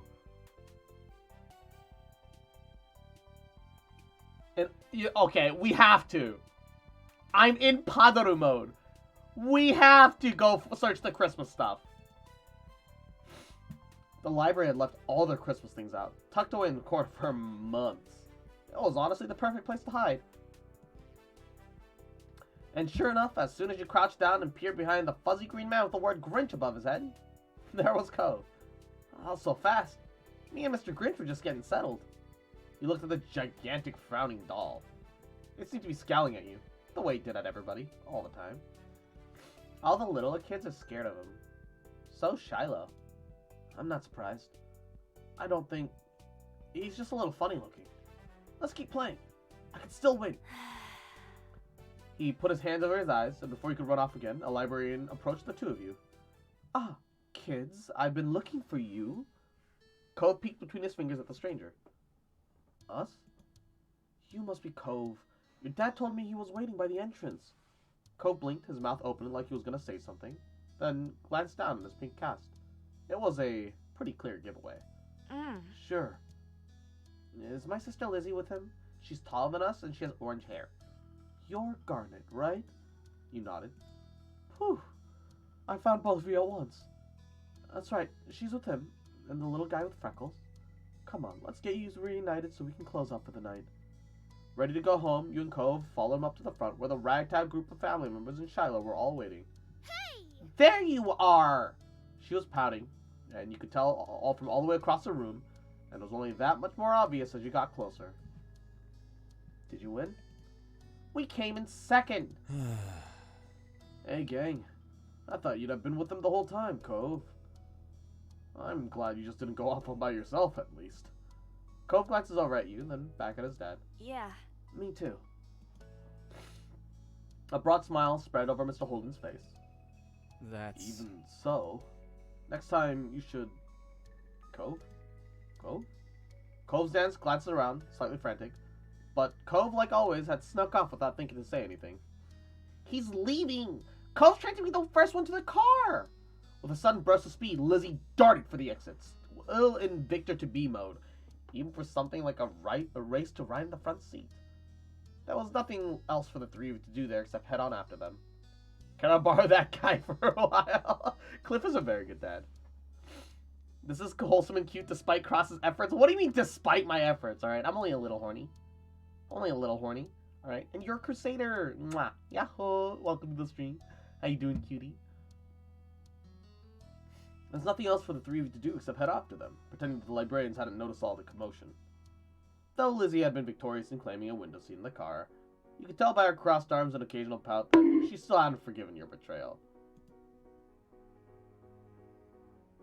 Cove had sighed when he had to sit in the middle after Lizzie shot past him at the last second, but he cheered up as you hopped into the back seat with him. Did you say you came into second place? That's some good going. No. No, it's not. She levied another glare at you over her shoulder. Sure. Sure. Striving is to improve is good, too. That makes Garnet the winner in your family. That's me. What? What? Garnet kept finding me in our game. I lost. We need a rematch. Hide and seek with just you two? That doesn't even count as winning. Why? Why not? It's not special. There's no judges or prizes. You eyed the seat that she fought so hard to win. That really wasn't that much of a prize either. I'm good. You? Doing good. Doing good. I'm enjoying this game. Well, more than a game, I'm enjoying this VN. It's a book. It's a virtual book. A visual book. Dad? Yes? You could see Cove's dad in the rearview mirror, suddenly attentive to his son's call. We need a prize. Oh, as a matter of fact, Mr. Holden focused intently on the road ahead, as though a suitable reward to please Cove might appear before him. Right. Right. The big thing in the flyer was for the chance to get free pizza coupon, wasn't it? How about I call a takeout place, and we can have pizza at home for dinner? Lizzie huffed, pulling her arms closer to her chest. Is Mom even going to let you take a pizza from Mr. Holden? We'll see. I'll ask her later. Look, I'll talk to all of your moms about this. Thanks, Cove's dad. Thank you. Thank you, Mr. Holden. Yeah, thanks, Dad. You're welcome. I'll do what I can. But you really should have stuck with the group. The quiz would have been fun. That was the plan when I dropped you off. And I'm a possum! Yahoo! How you doing today? Mwah. More paddles today? Yes, it is someone redeemed full Padoru stream day. So yes, it is all Padoru. Padoru, Padoru. We stayed together, and I didn't leave the library. No, I'm glad for that. I am. Well, there's a lot of trouble you can get into, even if you have a buddy along for the ride. Just be careful next time. I worry about you, and I bet Garnet's parents wouldn't want her to run off unexpectedly either. Okay, son? Okay. Okay. That's my boy. Now, enough grub from your old dad. Let's decide what kind of toppings we're gonna get. Pepperoni! Sounds good. Anything else? And the conversation continued from there, with debates on what was best to put on a pizza for the rest of the drive. Mr. Holden wanted anchovies, and the other 3 kids in the car had to band up together to explain how gross they were. The way Cove's dad laughed up in the front seat, though, made you wonder if he was doing it on purpose. You had a fun day already, but closing it with the promise of a free pizza after all, and more time to hang out with Cove, made it even sweeter. I definitely do feel like they make the main character seem a lot more mature for her age, regardless of some of your choices. Which I think is kind of the point, because it lets you be a much more objective, like, decision maker. But every once in a while, I just like making a decision that I feel like a kid would make. And it also gives you those options too, which is cool. You were so glad that there ended up being a way to salvage the day. Maybe you could come up with a way to skip the quiz again next year. No. We gotta end with Runaway. So, Grown Up or Fireflies? Let's see. Eeny, meeny, miny, mo. Catch a tiger by the toe. If you hollow, let him go. That's why I'm gonna choose the very best one, and that is Y-O-U. Grown Up. One sweltering summer day, you were in your living room with Cove, listening to the sounds of the birds chattering outside the window while you lay across a rug on the floor. Cove's dad had dropped him off earlier, and your moms had left the two of you alone alongside Izzy to play amongst yourselves. It had been too hot to go outside in the afternoon, at least according to Mommy, so your sister was starting to get impatient waiting for her golf class that evening. The 3 of you had trouble finding something fun to do. The beach and the playground were off limits, and you felt that it was too warm to play with your fuzzy toy animals. Then suddenly, a light came to Lizzie's big brown eyes, and her eyes spread wide across her face. Having an idea gave her a new wave of energy. Since we're stuck inside, we should all be adults. They don't play outdoors anyway. They're always inside and telling everybody else they're too busy to play. Why? And Equinox, you little nerd, little bitch boy, little shit. Mwah. Get in the fucking bag. Get in the Padoru bag. Otherwise...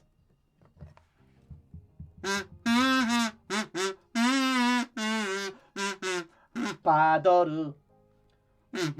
Padoru. Padoru. Mwah. Bitch boy. Oh shit. Mwah. I said bully, not one of the fuck. Why? Duh. I said why, and it'll be fun. Duh. What did they do inside that we don't? Besides use the phone a lot. Excluding a small huff, Lizzie then decides to ignore Cove. What do you think? Garnet, what do you think? Do you want to? Sure, I want to. You do? Seriously? Yeah.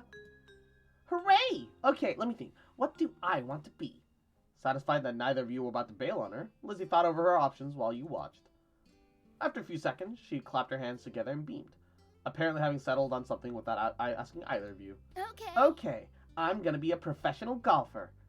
Garnet, you and Cove can be a beach volleyball player, a gymnast, or a tennis player. And Sarcastic Beetle, mwah, welcome to the stream. Thank you for the head pats. Why can't we pick anything we want?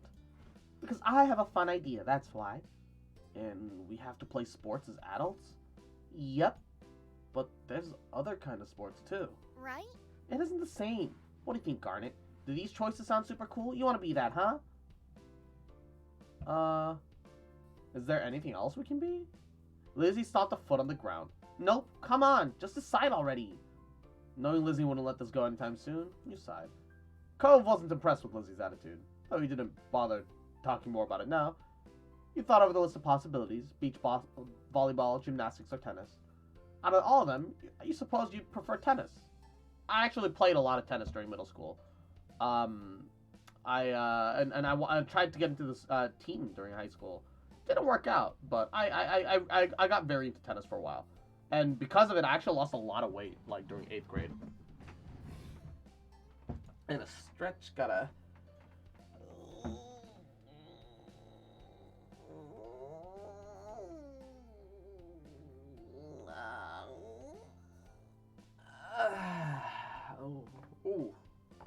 Ooh, my neck. Ara, mama, o kawaii koto, kawaii da yo, ikunasu-kun, mwah, kawaii da yo, ara, 아이고, 어머, 왜 이렇게 귀여우나. 야, 한번 일본어로 해주려고, 한국도 해주려고, 야, 이놈, 왜 이렇게 귀여우나. 어머. And alright, fine, Ikunan. You are my little fox champ. Come here. Padoru, mwah. You're my little Padoru champ, bitch. Mwah. You remember Mommy had a couple of tennis rackets lying around somewhere. You forgot where you'd seen them last, though. You could check the attic for them, although Lizzie probably wouldn't let you run off and do that now that she had you here. Yep, that was clearly the top option.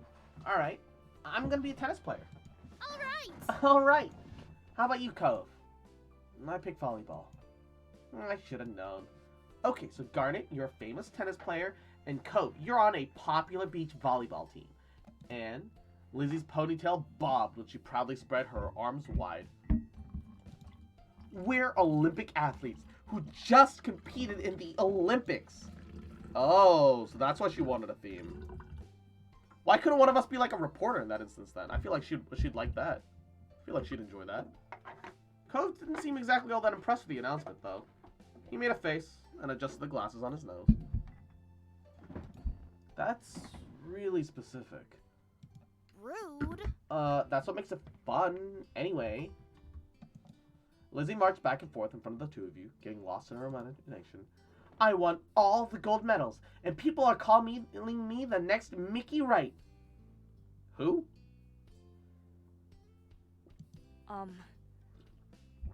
Who's that? Lizzie stopped on the spot and turned on him, her brown eyes shining with impatience. Doesn't matter if you don't know who she is. It's a golf thing. You guys won medals too. Cove, your team was bronze, and Garnet, you barely missed out on the gold and got silver. It's more real if we're not all first place.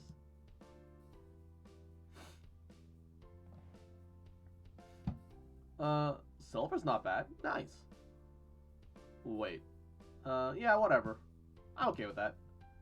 You shrug his shoulders, agreeing with Lizzie. Silver medal was still really good in the Olympics. I'm not. Cove folded his arms across his chest, apparently not as happy as you were about the decision. Sorry. Lots of people lose at the Olympics. Them's the breaks. Then you're the one who did, not me. Lizzie looked back at Cove's declaration, as if the thought of her losing was completely absurd. No way! It wouldn't make sense. I'm already practicing my golf game. She took a golfing stance to make her point, pretending to swing her club and hit an invisible ball. So what kind of house would you want to live in? Cove hadn't changed his mind about winning, but thinking about where he'd live as an adult seemed to appeal to him, apparently. Because he looked back at Lizzie with some of the anger fading. I'm gonna live on the beach. Lizzie made a face at him, poking out her tongue. That's kind of boring. We already have that. No, not like the normal houses with a street on it. On it. Right on the sand. By the water. And just like that, all the tension was back. You hadn't even had a chance to choose where you would want to live. That's not very fun or smart, Cove. You can't live on a bunch of sand and shells. But I want to. And I will. Cove narrowed his eyes at Lizzie, even though she stood half a head taller than him. You didn't give out a list of things to pick from this time, so I'm picking that. Why are we even playing pretend if we can't imagine anything? Jeez. Well, I'm gonna live on a mansion far from here and far away from you. One with an indoor pool and a place to practice my award-winning golfing. It's not fair. How come you're yelling about mine when your idea is even more impossible? Lizzie's face flushed red, her hands balling to fists at her sides. It's not impossible, and it's better than yours. Disagreements always seem to crop up when the two of them were together, and you always felt like you were stuck in the middle. But when it comes to the topic at hand, this time you thought.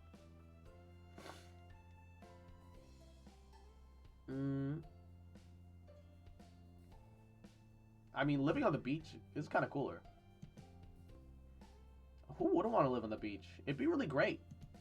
You could have windows made from driftwood and seashell wind chimes. Ugh. He smiled slightly over the agreement, then turned to Lizzie with a bolstered confidence. You can swim wherever you want if you live on the beach. We can still swim anytime we want to where we live now. Being a little closer doesn't mean anything. Says you. The two of them scowled at each other. You're being so unreasonable. You... I don't get what you want. This game doesn't make any sense. It does. You have to be realistic. I said that. But you're not. You had no idea what to make them stop at this point. Seemed like the two of them would just keep working each other up as long as they could. Apparently Lizzie doesn't know of beachfront property. No, well, what Cove wants is less beachfront property and more a house literally on the beach itself. Like more of those like traditional houses, I think, like where you'd have the houses up on like stilts and stuff. I would presume that that's what he wants. But yeah, seems that way, don't it? Nothing you'd said this far had kept them from getting mad. The short-term property model, exactly. Like the Turtle Hermit in Dragon Ball, maybe more like that. That could work too. Thankfully, like a greeting card angel, Mom walked into the room. Lizzie rushed to her, hanging to the hem of her shirt, poking out her tongue at Cove. Lizzie, Garnet, it's time to get ready to go. You alright with that? Sorry you have to leave. You have to leave already, Cove. Their mommy said that she'd walk you home so you won't be left in the cold. Cove was still glaring at Lizzie, his face flushed red with anger. I'm very confused with the last couple sentences in this. Just know that once the ocean reclaims part of that land, they'll technically own the ocean since their property is not under. I can go by myself. But... Bye, Garnet. There was still a harsh edge in the brief farewell, but he knew it wasn't you he was mad at. Without giving Mom a chance to stop him, Cove stood up and stalked out of the room, shoulders drawn tight. Huh? Okay. Worried, Mom turned down to look down at you and Lizzie. You two were playing nice with our new friend, weren't you? They were arguing. We're playing pretend things got intense. They were like cats and dogs. Your sister's jaws dropped, looking betrayed. Mom put both hands on her hips. Elizabeth! I told you to be kind to him. He's having a hard time right now. Lizzie's mouth closed back up, replaced by a tiny frown. I know, I tried, but he was... That's no enough. buts. We both know you can show someone a great time if you put your mind to it. We're going to apologize to Cove and his dad over the phone when he gets home from work tonight. Lizzie hung her head, dragging a foot across the ground in front of her. Okay, Mom. Good girl. You caught pieces of Lizzie sulking to herself about how it was his fault too, but it was over. Ah, right. We better get a move on. Let's go. Let's go, kids. Nolani? Oh, her name isn't just Lonnie, it's Noelani. Oh, Nolani. Nolani. Mommy. Sorry, Mommy. Where'd you leave the car keys? Mom hustled you all out the door, and you noticed that during the car ride to her golf practice that Lizzie was quieter than usual. She was usually the first one to request which music to listen to in the car, but she didn't say anything. Your parents noticed she wasn't in a mood to be bothered.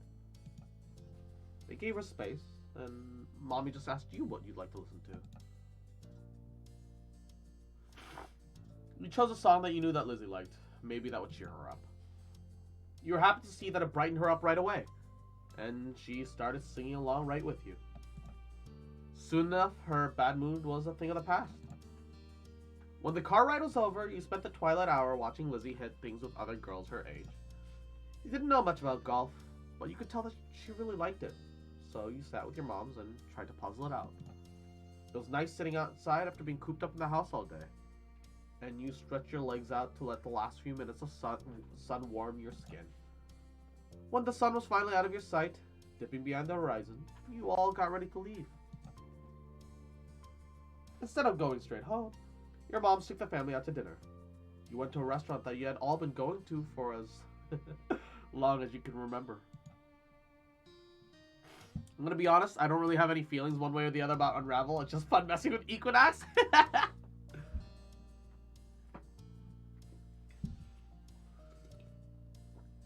The whole afternoon had been a bunch of shouting, and you hadn't been able to stop, but you could tell that all of this helped Lizzie be less angry. The car ride home was quiet, only the radio providing escape from silence. Lizzie seemed to be in better spirits now, but the closer you got to your neighborhood, the more she wiggled in her seat and frowned out the window. She knew what was coming from when you got all back home, and clearly she was dreading it. Soon enough, Mom was turning a new street, then reversing in the driveway, and once she cut the ignition, it was dead silent. Like I said, that's Cross's fault? Nah. Egg. It's Egg's fault. It's the Egg fault. Hashtag Egg fault. No one spoke, only unbuckled their seatbelts and opened the doors, and Lizzie was the last one out. Once everyone was inside and done taking off their shoes, she propped her hands on her hips. So, Now then, Mr. Holden's car's in his driveway, so he should be back from work. That's good news, isn't it, Elizabeth? You and Cove can hash things out before the day is done. Lizzie didn't complain or put up a fight. Her head ducked so she wouldn't have to meet anyone nice, and she nodded once. Good. Let's move this to the kitchen. Mom went over to the house phone, the rest of you following behind her. Mommy put a gentle hand on Lizzie's shoulder as they walked side by side. You watched them from the back. This was only happening because you told on Lizzie. I mean, you hadn't liked it, but you kind of had to. Being a tattletale never felt good. You wouldn't want someone else to tell your moms everything you did. Still, your mom had asked directly, and you wanted to be a liar even less. Why does your mom look 19 years old? I don't think they look that young. I'd say she's in her, like, early to mid-20s. It might just be the art style. Slutty egg! No. Hold up.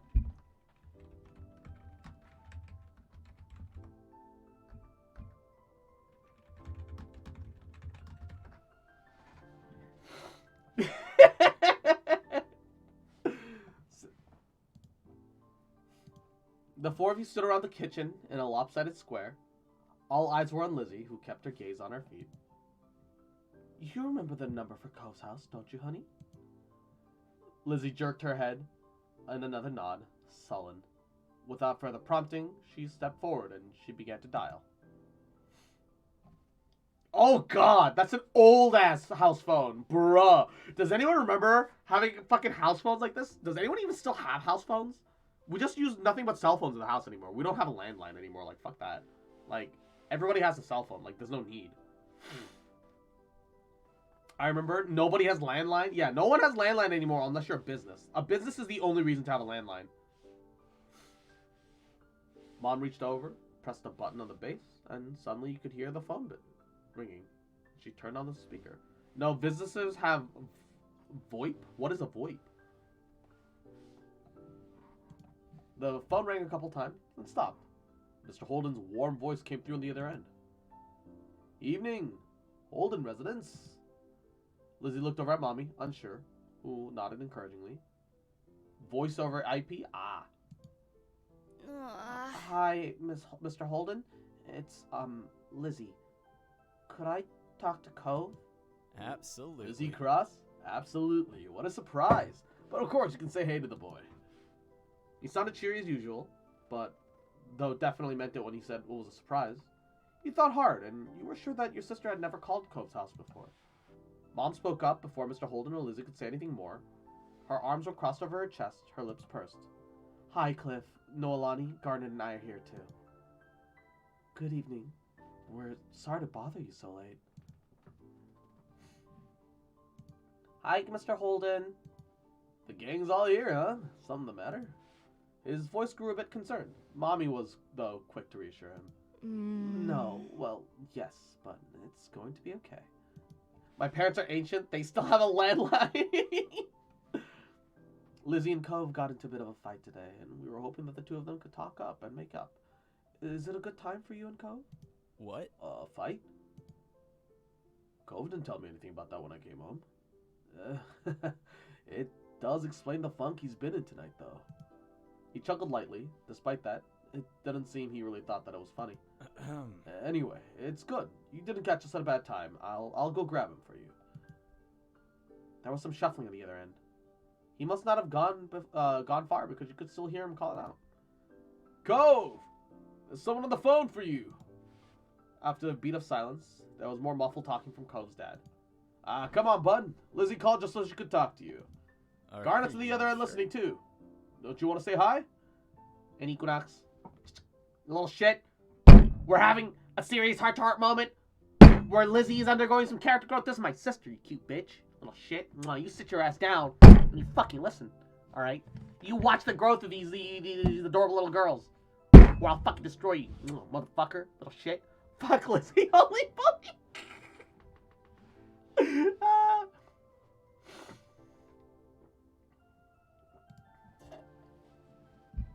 Cove's dad is a phone? That's not your dad. That's a cell phone. So I threw it on the ground. What? I ain't stupid. My dad's not a cell phone. I ain't part of your system, man. God, I feel old. Lonely Island, bruh. It took a bit of back and forth, though the conversation seemed pretty one-sided since you couldn't hear Cove properly. Eventually, Cove did take the phone from his dad. Hi. Hello? Hey, it's Lizzie. Yeah, I know. Dad told me. Cove's tone was defensive, and Lizzie turned to Mom, scowling. But one look for her, though, and Lizzie turned away.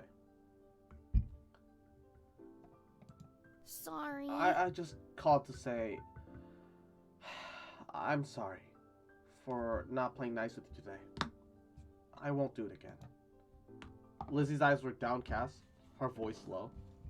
You could tell that she felt uncomfortable apologizing to Cove in front of everyone.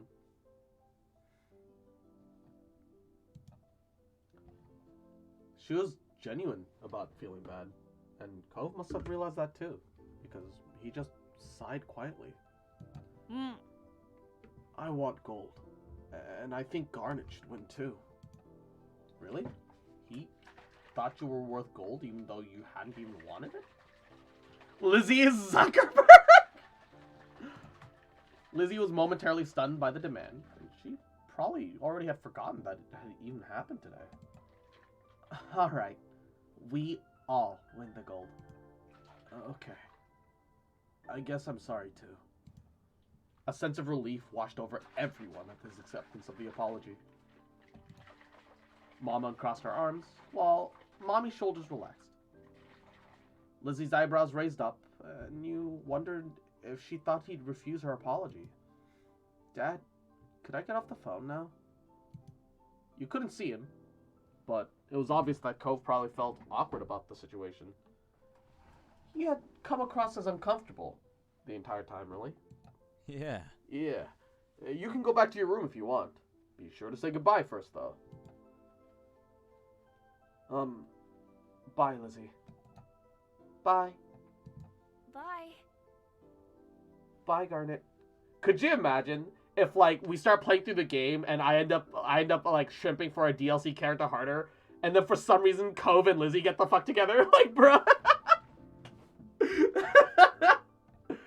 So far, Cove's a sweet kid. I just don't know if, I have no romantic feelings at the moment, though, because he's like 6 right now. I've got 0 feelings. I just think he's a cute kid, and I want to do right by him. That's all the thought I have at the moment. Yeah, exactly. I literally can't feel anything right now. You perk up at the mention of your name, and you smile, even if you couldn't see it. Bye, Cove. With that said, though, Cove must have handed the phone to his dad and left since Mr. Holden spoke up. That's a relief. Well, all's well that ends well, they say. Thanks for arranging this. I'm sure he appreciates it. As Mom replied, Lizzie tugged on Mommy's hand to catch her attention. Can I go now, too? Good job. Sure, sweetie. Thank you very much for apologizing to Cove. Mom flashed a brief smile at Lizzie and nodded her agreement. Given permission to leave, Lizzie scurried off towards the stairs. She seemed to be feeling much better with the incident behind her. Mom and Mommy returned to the phone, taking off the speaker. They continued to talk to Mr. Holden, although you couldn't tell what about. You're just glad that was the end of it all. Lizzie and Cove might not get along, and probably still won't, but they weren't mad at each other anymore. Mom and Mommy weren't upset either. Everything was finally back to normal. And with that thought, you retreated back to your own room with a spring on your step. Ghost. Spooky. The night was incredibly still.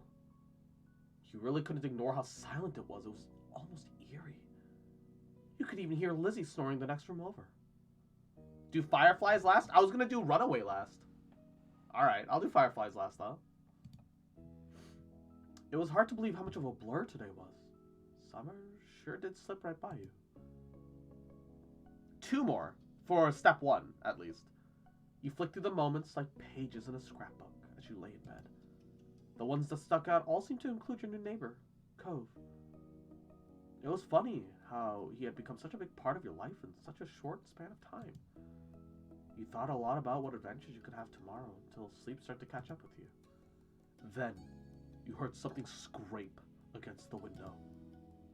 It wasn't that uncommon for the wind to brush a tree branch against the glass.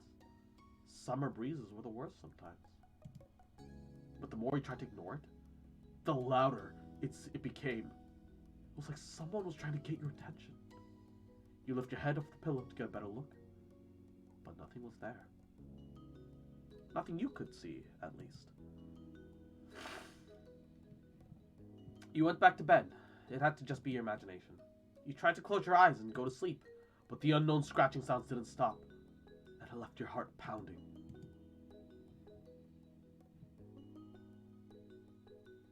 You went to talk to your moms about it.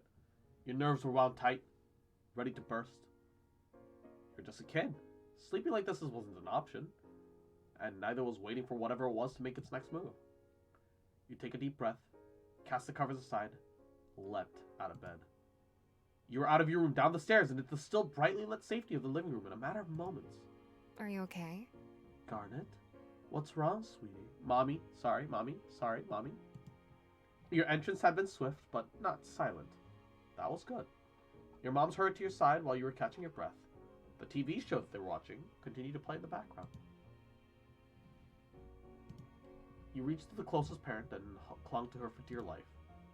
There's a loud noise coming from the window. Oh, did it frighten you? Yeah. Mommy crouched down and held your hand, and Mom wrapped her hands around you. You felt the concern slip away. There was nothing bad that could happen to you while you were with your moms. You alright with that? Why don't the three of us go upstairs and check together? We'll see what's causing that racket. Good plan, Garnet.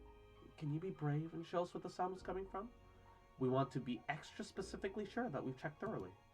You nod, and Mom releases you from the hug with a proud look. You lead them back to your room. Still clutching Mommy's hand, stopping the doorway, you point towards the window. It came from there. But I couldn't see anything. I'll go investigate. She flicks the lights on with a click. Your heart leaps from your chest as your mom approaches the window. Kneeling on your bed, she makes a show of inspecting the area from every angle. I don't see anything either. But something was there. I heard it. Alright, you and Mommy stay back there and I'll keep looking. I have to go outside, but it'll be gone in a jiffy. If it was just the wind, we'll just have to do our best to sleep through the sounds. If it's something else, it won't be there much longer. Because your mom has the power of arson and anime on our side. She winks at you and punches one palm with the fist of her other hand. Wait. Looks like she's gonna murder someone. Exactly. Izzy, you adorable little fucker. Cute little bitch. Mwah. You fucking watch out. Oh, bitch boy. Have you eaten yet? Huh? Have you taken care of yourself? You cute bitch. Just fucking remember. It's a Saturday. So have an amazing day. Take care of yourself. Do well. Cute fucker. Eat more. Otherwise, Mom will take care of you too, bitch. Cute fucker. Not yet. Chotto. Chotto Matteo. Get food. Cute bitch.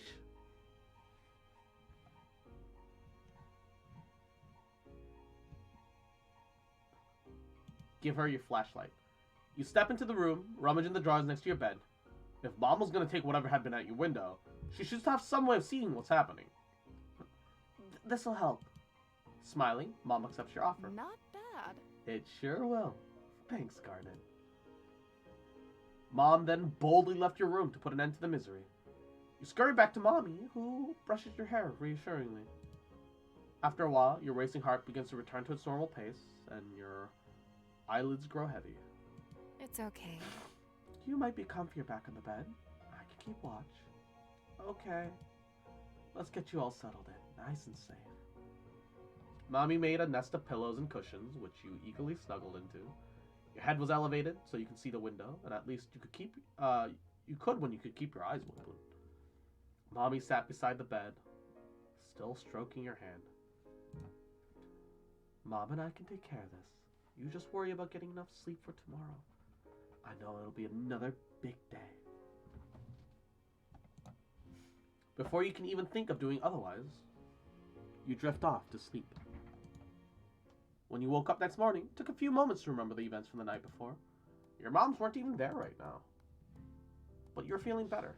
With the light sunshine glowing against your back of your curtains, it didn't seem so dangerous anymore.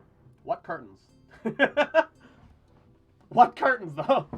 Oh, wait, is that curtains up at the... Oh, that's curtains. That's not wood. Okay, I see.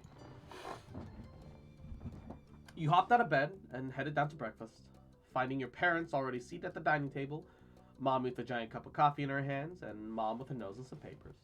How are you? Good morning, honey. Were you able to sleep well? Yes. I dreamt I was a penguin, sliding across the snow in my belly. Mommy smiled at you fondly, holding back a laugh. How are you? No more strange occurrences to report? Nuh-uh. My investigation didn't turn up anything either. Must have been more scared of us than we were of it and ran off. I think you might be right, Pam. Sit down and have some breakfast while the toast is still warm. What kind of toppings would you like?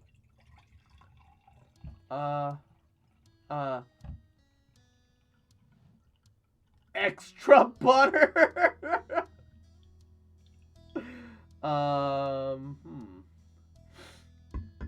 Not 20 pizzas, but maybe 2 pizzas, Izzy. Keep the 2, just get rid of the 0. Alright, 2 pizzas. No, 29?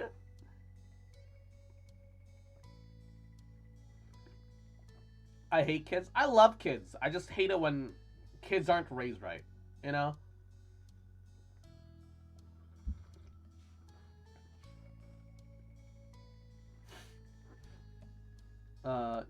Jam. Sure. Mommy slid the jar over to you, dug in, grabbing a slice of toast and spreading some of the sweet-smelling glop over it. After breakfast, you take a walk in the playground to get some fresh air. As you head down towards the playground, taking off your shoes so that the soft sand squishes between your toes, you spot a familiar head of green hair. Cove was sitting on one of the swings, but he wasn't swinging at all. When you moved closer, you realized his eyes were closed. Cove? Positioning yourself in front of him, you could see that he was breathing softly, and his glasses had fallen down his nose a little. After a moment or two, you realized he couldn't hear you.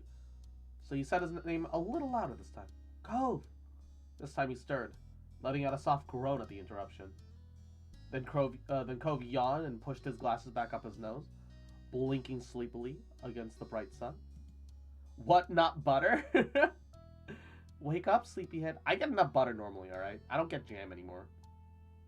I would, and also as a kid, I feel like I would prefer jam. Something sweet. Kids, sugar, bread. Wake up, sleepyhead. Cove yawned again, and you raise an eyebrow at him. I'm tired. I didn't sleep very well last night. There were these weird noises outside. You look at him in shock, your heart beating faster in your chest and your palms beginning to sweat. Could Cove have heard the same thing as you? What kind of noises? Cove was quiet for a moment, nose crinkled in thought. Like scratching. Like clawing up against the side of the house, trying to climb up it. Oh shit! I remember how I woke up today! There was like a scratching sound on the roof of my room. And I was like, what the fuck? Like, why? And then my mom came by, she opened the door, and she was like, hey, Cross, we're gonna leave for golf. So we're bringing Coco to your room so you can be with him. You gotta feed him breakfast. And I was like, oh yeah, no worries.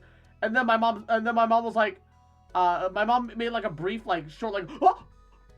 And I remember saying, yeah, what's up? What is it? It's like nothing. Just a bunch of squirrels were on your roof, and I was like, oh okay.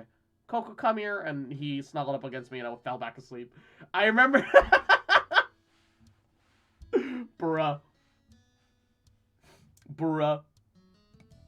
I went outside to check. Really? That was brave. It made you feel a little sheepish knowing Cove had gone out to investigate on his own while you had your mom look, but that didn't change how amazed you were by it. He was taken back by your assessment. Thanks. Thanks. Did you find anything? Cove simply shrugged at the question, mouth set in a grim line. Nothing. And the sound stopped. That's a relief. You let out a breath, happy that Cove didn't have an encounter with anything sinister lurking in the streets. The thought of it really being nothing gave comfort, and you found it easier to sleep that night. And after that, the rest of the afternoon went pretty normally, with Cove and you spending a little more time at the park together. And that evening, when it started to grow dark once more, you thought back on what Cove had told you, how he didn't find anything outside his house during the night. You held on to that memory, letting it comfort you and keep you brave when you went to bed, knowing you had nothing to fear. Okay, I was told to do Fireflies last, so we'll do Runaway. It was early, and you were on your way to the playground. Lizzie planned on joining you there later. You weren't sure what she was busy with right now. Older kid stuff, you imagine? And that was okay. What was on the forefront of your mind was if Cove might be free to come too. As you walked the familiar street, wondering how you might find your neighbor, he appeared right in front of you, almost as if he was a mind reader. Hi, Cove. Can you come to the playground with me? No. No, sorry. Cove looked strangely serious, and had to be an even bigger deal than whatever mystery thing Lizzie had to do. I'm leaving, Garnet. What? Where? He shifted, and your gaze was drawn to the backpack slung over his shoulders. Cove liked to stuff into his pockets, from what you've seen. But people sometimes carry bags with them, and it just hadn't been very attention-worthy until now. The pack was decorated with cartoon waves and dolphins. He gripped one of the straps tightly with his good hand. I just wanted you to know. Cove didn't glance up to meet your eyes, and you began to grow worried. I'll come with you. He looked up at that. He hoped he'd agree, but instead he shook his head. I'll come back, though. Sometime. I don't know when.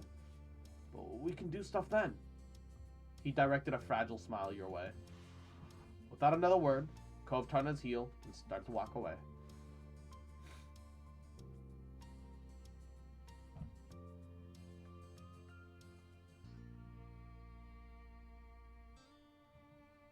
What do I say in this situation?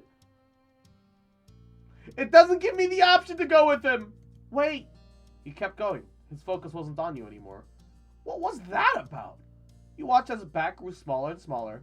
Then you realize you're still standing there in the middle of the sidewalk. You thought about your earlier plan to play at the park and suddenly it just didn't seem as fun anymore. Not with that Cove.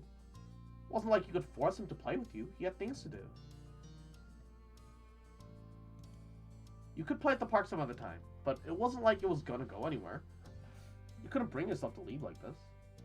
You didn't move from your spot. You just continued to look on, quietly.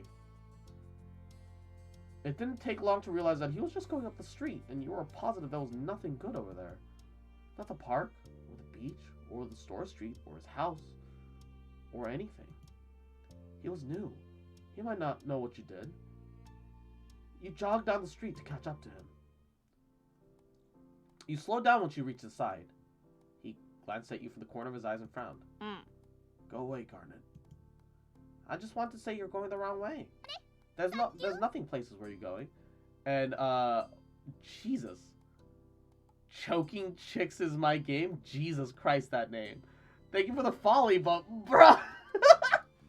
Ashira sori yo, kaze no yohoni, tsukimi hara wo, padoru padoru. What is that name, though? As long as it's consensual, it's all good, but bruh. I just want to say, you're going the wrong way. There aren't any places where you're going. And thank you for the head pat. Ah! Why am I being bonked? I'm at all! His mouth twisted further, and he didn't seem to appreciate your warning. I'm still going. What? Why? What are you doing? Where are you? Walking. Why can't I come with you if you're just walking? We can't take you anywhere across. What do you mean? What did I do wrong? Cove let out a deep sigh, and you got the feeling he was starting to get mad at you. I told you I'm leaving. I'm gonna be gone for a while. I still want to go with you. You can't. Why not?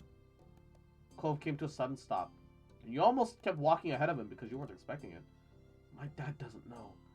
If you come, you'll get in trouble when he finds out. You feel a knot start to grow on your stomach. You're not supposed to be leaving? I'm not even gonna clip it. Wait, what? His expression was grave. He shook his head. Dad isn't home right now. I left him a letter, so he won't be confused when he gets back. But you can't tell anyone about this, okay? You can pretend you never saw me. I have to tell someone. No, you don't. It's a secret. You shouldn't go to places like that on your own. What if something bad happens? But I said I'll be fine. You said he must have been mad, because his voice grew louder. Go back and change the middle one. What? I can't make a mistake. I can't make a voluntary mistake because I feel like that's what I would have said. I can't RP. He must be mad because his voice grew louder. He probably thought you wouldn't tell on him. Sorry, Cove, but I'm gonna tell my moms if you go. It's not a good idea. Cove's face turned bright red. His hand tightened into fist at his side. I'm never telling you anything again! With that, he stomped away, continuing down the street anyway.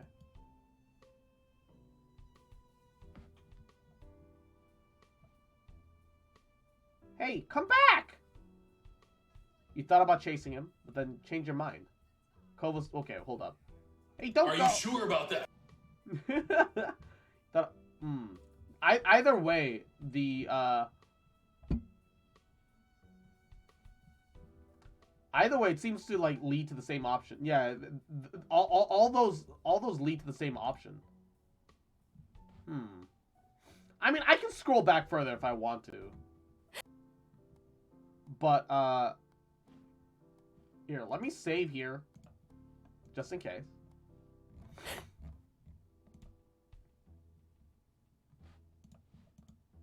Instead, you turned the other direction towards your home. Your moms would know what to do. Then you saw your house. The car wasn't in the driveway. Had they gone out someplace early? You raced to your front door, turned the doorknob, and it was unlocked. You went inside, calling out for your parents. Mom? Mommy? Panting for breath, you waited. No response. Equinox wants you to look at the group chat. Scrolling up. Okay.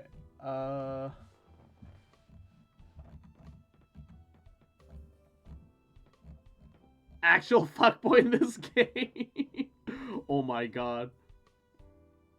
Who the fuck is Jeremy? I never came across him. Then this kid named Derek. Derek looks hot. Derek and Baxter dateable options with DLC. Oh. I hate her teen face. Her teen face is nice. Dude, she's cute. Lizzie grows up cute. I love how the dad stays the same all the way through. Oh, you have a cousin too. Oh.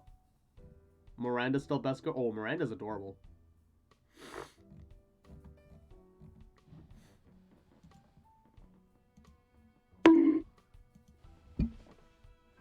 Not that one. Oh my god. What? I'm just scrolling and getting caught up. Like, I'm trying to figure out what specifically.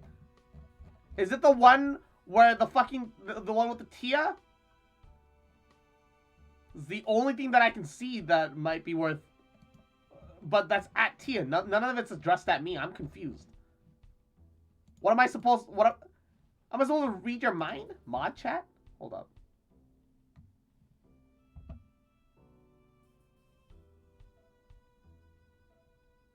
Ah, don't read anything it says. It's held for review. Oh, okay. I didn't say anything. They just did head pats and left. E. I didn't see it. I'm sorry. Look, like that's the thing about group chats and DMs. They all ping the same way. None of them ping specifically, "Hey, someone at you." It's just like, "Hey, look at all these messages you missed." Like, how was I supposed to know?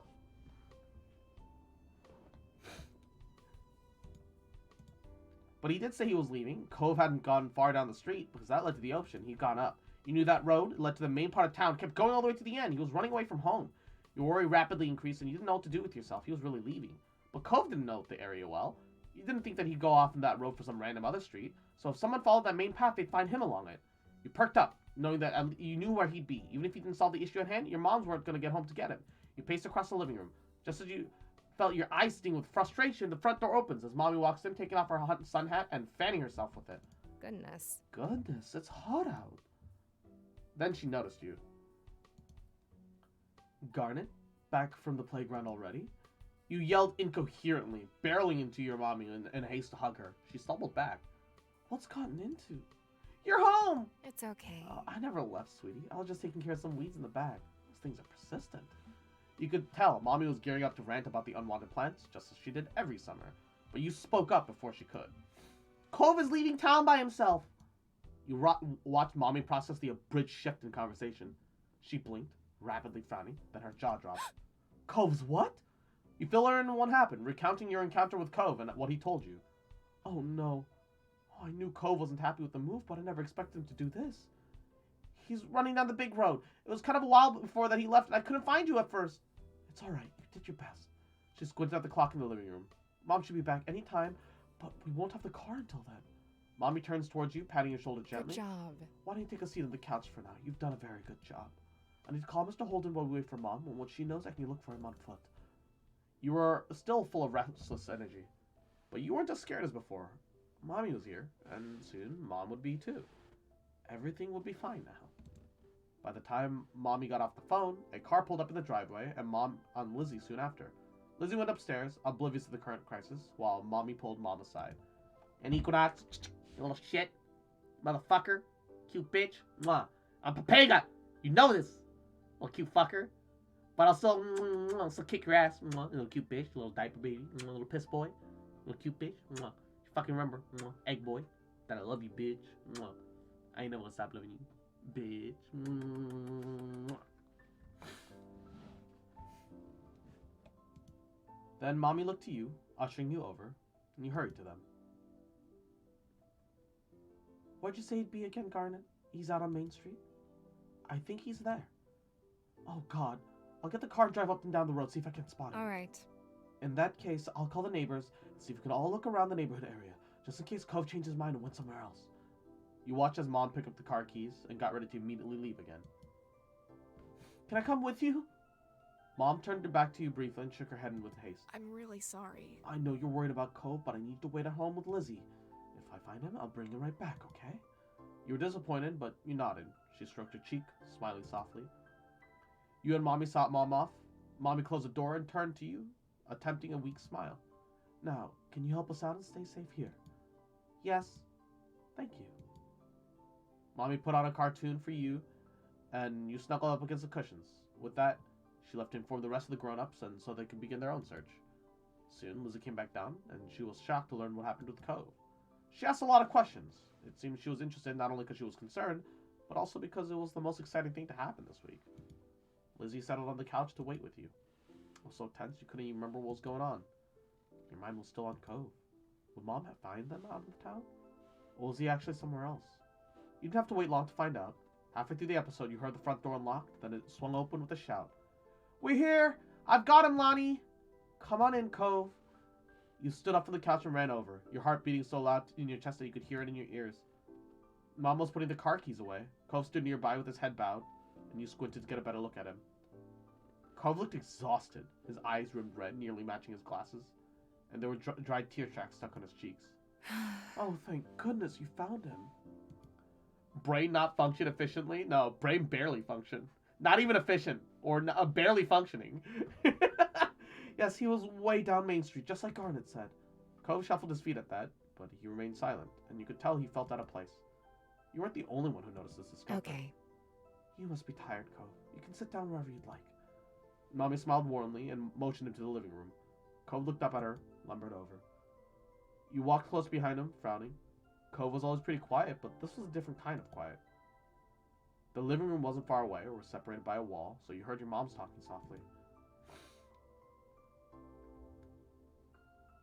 Didn't I have 29K a few seconds ago? And then I remember the John Cena I claimed. He wanted to go see his mother. Poor thing. Well, That explains it, at least. Still, I'm not sure if it excuses it. It was so dangerous for him to go off into town like that. When he slept over here, he left in the middle of the night, too.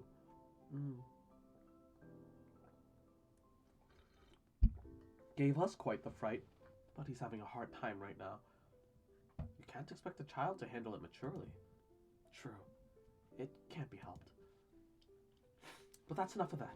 We should tell Cliff and the others that he's here before the panic gets out of hand. There could be riots. Is that all right? I'll call, then go to the front to make sure everyone's still out there. You keep an eye on the kids. Make sure they don't take any more trips tonight. Got it, hon. If you go back to the save, you can hear Cove's perspective. Alright. Cove just sat down on the couch, setting his backpack down beside him, staring at his hands. I'm sorry, Garnet. You face him quietly. I didn't want to make you feel bad. I don't want to fight. I'm sorry, too. You don't have to. It wasn't your fault. It's alright. Despite Cove's protests, you couldn't help it. It would have been too hard to not say sorry after a disagreement. But having him apologize didn't make you feel much better. Before you could say anything else, though, the front door opened. Your mom was back, Mr. Holden close behind her. He made a beeline for the couch, his gaze trained on his son.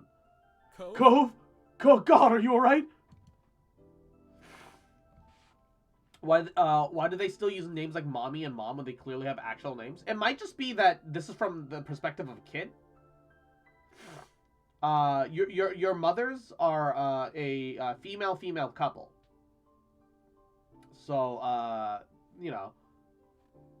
So you can't call them both mom because that makes things complicated for like developing kids. So one is mom, the other is mommy, I suppose. Strands of hair had fallen out of his ponytail. His eyes were darkened like he had been crying too. Cove stared up at his dad, his own eyes wide behind the frames of his glasses. He really hadn't expected it to be such a big deal. I'm okay. Good. That's good. I'm so glad to hear that. He clasped a hand on his son's shoulders, attempting a smile. But the corner of his lips twitched and spasmed, as if they wanted to wilt into a frown instead. Cove seemed to have that effect on him. Mr. Holden turned to you, still grinning weakly, and looked at your moms. Thank you for your help. As always. He laughed pitifully. I'm sorry. And I'm very sorry for ruining your afternoon with this. I can't apologize enough. It's okay. It was no trouble, Cliff. Really. It couldn't be helped in a way. Something was bound to happen sometime. We're just happy we could help. And that Cove's safe and sound. Not for the first time that day. You recalled your original meeting with Cove. He had run away then too. Only not as far as he had today. Cove must have had a similar thought, because he mumbled an apology. Sorry, Dad. I won't leave anymore. Promise. Some life seemed to return to Mr. Holden thanks to his promise. This time around, his smile was more genuine. I'm so glad. That's a relief to hear. Next time you feel like running off, just come to me first, okay? We can talk about it. I'm here for you. Cove nodded. His dad reached out, mussed his hair playfully. Although he made a face, Cove didn't try to dodge the hand like he normally did. Let's go home, bud. I bet you're as tired as I am. Mr. Holden took over carrying Cove's backpack, still clasping a free hand on his son's shoulder when he stood up from the couch. The five of you walked to the front door so you could see them off. Mr. Holden thanked your moms profusely at least 3 more times before he walked out the door. Cove was made to follow. But he stopped and turned to you before stepping through the threshold. Thanks. Thanks, Garnet. For what? Your mom said that you were the one who told her where to get me. It was good that I went back. A tiny smile flitted across his lips, there and then gone. I'm glad you're okay. I'm gonna hug him. He needs a hug. Before he was gone, you reached over to give him a hug goodbye after a hard day. He held you back almost more tightly than you could have anticipated, and you almost squeaked out a noise. I'm glad you're here. His embrace was tight, but brief. He let go as soon as he said what he wanted to. And with that, Cove left. Mommy closed the door behind them, and you were left feeling overwhelmed. Surprise, I'm also your mom, bruh! Your fatigue must have been obvious because your mom sent you off for a nap with no more discussion on what happened that day. Once your head hit the pillow, though, your eyes slipped and closed on their own. After the nap, everything else was a blur. You settled into bed for real later that night, which only felt like a couple moments later. And you woke up much more at ease than when you had in your last conscious. It almost felt all like a dream. 4 months of dad, a Turkish man claiming to be my dad.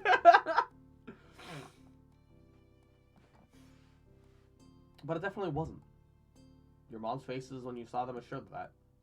After breakfast, you were sat down and your family went over yesterday's events in full. They were pleased that you came to them the moment you had an idea of where Cove disappeared to. Ah! Why bonk? As a reward, your mom promised to take you and Lizzie out for a treat later. It was a more than welcome change for the war you'd been dealing with. Mr. Holden also talked to Cove about what happened too. He didn't know what was said exactly, but Mr. Holden forgave Cove immediately. He didn't do anything to punish Cove for running away. He blamed no one but himself for Cove's desire to leave home. You caught your moms discussing in hushed tones, frowning at each other. It was pretty serious, and there was a word you hadn't heard before called self-flagellation. Bruh.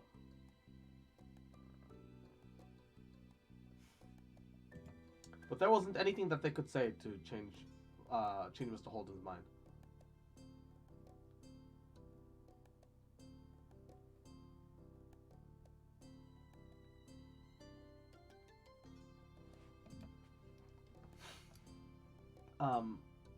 Your neighbors stopped you and Cove often for the next week or so to express their concern and disapproval over the event. Still, as they always did, days continued to pass. So did the talk about Cove running away. Things eventually returned to normal, as they had to. Alright, Anna man, get plenty of sleep. Thank you so much for stopping by. Mwah. We'll see you later, okay? Mwah. Still searching for the image? Bro, that's a struggle. I'm sorry to hear that. Summer kept going, and you kept having experiences you shared with the Cove. Alright. Do the new save. I'm gonna skip through it a little bit faster. But, I am curious as to, what Cove's perspective is gonna be. It's like we're going on an adventure. He lets us come with him. I want to go back for my stuff, but I can't. He's packed snacks. I feel like the option that I went through in the end is for the best. I don't want to worry my parents on top of having Cove's dad worry. Just to be a good friend. You take breaks for minutes. You're only kids. It's like you're spies or superheroes. Got out of the residential district. You're in the business part of town. First time you got here on foot. Everyone's sweating. They're so far away. Never been here before without dad. Looks pleased about it. It's not even nighttime. Felt good too. Got juice boxes.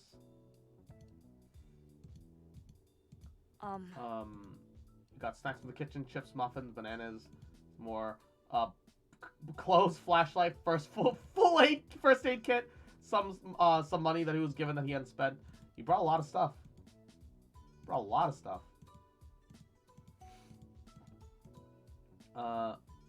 Just keep walking. I mean, we've already committed. Kids are looking at you, hushed, talking about it. Now leaving. Whoa, they made it all the way to the edge of town? Oh shit, this is a small ass town.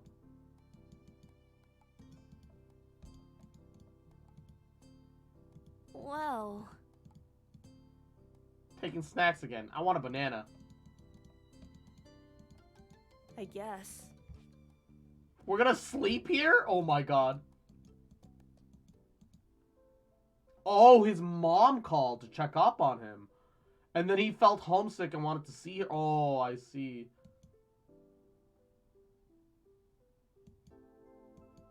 It's not fair.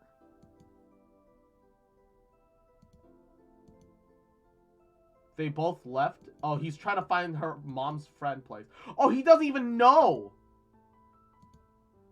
Oh, no.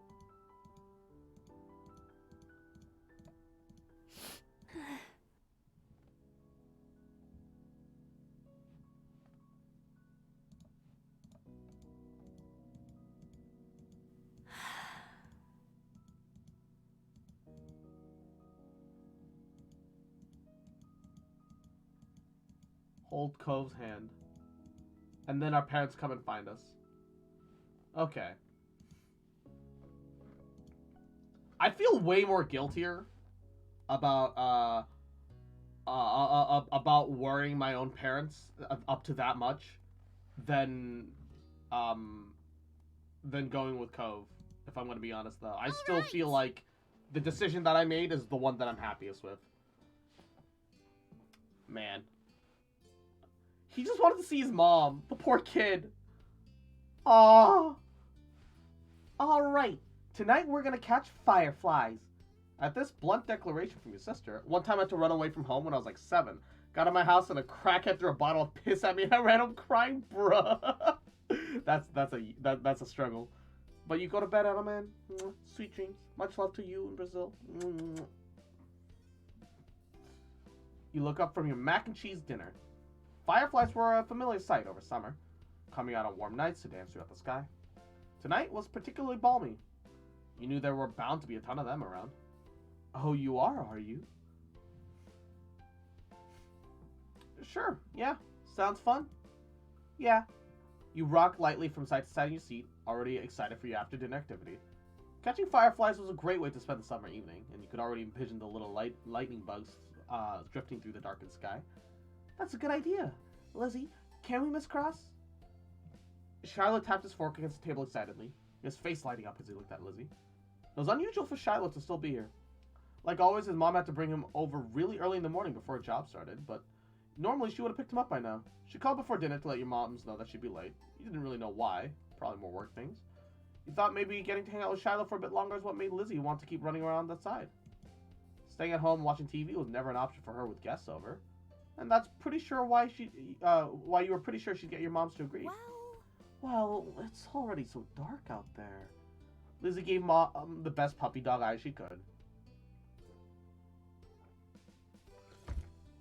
Slowly spooning mac and cheese into her mouth while you waited for her response. There. Let them go. Nights like this don't happen every day. Your parents exchanged a look. Then Mom eventually sighed and nodded back. Yes! Alongside Lizzie's cheers, you threw up your arms in triumph, but waited until you finished chewing to say anything before you knew it was rude to talk with your mouth full. I say, as I literally was like chewing egg, nuts, and cheese while I was reading through this fucking game earlier. Fine. Fine. Just make sure you stay on the hill behind the house with all the poppies, okay? Duh. Mom. That's where most of them are. The idea had only been planted in your head, but already you could just picture all the glowing lights spread out in front of you, like the fairies from the bedtime stories that Mommy read sometimes. All too quickly, it became a race to see who could finish their food first. No choking at the dinner table now.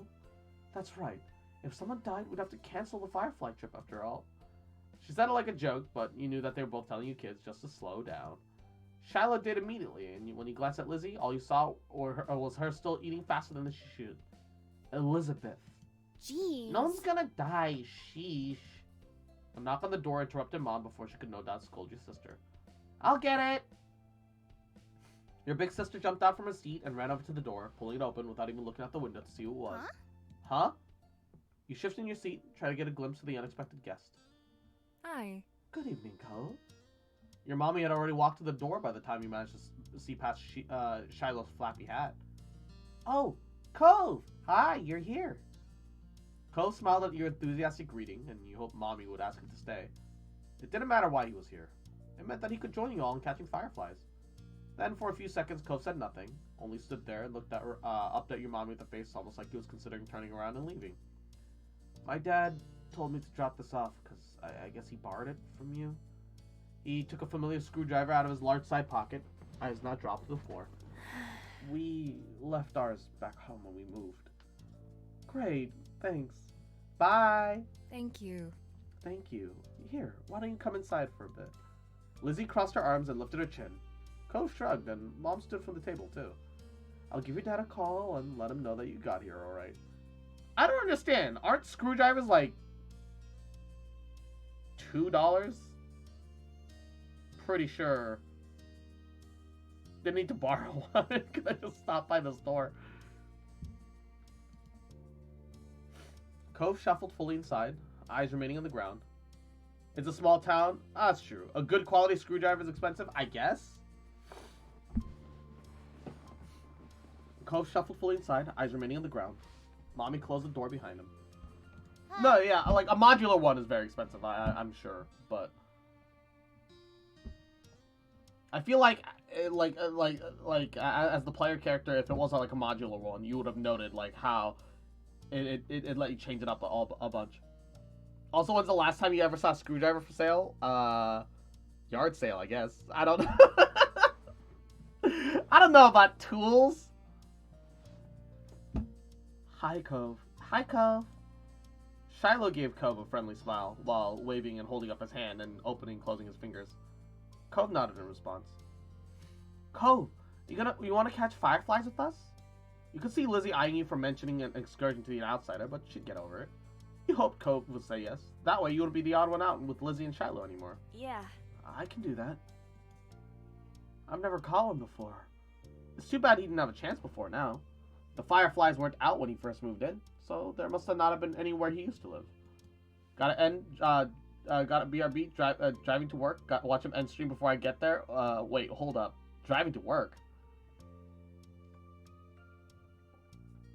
Huh? Are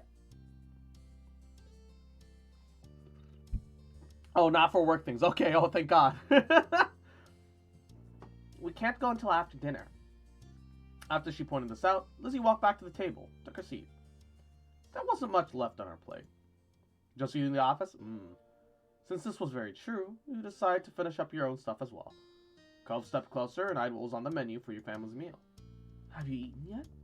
Oh, yeah. My dad and I ate earlier. What'd you have? Eggs. The clipped one-word answer seemed to discourage Shiloh from asking any more questions. His eyes slowly wandered to the last scraps of food on his plate. Her phone call with Cove's dad must have ended because your mom came back to the room. Okay. Cove? Your dad said you could stay for a little longer if you'd like, but he's gonna come get you before it gets too much later. Sure. Fun. Oh, fun. This will be so nice. As you polish off the meal, you hoped it would be too. The three of you all finished eating shortly after, and Lizzie led the way to the outside. Remember, don't stray too far. It's fine, Mom. Shiloh trailed so closely after Lizzie, he was nearly stepping on her heels. And Cove hesitated at the door. Coming? After a moment, he did. Bye. Bye, children. The two of you were a good 10 or 15 feet behind Lizzie and Shiloh by the time you walked outside. And Phoenix! Thank you so much for the sub. Mwah, 3 months. Oh, third of our way to a sub, baby. Hashire sori yo, kaze no yo ni, tsukimi hara wo, padoru padoru. Mwah. I appreciate the support, bud. Mwah. The two... Oh, okay. Hurry up! You're so slow, Garnet. We don't have all night. You started to run before you realized Lizzie's voice calling to you, but paused when you saw Cove walking at a relaxed pace. You tug him along. Let's go. You reach out, first for his cast arm, then correct yourself and grab his other instead. You stumbled a little bit at your pull, but went along easily enough after you got his balance. I has food now? Hell yeah, easy. Mwah. When you arrived at the hill with Cove in tow, your eyes widened at the beautiful sight. There were a lot of fireflies out, glowing against the backdrop of the dark sky. Lizzie was already standing on top of the hill, and, well, Shiloh was running around near the middle. Wow. Wow. Shiloh took a moment to come over and welcome the both of you to the hill. Hi, guys. It's really great out, huh? See how many there are? Yeah. A firefly danced through the air, landing on Cove's sea green head. You and Shiloh couldn't help but giggle. Covering your mouth with a hand, the sound escaped you, and Cove looked at you in confusion. What? Oh, Oh, look, Lizzie has one. That's amazing. Shiloh ran to the highest point of the hill, making sure not to lose his hat or backpack along the way. You hummed as the group divided and conquered, shifting your gaze towards the dozens of other fireflies sailing around. The game was on.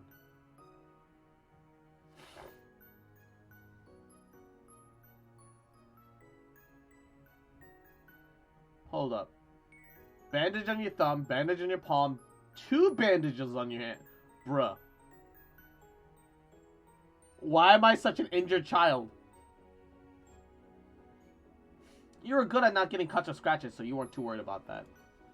Spotting one close by, you approach it with assassin-like stealth, crouching down to make yourself seem like less of a threat. Slowly dragging one foot in front of the other, you crept up to it and... Turtle! Yahoo! Welcome to the stream. Thank you for the folly. Hashire sori yo, kaze no yo ni, tsukimi hara wo, padoru padoru. Thanks for the folly, baby. Mwah. You close your hands around the little glowing orb, careful to not crush it. The firefly landed on your palm, almost docile, and you stared down at your prize in delight. Its tiny legs tickled your skin, and you giggled at the sensation. Cove kept up with his own target, but when he tried to grab it with his pink cast, waved awkwardly through the air, foiling his efforts to clap his hands around the firefly. Ugh. Cove watched it vanish into thin air with a dissatisfied expression on his face. Still making the burritos, had to wait for the marinade. Yo, yeah, marinade takes a couple hours, even on a short term. So understandable.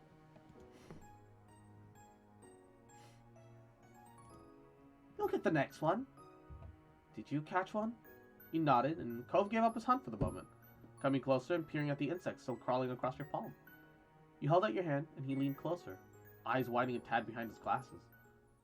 Cove remained hypnotized by the little bug as he inched his hand closer to yours. Ultimately, he settled his fingers lightly over the top of the ones you were already holding open. It tingled.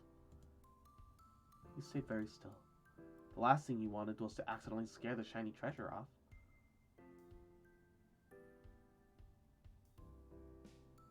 Oh, I like... Yo, they have my flower bead bracelet showing up. Oh, cool. The firefly, noticing the new connection, crawled up onto Cove's hand. He quietly gasped. Damn, y'all, still step one? Yeah, this is the last part of step one, though.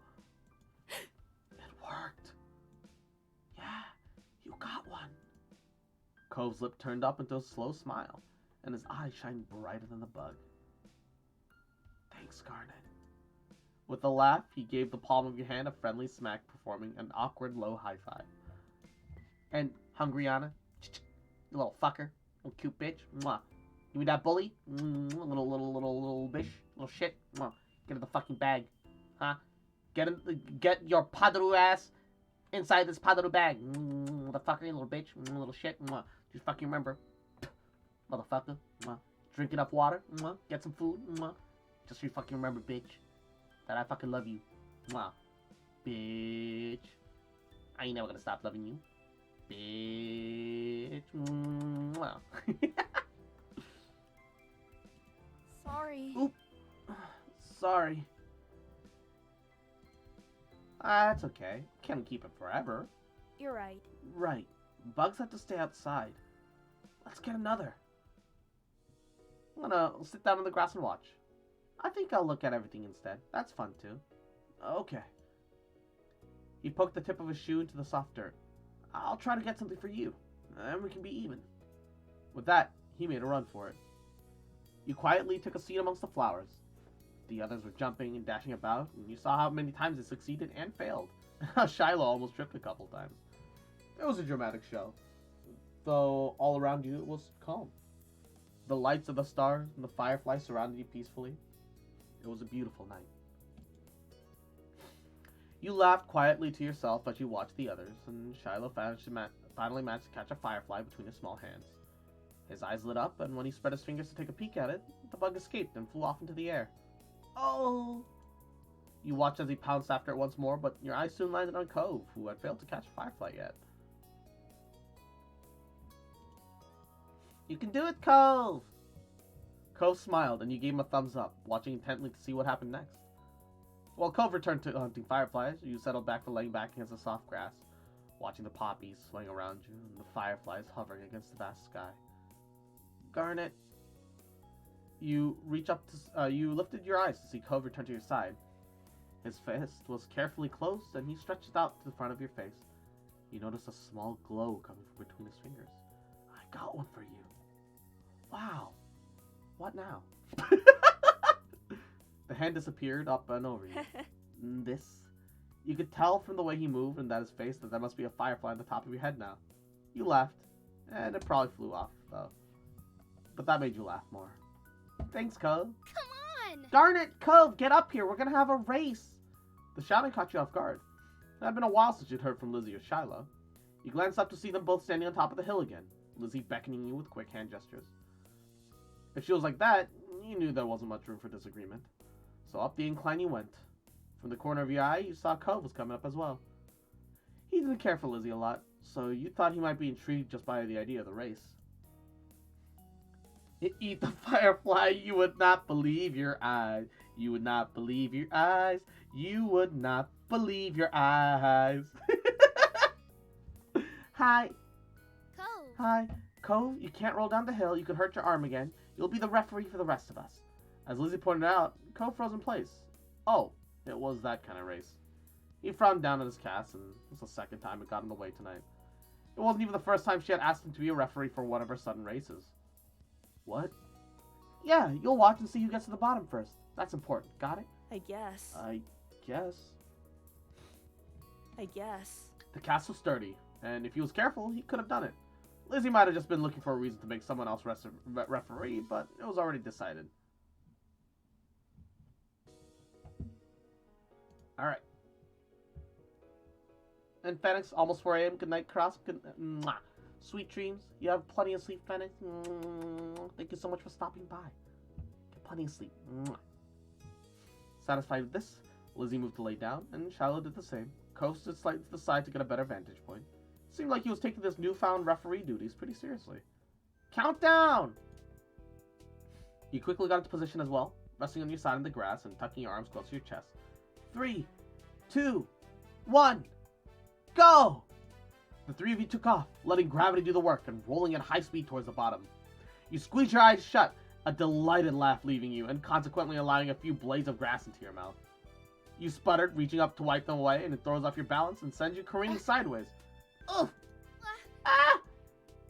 Everyone starts to get too close together because of the slight turn you made. Then Shiloh and then Lizzie collide into a heap. You tumble down the last few feet in a pile. Shiloh's elbow's in your stomach, but you're pretty sure Lizzie's hair was in your mouth. But you're survived. Perhaps it maybe wouldn't have been safe for Cove after all. Game over. KO.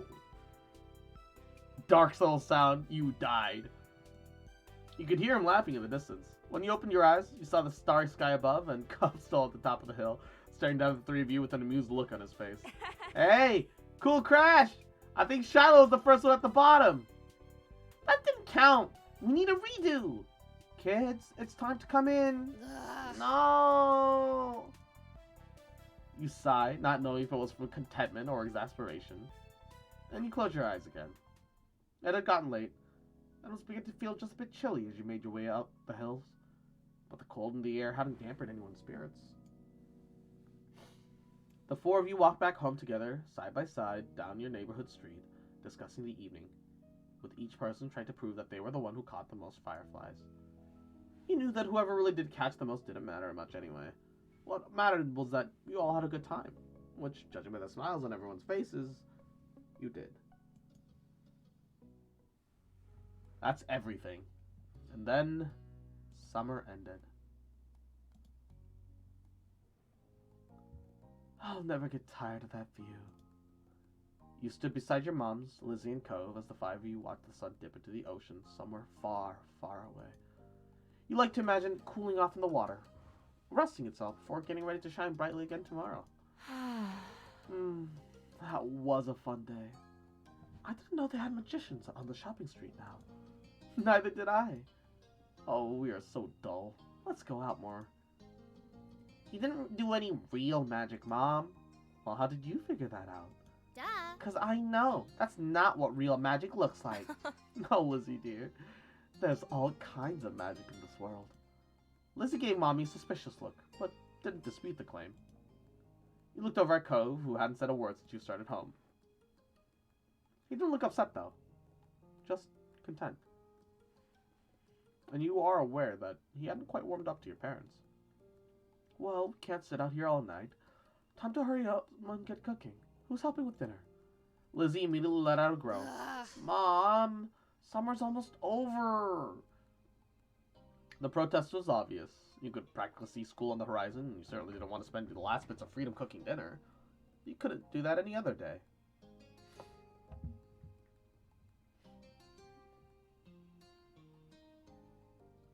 You put on your best puppy dog eyes. Oh, don't look at me like that. Like what? Please. Soon we'll have homework and reading to do. We can't work now, too. Lizzie made her case and then stomped her foot into the ground. You mimicked her, feeling that it would add something to the argument. Well... No. Oh, come on, Pam. I can help you with dinner. Mommy leaned in for a hug, and you knew that you were very close to victory. Okay. All right. But as soon as dinner's ready, you lot are coming inside, understood? Yes, Mom! Yes, Mom. Cove, dear, you're welcome to join us as well. You grin at Cove and nudge his arm with your elbow. Cove gave a non-committal shrug to your mommy, which you took as an agreement. So much to do, so little time! Ooh, maybe I could still get the seashell bracelet at Tines and Trinkets, or maybe the playground, or the fireflies that'll be coming out, right? We can't go too far. Lizzie pouts at you as you point this out. Mom said to be back in time for dinner. It won't take that long. I know, Garnet. A strong gust of wind makes you shiver. Lizzie huffed as she wrapped her arms around herself. Rude. Doesn't the wind know that summer's not over yet? That's all Lizzie said before abruptly turning on her heel and heading off in the direction your mothers had gone. Where are you going? I'm going to my room. I have lots to plan if I want to make the most of tomorrow. And alright. Mwah. Yahoo. Welcome to the stream. Thank you for the head pats, cutie. How are you? And Izzy, you little shit. Little bitch. Mwah. Have you eaten yet? Huh? Gotten your food? Huh? Taking care of yourself? Mwah, cute fucker? You adorable little shit? Mwah. Just fucking remember, mwah, Foxboy loves you, bitch. Mwah. And I ain't never gonna stop loving you, bitch. Nice and full? Good. Glad to hear it. Meanwhile, Cove was going the opposite direction, heading for the beach. I can't leave Cove alone. Cove gave you a smile that you couldn't help but return. Cool. Cool. He made a little gesture that you interpreted as follow me and headed out to the waves. Cove knelt down, picking up something you quickly identified as a smooth rock. Reared his arm back and tossed it out into the water. You're impressed at how far it got to go. It sailed way out into the sea. You look for your own rock. Decided to join Cove, you searched for nearby for any rocks or shells you could throw as well. You found a shell that would suit your purposes, a smile growing as you tossed it as hard as you could. It landed with a wet-sounding thunk a few feet later, and slipped into the water. Classic boys, throwing rocks at water. When you looked at Cove, he didn't seem to notice that his throw had been more impressive. Cove was just looking down at his cast, scratching idly at the pink surface, even though you were pretty sure he couldn't feel it. His brows were furrowed, and there was a frown on his face. It's not fair. That's not fair. I had to wear this cast for ages, and I can't even swim. When do you get it off? Cove shrugged, didn't say anything. For a second, you thought maybe he didn't know, but finally he sighed. A few weeks. That's not very long at all. It'll be off before you know it. You offer a small smile, but Cove wasn't looking at you. Cove let out a huff, plopping down to the sand. I can't believe summer's almost over. You sit down next to him and nod in agreement, regardless of the current topic. I don't want to go to school. I mean, I would. I don't want to go to a new school. I think it would be the same school as you or Lizzie. My dad said something about that. Cool, you're gonna like it. Everyone's super nice. You'd only ever been to the one school, but you were sure that his old school couldn't have been that much better. Then again, he did have to make new friends and meet new teachers. That could be kind of scary. Cove shook his head and wrapped his good arm around his knees as he drew closer to his chest. You heard a sniffling sound, and you take a good look at his face, and you realize his eyes are wet. Bruh. Cove is just me. Just big crybaby all time. I want to go home. I want to go home. You never had to move before, but you thought you could understand. If you had to go to a new school all of a sudden, with all new people, you'd probably be dreading it too. Even though you sort of maybe understood, you weren't exactly sure how to help. Okay, I'll see you later. Cove gave his head a small shake. No, I want to go back home. Right. Cove wanted to go back to his old home. The one that sat waiting someplace far away from here. The one that he would bring up whenever he felt sad. The one thing I like about being 21 is I can tell people no to going out and buying them shit, specifically the liquor store. Nice. It had been a while since he had moved in, but he didn't seem to feel any better about being here. He settled back in the sand, tried to consider what to do. This could be your home. It's a really nice home, if you give it a chance. Cove didn't respond to that. He just tightened his arm around his knees, resting his chin on them. You're not gonna leave, right? You'll still be around? The question was a little surprising. Your parents would have mentioned something if you're gonna move or something, right? After a second, Cove gave a little nod. Once I get my cast off, we could go swimming. You're fine with him changing the subject again. Yeah, that'd be fun. Cove smiled and looked back to the waves. My dad keeps saying I'll get used to everything eventually. That I'd feel better then. It used to make me so angry. I didn't want to just get used to everything. You spared a glance over at Cove and saw that the anger had slipped off his face in favor of something almost puzzled. But maybe that would be okay after all. As long as I really do feel better. I can't see it. Halo Infinite campaign finished? How'd you like it though, James says? You could remember a long time ago, when you first started going to school, you had absolutely not been okay with the idea of being away from your parents for most of the day, to listen to strangers tell you what to do and sit with kids you never met before. Things changing is hard. So you held his hand. You're not sure what to say to that, so instead you just reach out, take hold of Cove's hand. The one closest to you is the one to cast, so you make sure you're very gentle. Without spoilers, there's a lot. Okay, cool. I'm looking forward to it. I'm waiting for the co-op, regardless. I don't want to play it alone. I know I can, but why would I choose an inferior experience on purpose? I can wait. As you watched, Cove's eyes got a little misty once more. You get the feeling that they were different tears than the one from before, though. I hope next summer I'll surf and go exploring, and everything will feel like it's supposed to again. You will. It will. The two of you sat quietly, just taking the sounds of the waves. You hoped that Cove would be able to accept this place as his new home. And you definitely tried to help in ways that you could. There are so many wonderful things here that Cove probably hadn't even seen yet. Lost in thought, you started when you heard a faint, similar sound. The sound of your mom shouting your name. You look over your shoulder, realizing it's probably time for dinner. Time had really gone by fast. Stood, dusted the sand off yourself. My mom's calling. It's time for dinner. You should come. Cove looked up at you, expression screaming of reluctance, yet ultimately. Okay.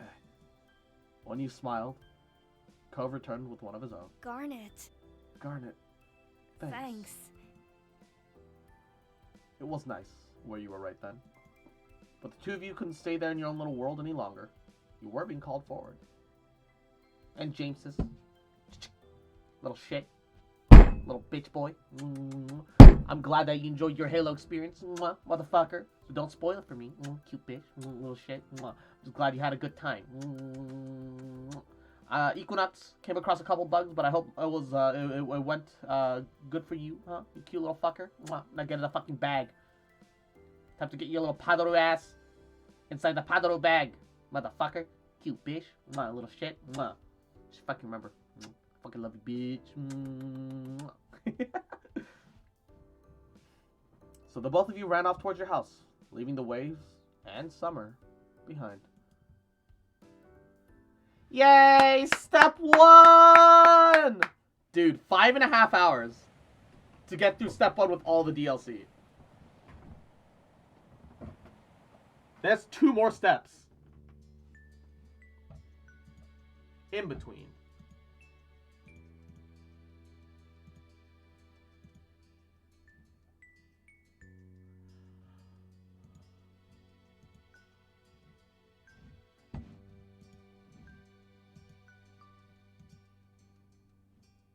I wonder if I should even change. Oh, I can have ponytails too. And I am the void. Yahoo! Welcome to the stream. Thank you for the folly.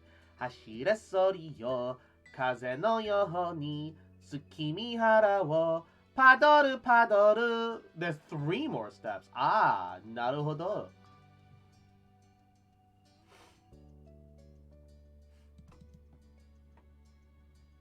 I'm gonna change it to the medium one, which kind of feels more like my actual hair. Or, ooh, that's kind of cute too. Pigtails.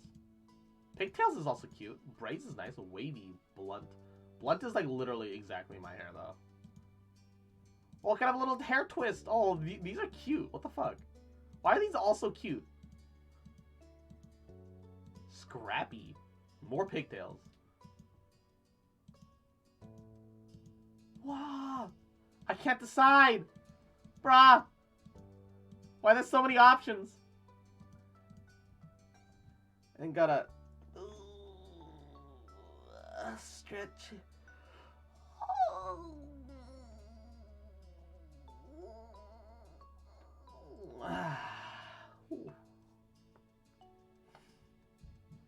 Pick number 3? What number 3? I don't remember seeing Pigtails 3? This is the only 3 that I can think of. You think I should get Pigtails? Pigtails are cute. 2 more full ones though. Step 4 is just more of a conclusion. Ah, exactly. All right, let's have Pigtails for now. Cause why not? Why not?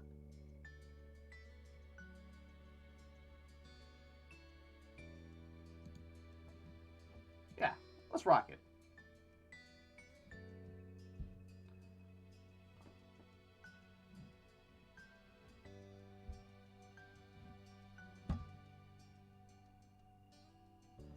I feel like, I definitely am not at fun. Definitely not at indifferent. I don't know about crush or not. No, no! Possum, thank you for the 5 gifted.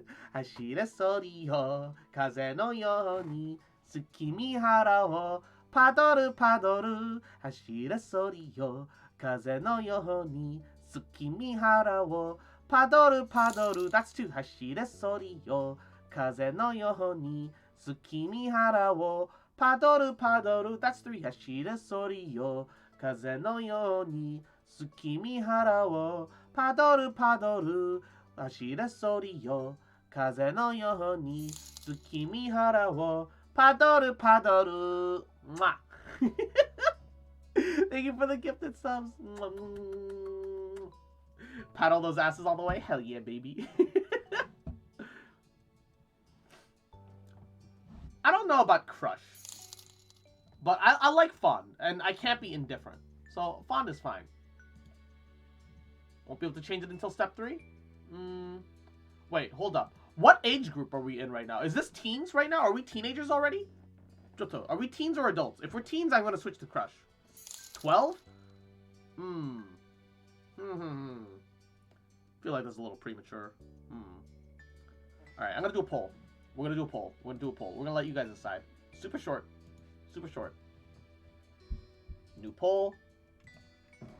Feels fond or crush. Leave it open for 2 minutes. Start it. Nothing too crazy. Monka TOS incoming. For no, look, we're just kids. Look, kids can be romantically interested in other kids their age. All right, look, it's not even like we're gonna start making out all over the place. It's just, hey, I realize I like this person. Like, that happens all the time. Like, that's just something that happens even once you're grown up. You just kind of, like, hang out with a person. It's like, yeah, I like him. Fuck it. Kids on Twitch, Brett.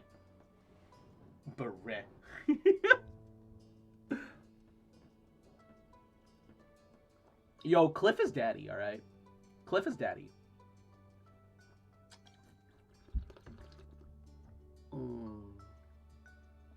Look, I think we're all in love with Cliff. I think that's a given. 13, not 12. Yeah, that make. Oh, yo, we can watch PG-13 movies alone. Let's go, baby. I can go watch the Avengers with Cole, bro.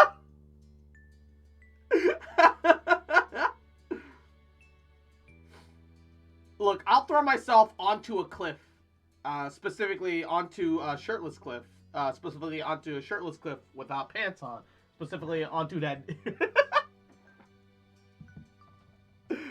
Brett.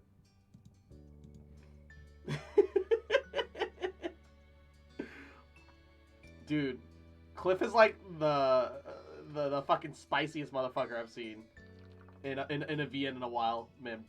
I know I made memes about him looking like an NTR protag, but like he's actually like he's super sweet too.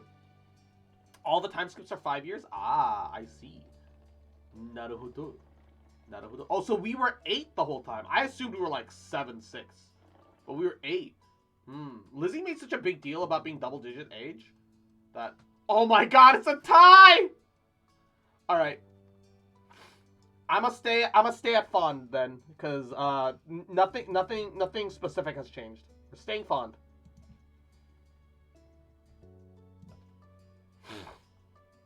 Choose to customize Cove yourself, or let us prior experience determine it. Can I see what he would look like? But okay, hold on. Let's save here. I want to see what he looks like on his own. I want to see like what he looks like on his own about his decisions. Let's do neither, and let's just skip forward until we can see Cove.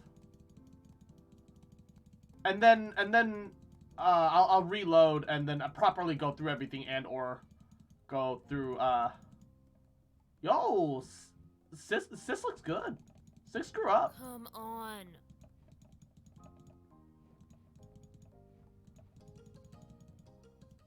I'm just looking for Cove.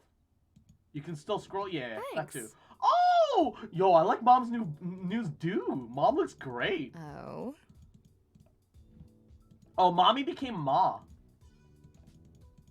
And she looks good too. Yo!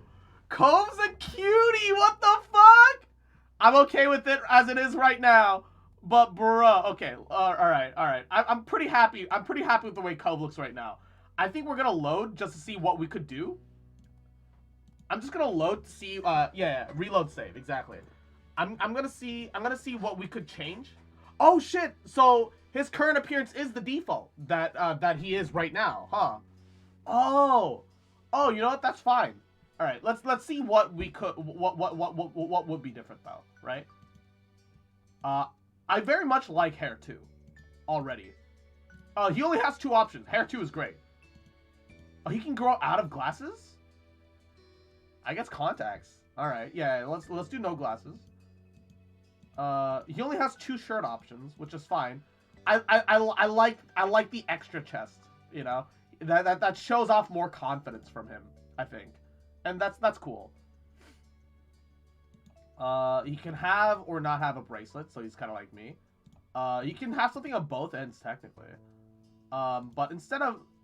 Yeah, I feel like he would want to accent the bracelet with the scar no matter what. But he'd probably want something on the other wrist as well to garner more attention away.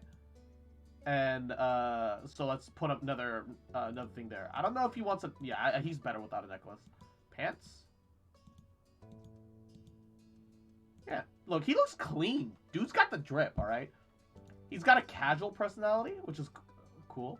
Oh, I can customize his PJs too. Wait, why can he have different hair in his PJ state, bruh? Why does he... Okay, let's give him glasses back in his PJs.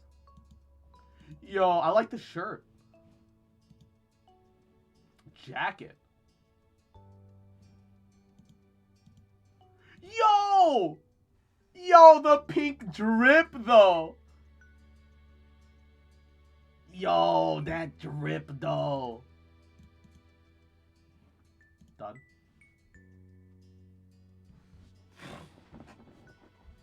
Warm, moderate, quiet, studious, mix, sporty. I think he's fine where he is. There's nothing wrong with him being sporty. He's like full sporty though. I feel like that would mesh a little bit with my that wouldn't mesh quite perfectly with my personality, which is a little more bookish. And definitely much more nerdy. But you can still be sporty and nerdy. I think this is fine. So we've got a warm warm sporty friend going on. That's cool. August ended, September began. It was time to go back to school. Lizzie groaned and complained the entire first week, and she hated going to classes. Still, there were interesting things to do there that couldn't be done anywhere else. You weren't sure about how Cove felt about it. He was enrolled that year. It was a sign that Cove would be staying in Sunset Bird for a while. At school he was alright, but he kept his distance from the other kids. From what you saw, anyway. I hate this version of Lizzie. I mean, most teenagers are pretty trash. Whenever he could, Cove stuck to you like glue. He didn't really mind that much what you did to pass the time as long as it was together. Oh. That year, the divorce of Cove's parents was finalized. You overheard your parents talking about it, saying that Cove's dad got full custody. And at first you were worried that meant bad news. It made Mr. Holden cry, apparently. Then you find out it meant that Cove would keep living with his dad. He'd only stay with his mom a few weeks of the year. She's a bitch in this step. I mean, look, I love my sister. She's super sweet, and she is one of the kindest people I've ever met. But she was also one of the biggest bitches I knew when she was in middle school, and it's the tweening. Yeah, tweening is the worst for 98% of people. I feel like 98% of tweens are trash. That was Blood Cross. Look, it's just the worst part of human existence. I just feel like no matter how good of a person you are, There's a chance that to somebody else during that tweening phase, you were the worst person in the world to them. And it's just reality. Cove cried too, for different reasons, you thought. It seemed Cove and his dad might move again, but Mr. Holden decided to stay after all. Mom asked him about it once. He said he didn't want to uproot Cove's life a second time. Mr. Holden tried to get Cove to like Sunset Bird more, kept encouraging his son to go out and see the place. Sometimes, Mr. Holden volunteered you to spend time with Cove, and he seemed very confident that that was an effective strategy. Cove never talked to anyone about what happened to his parents and withdrew whenever it was brought up. It was hard for him, and no one knew how to help. Eventually, Cove stopped crying on his own, and you couldn't understand what had changed. Still, you worried about him. You could tell he wasn't completely happy. But maybe one day, he could say out loud what he felt inside. After that, it felt like things had gone back to normal, except what was normal didn't stay the same.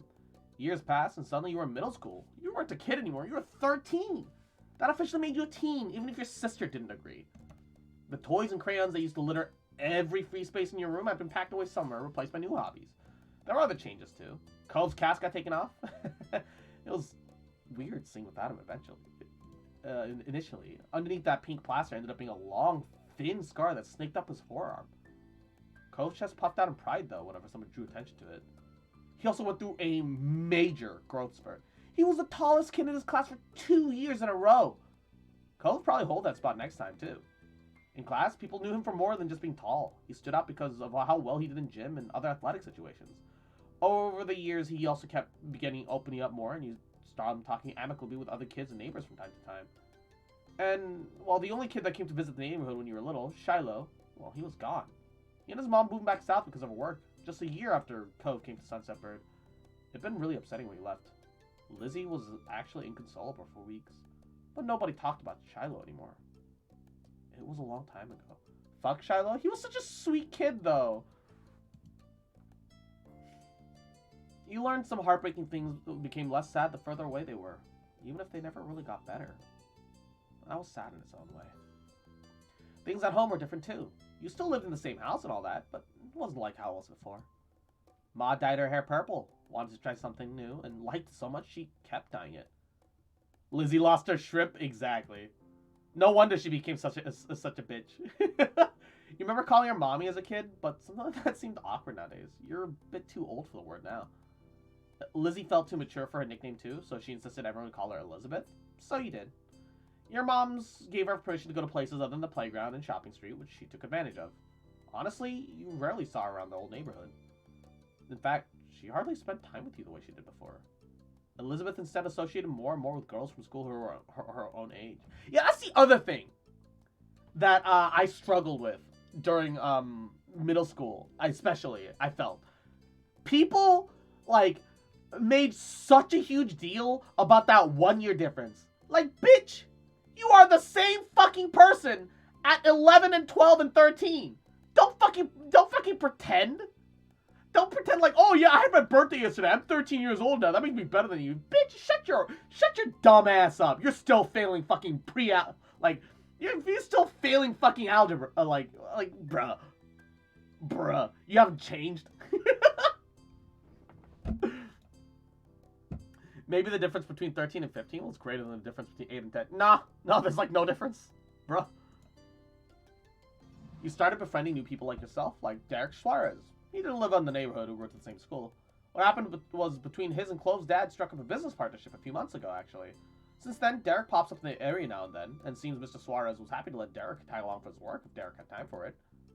Without a doubt, everyone and everything around you had changed, in a small and a big way. You had to, too.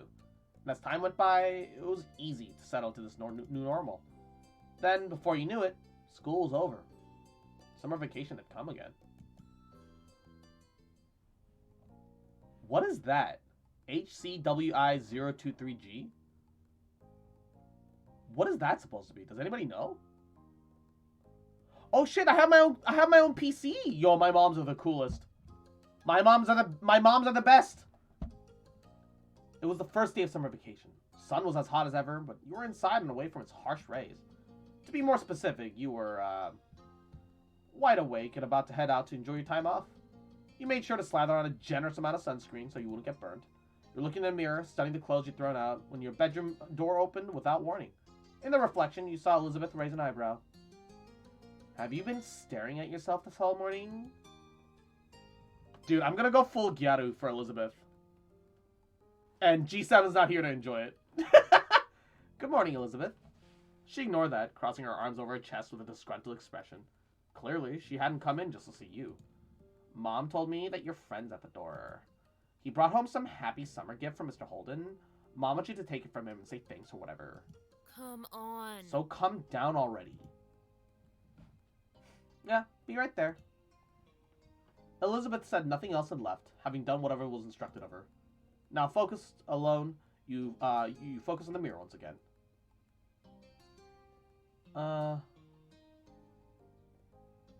There's a lot of open real estate in the frame. Honestly, you're pretty short. You could relate to Derek and how it felt to be smaller than people thought you ought to be. Your shortness seemed even more drastic when compared to Cove, who's unusually tall. But you liked your height. It suited you well in your mind. Cross short? Yeah, I'm 5'6" IRL, alright? 5'7" with shoes on, okay? Alright? Fight me. You know what the best part is? Still taller than the average Asian male, bitch! That's right, just like my penis. Bigger than average. Let's go!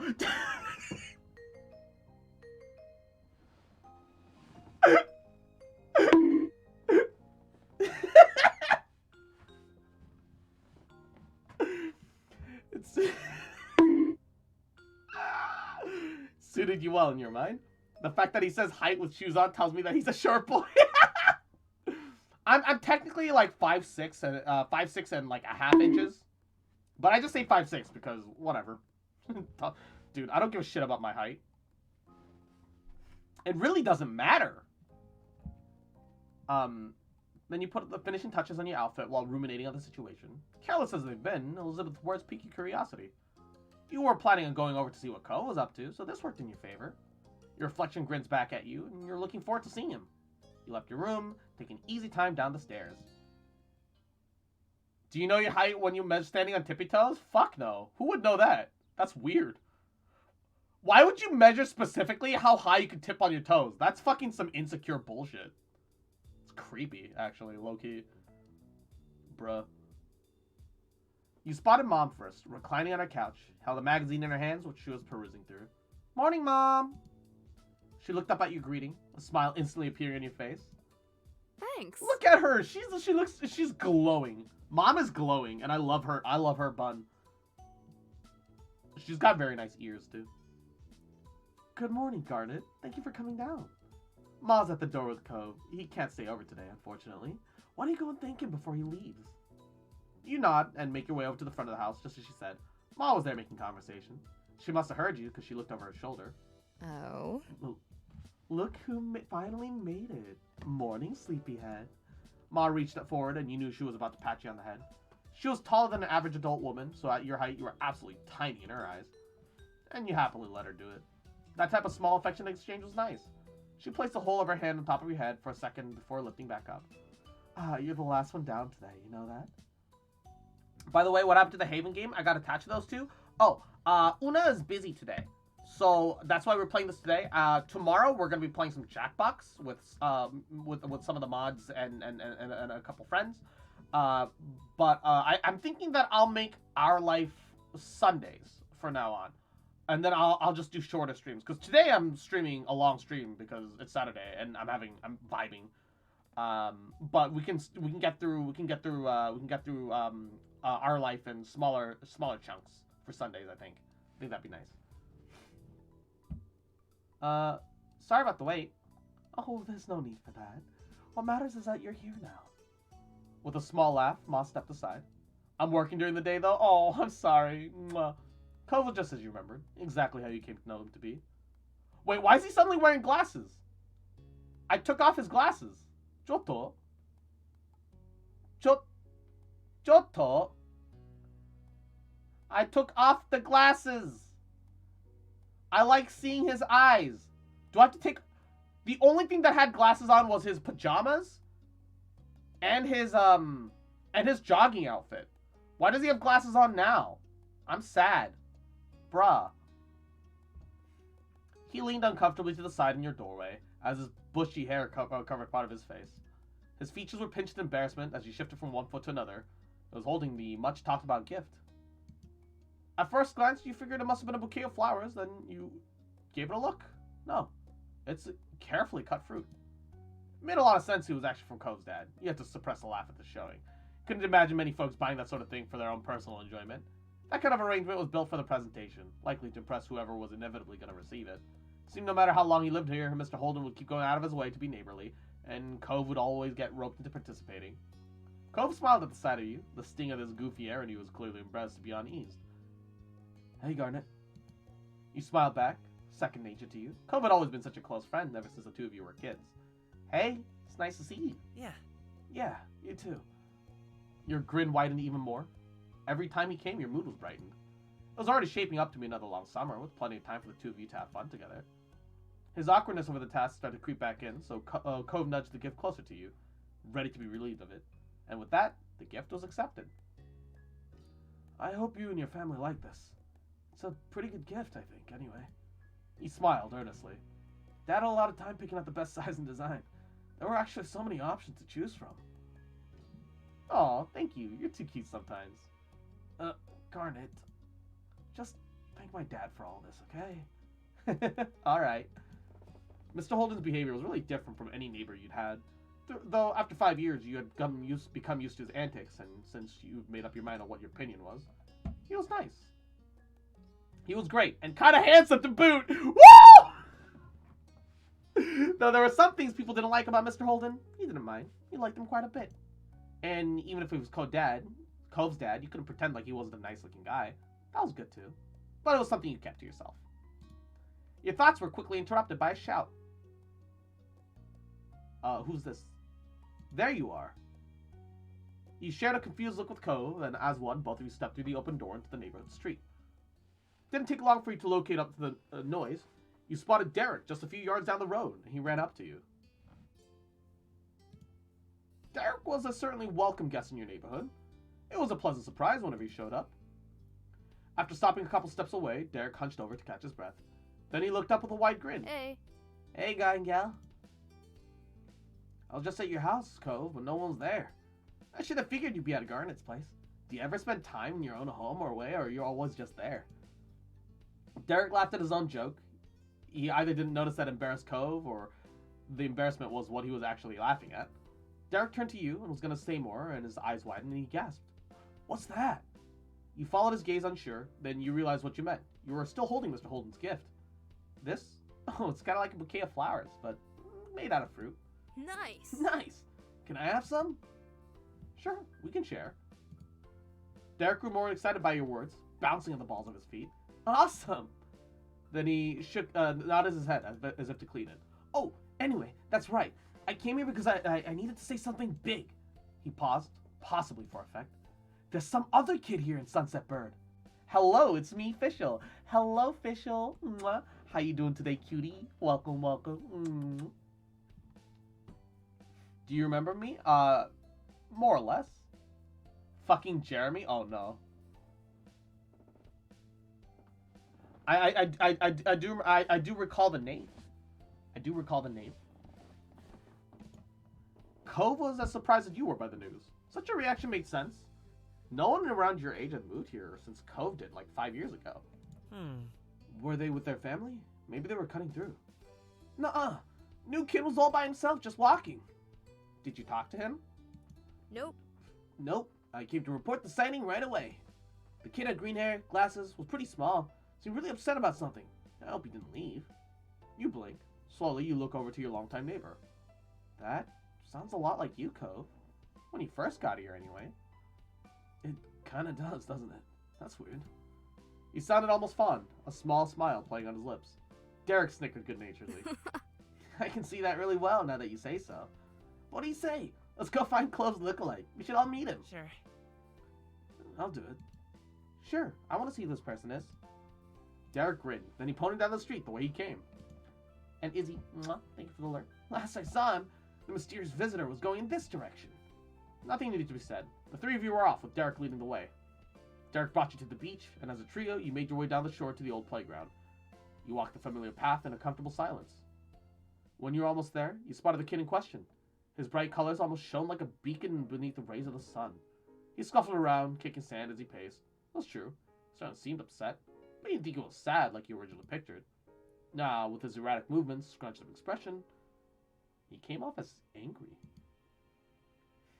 You began to have a few doubts about this expedition. Maybe it might have been better if you just left him alone, let it sort himself out. Derek didn't feel the same.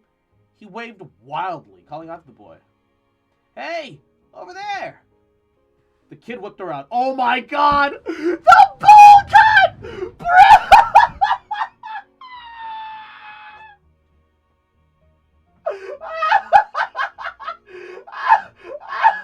He looks like a mushroom! Bro! He looks like a mushroom! He looks like an actual fungi! It's his hair! It's not even a beanie! A beanie would have been better!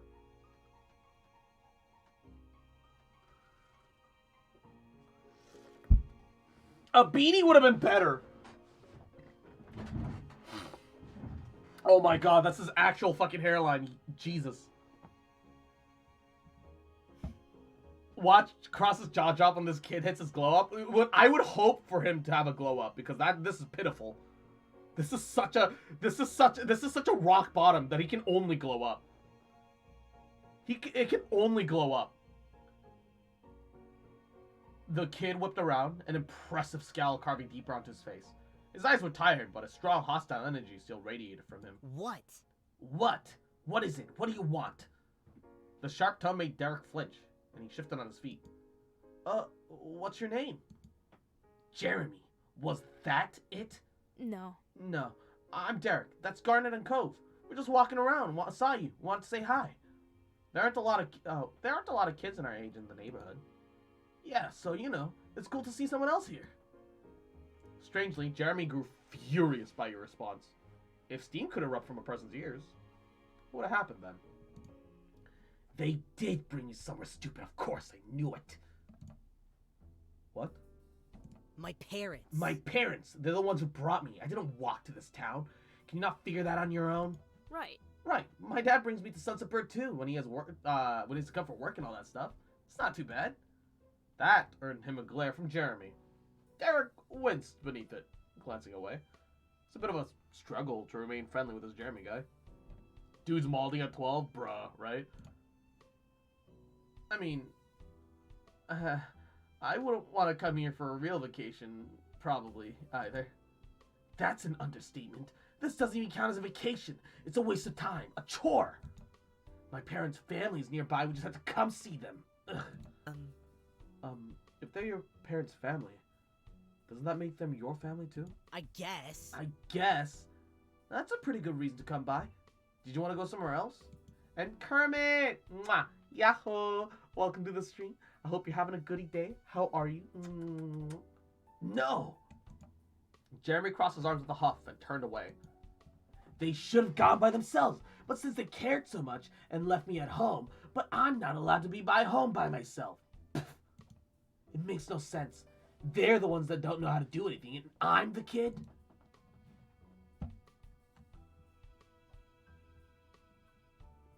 I mean, we just said hello. You don't have to keep complaining at us.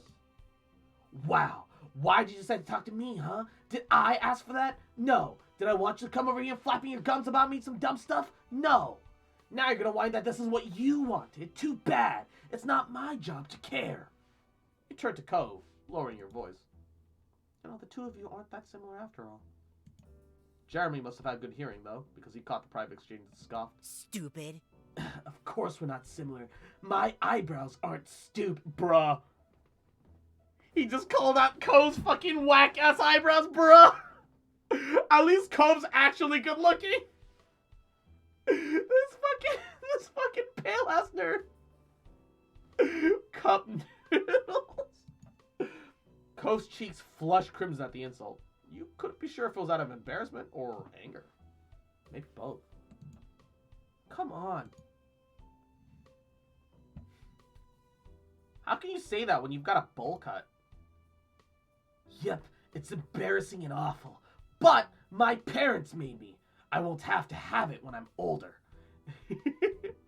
To be fair, Cove stole Jeremy's eyebrows. I mean, you can see it. It's just razor thin.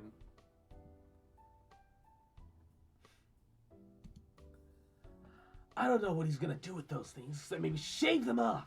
He probably should. I bet he'd look less dumb with no eyebrows. You grin at all of this. He wasn't just the nicest kid you'd ever met, but he certainly wasn't the dullest. He rejected your amusement by grimacing harder than ever. Wow, what's wrong with you? Instead of taking offense, Jeremy only parroted Derek's words with a nasally voice. Wow, What's wrong with you? Where? This is dumb. Jeremy stuck out his tongue and skulked away, throwing more sand everywhere he went. You watched him go, hunched over, until he became a speck in your vision. Bruh, this mushroom cap looking ass. Silence reigned in his wake. The three of you tried to process what just happened. I can't believe it. What a mean kid. Derek wasn't kidding. And by the sound of those earlier complaints, the new boy Jeremy was going to be in the area for at least a while this summer. Derek sighed in dismay, plopping onto the ground. You followed, and Cove did shortly after. Wasn't much to do. This sucks. This sucks. I was hoping we could meet someone fun and hang out, maybe. He's mad because his head looks like a pee-pee? Yeah, just like his actual personality. He's just a dick. He shook his head, and after a moment, he slowly turned to you with a hopeful expression. But, you know what would really improve this day? What? You didn't respond. Instead, he used a hand to point, right at the fruit arrangement you're still holding.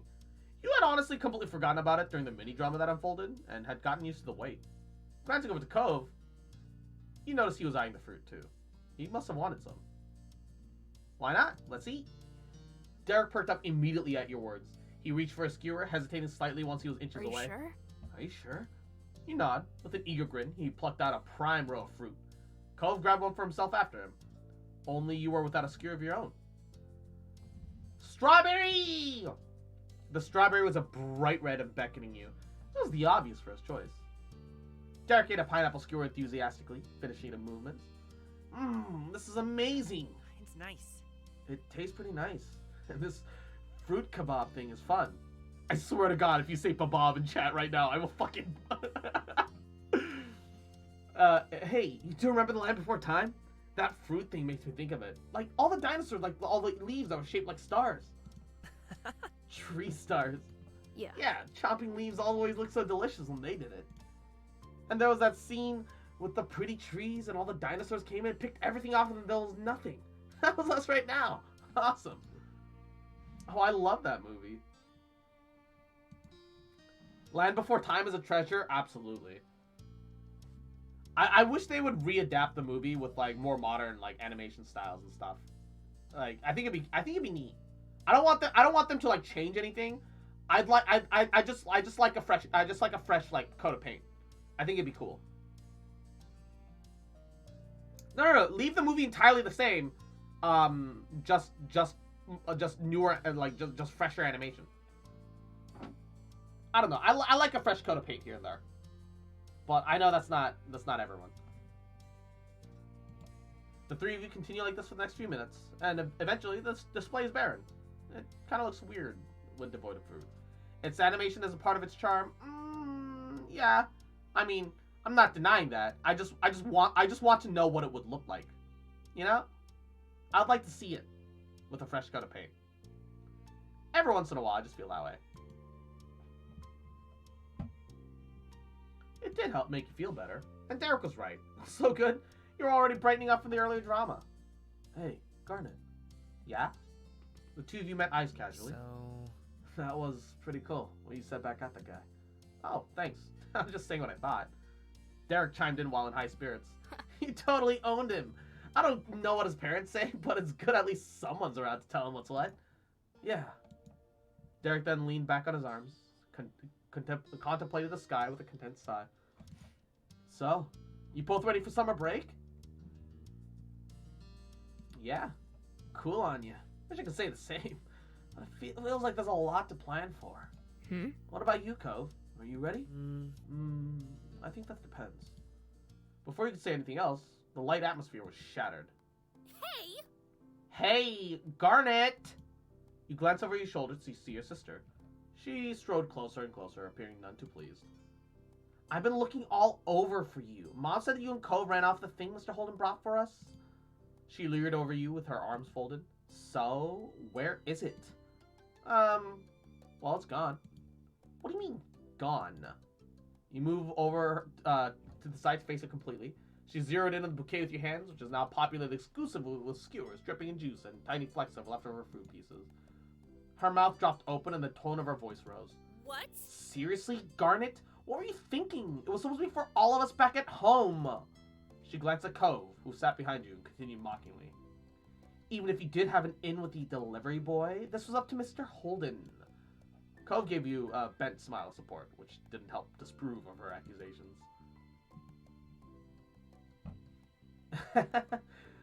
We were hungry? Elizabeth narrowed her eyes, not at all okay with that kind of response. No, oh no. I think I hear the mean kid coming back. We better get out of here. Elizabeth blinked, confused, and looked around. What? What kid? I don't see anyone. Derek didn't bother explaining, just launched to his feet and ran off. Does that make me a boomer too? Jeremy ate it? Yeah, blame it on Jeremy. Cove hopped up too, glad to take the opportunity to exit the situation. He followed after Derek, but he sent a look over to you from over his shoulder. You turned to watch Elizabeth, and she stared back, brow raised. And you ran. Without a word, you two got to your feet and bolted down the beach. Unimpressed, Elizabeth rolled her eyes. So immature. My God, so immature. She shook her head as she walked towards the house, not bothering whatsoever to follow. Meanwhile, the three of you made it back to the shoreline. Derek pumped his fists, grinning in triumph. We escaped, and she'll see another day. My moms are gonna be so mad when Elizabeth tells the story. Oh well. You chuckled together, walking further down the beach side by side. You definitely want to stay outside a little bit longer. Later that night, you found yourself seated near the kitchen counter. You'd gotten a bit of a scolding from your moms about not having saved any of Mr. Holden's gift for Elizabeth, but you also didn't get any real punishment for it. Instead, while you were out with the boys, Elizabeth returned home to share the news, and the three of them went to get dessert on their own. It was declared by your parents when everyone got back, and the event was settled. That was a while ago now.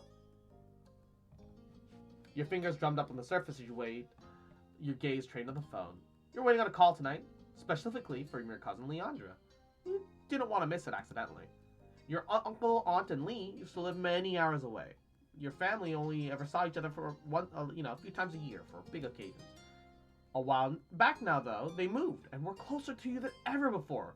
You now hung out regularly, and with school being out, you're positive she's gonna want to come over a lot. The two of you are the same age and got along well. She used to be really fond of Lizzie, Elizabeth too, but now that your sister has become allergic to interacting with her own family, it tended to just be you and Lee who spend time together.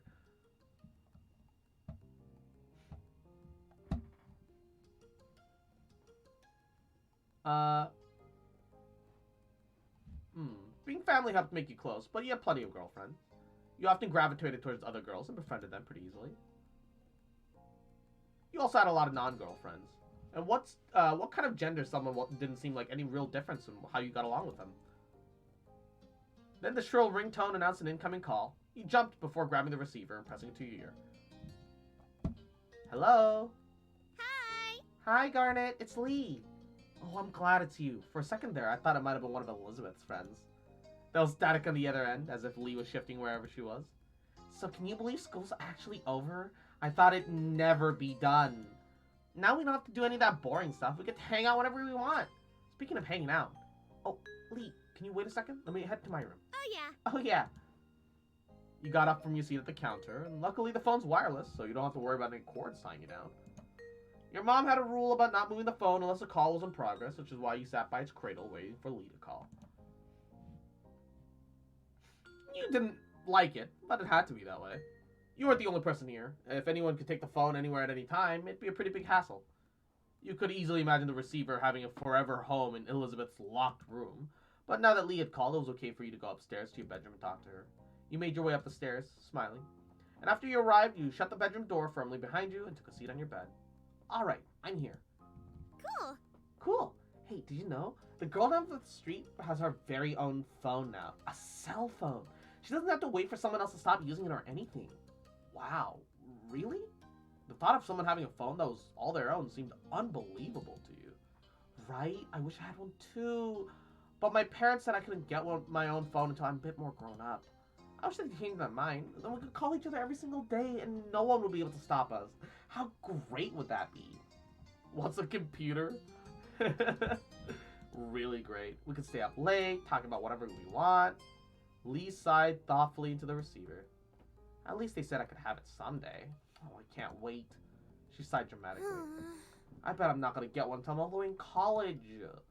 Squeezing the phone between your shoulder and ear, you puffed up your pillows and made yourself more comfy. It was strange to think of a time when normal school would be over and you'd have to choose between whether or not to go to a college. School is such a big part of your life right now.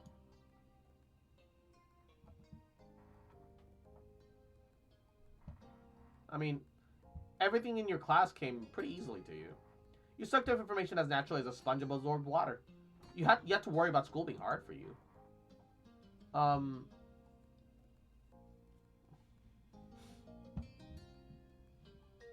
You were confident your grades would remain great. You could definitely keep the streak going. Yeah. You tried to sound engaged, but your mind decided to go back to school despite the season. And Lee knew you too well to be fooled. What's up? You sound so spacey. What's up? Just thinking about school. Lee groaned. Are you thinking about how we don't have time to think because it's summer? That's what I'm doing. Come on, it's too scary not to think about it. No matter how much you want to enjoy your free time, the creeping dread of knowing that it would come to an end was always there beside you. Nah, I mean, I get what you mean. Though, I guess school isn't all the way bad. You can do some good things there, and you just can do more when school's out. It is the easiest way to hang out with people not in the neighborhood. If I didn't go to school, I'd never meet anybody new. No one really comes here. And, gym is pretty great, though. There's also sorts of sports stuff during gym. Oh yeah, it can be fun. Sometimes. And honestly, the lunches at my school are better than they have any right to be. Lucky. Mine's boring. And depending on the situation, learning new stuff could be cool. I just wish everyone did okay with how they were taught the things, not just some people. Me too. Me too. That was all. And that's pretty much everything that's good about school. Okay, point taken. Lunch at my school were only bean burritos. Bruh. I pretty much never had a school lunch. I always made myself sandwiches in the morning, and if I didn't wake up early enough, it would be my mom that would prepare my lunch. Occasionally I would buy lunch, but it was palatable. It wasn't anything amazing. It was edible. It was above average for, I think, a school. For a school, it was slightly above average, but that's not to say that it was anything good. All right. Now I decree the topic of school is officially closed. They had fried chicken once at my elementary school, and it was still pink, bruh. Imagine schools even giving the option to buy lunch. Wait. Could it be me? Wait. Are you saying that you could buy lunch or you couldn't?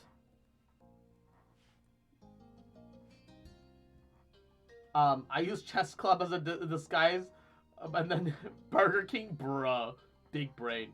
You brought your own lunch or you starved, oh no! That's terrible, no food options, how the fuck?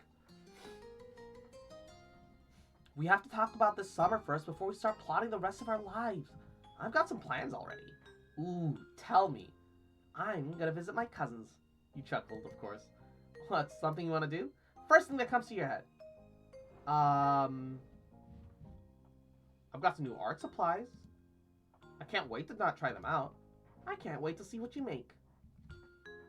You lean back in your bed, settling in, as you continue chatting with your friend. I'd like to imagine a universe where I actually have artistic talent. Cause it's certainly not this one, baby!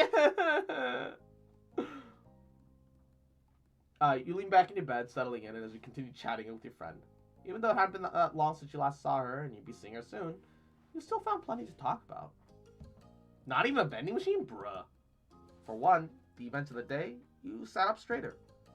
Oh, I was with Cove and Derek today, and we met a new kid. Like, at your neighborhood? His parents are visiting family, so it sounds like he'll be around for a little while. I don't know how long. What's he like? Creepy. He kept snapping at us every time we were trying to talk to him. It was like no matter what we said, he was gonna try and find a way to make the worst of it. I don't think I want to meet him. You want a boy to stay away even before meeting him? That's an unexpected twist. Your cousin was pretty popular with the boys who knew her. She seemed happy enough to have them around until they started to annoy her. Who are you to talk? Cove and Derek are always around, and they're both boys, you know.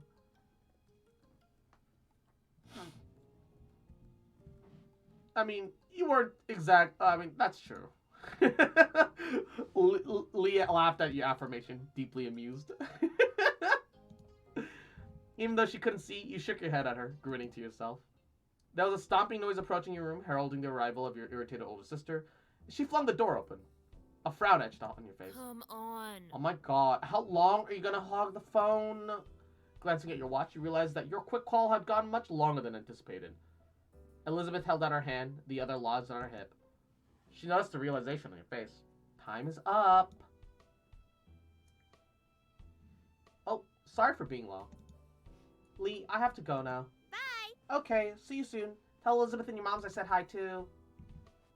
You barely pressed the end call button when Elizabeth whisked the handset from your fingers and began dialing someone new as she strode out of the room. Your mom's voice called from downstairs.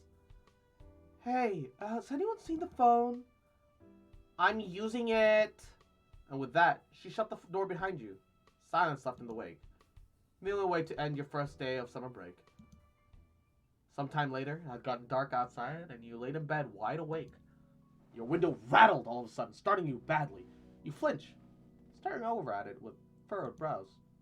From your vantage point, you only saw the moon and an open sky. You were curious. What had caused that noise? Cocking your head, you sat up and moved closer to the window, and wanted to get to the bottom of this. To your utter shock, your gaze was met by a pair of familiar ocean blue eyes. Cove? You squinted. Yep. Cove was right outside your window. Your house is very angular, and some parts stuck out further than others. Theoretically, it wouldn't be hard to grab around on. Come on. Still, just because someone could, didn't mean you expected it to ever happen. To his credit, Cove was doing just fine. His feet were braced against the section of the wall that jutted out, his arms flexing with the effort to keep him upright. He easily lifted a hand and waved at you from the other side of the glass, and you hurriedly opened the window. Cove climbed over the ledge, releasing a breath once he was safely inside. Hey, Garnet. What's up, Romeo? I know it's late. I just didn't know what else to do. If I rang the doorbell, I know your moms would have answered, and they just make me go home. I didn't really want to explain why I was coming over anyway. I don't want to talk about it. Oh, besides with you. But that's why I did that. As unexpected as this was, you were touched that Cove felt like you could tell you what was wrong. I might have tried calling or something, but, well, except my dad was on the phone. Cove suddenly looked very cross. Dad, he was talking to my mom. Still is, probably. You raised your eyebrows. Cove had eavesdropped on his parents' phone conversation? You didn't comment about it. There were other things to talk about. Are you gonna go stay with your mom for a while again? Every year, Cove was sent off to live with his mom for a few weeks. When it happened, sometimes he'd go during winter break, but usually he went during summer. And even though it was hard news when you found out he was leaving and you still missed him seeing those weeks, you understood. But to your surprise, he shook his head. That's what I thought too.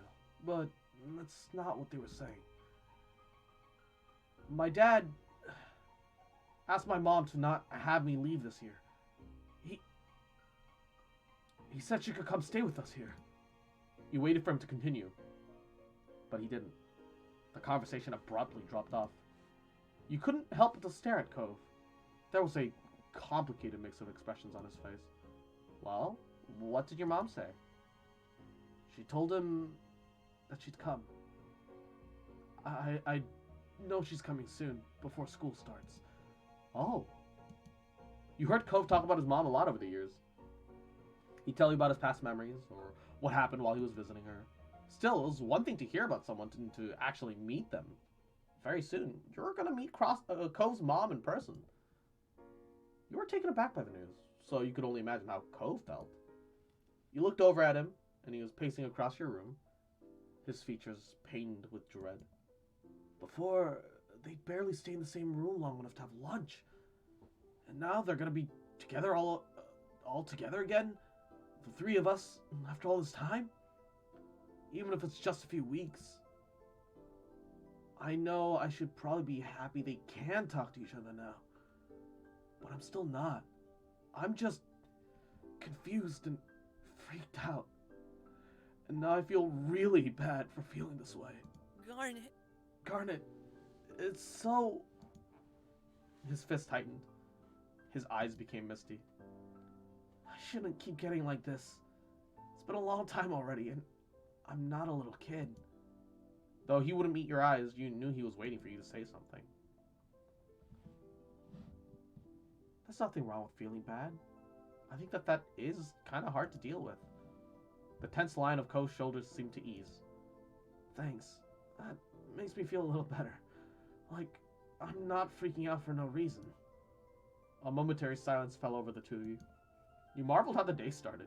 You'd woken up eager for summer vacation, but now things already seem so crazy. That mini debacle with Mr. Holden's gift, the newest addition to the neighborhood being so rude, and as if all that wasn't enough, now Cove's mom would be living with Cove and his dad again. Your whole life was kind of like that, it seemed. Complicated and hard and different. Why couldn't things just get better with time? Garnet? The sound of your name, said quietly, pulled from your thoughts. Cove gazed at you, concerned. Are you okay?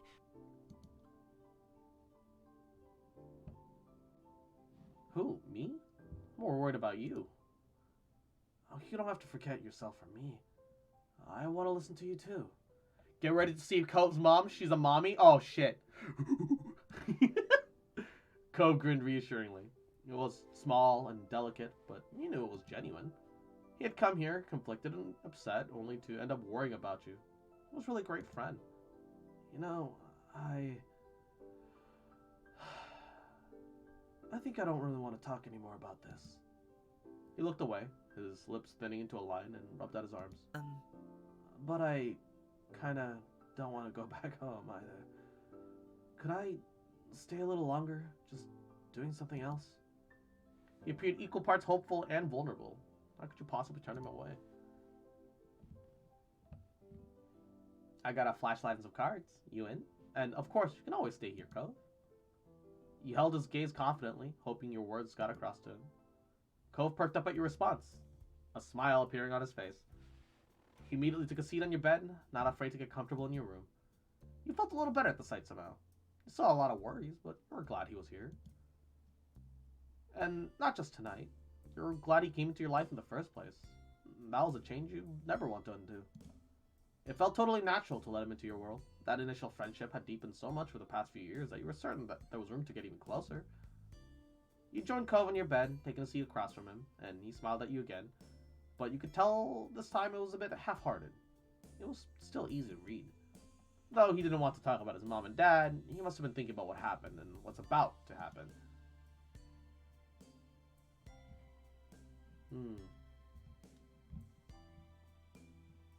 Oh, let's give him a hug.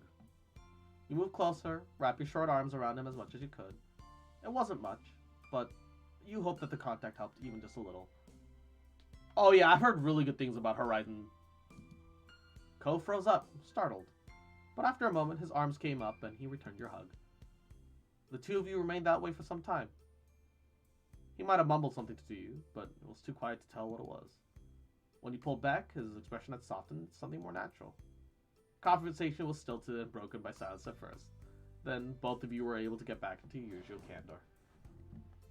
As your secret hangout session stretched on, you thought you truly wanted to keep having moments like this with him. You hoped the day would never have to come when life decided that the two of you would have to part ways. And you knew Cove felt the same. You opened your tired eyes, groaning as they adjusted to the bright light that was streaming through your window and warming your peachy skin. With a loud yawn, you rolled away from the sunlight and blinked a couple of times, clearing the sleep from your eyes before realizing that it was actually morning. And you couldn't even remember falling asleep. Cove had crept through your window during the night, and the two of you spent time together, trying not to wake your parents. And well, you must have fallen asleep while you were hanging out, but you couldn't put a finger on exactly when. And you wonder how late Cove had stayed before heading home. You rub your face, yawn again, contemplating whether you should get out of bed and get ready for the day, or stay snuggled up for a bit longer. Until your gaze landed on an instantly recognizable mop of green hair, and you bolt upright and gasp in surprise. Oh no, he never left. He was still there, in the morning. And you laugh out loud. He had fallen asleep while sitting on the ground and precariously leaning his head against the side of your mattress. And with your laugh, Cove's eyes snap open and his head slips from its source of support. It doesn't stop going down until he smacks right into the floor with a crack.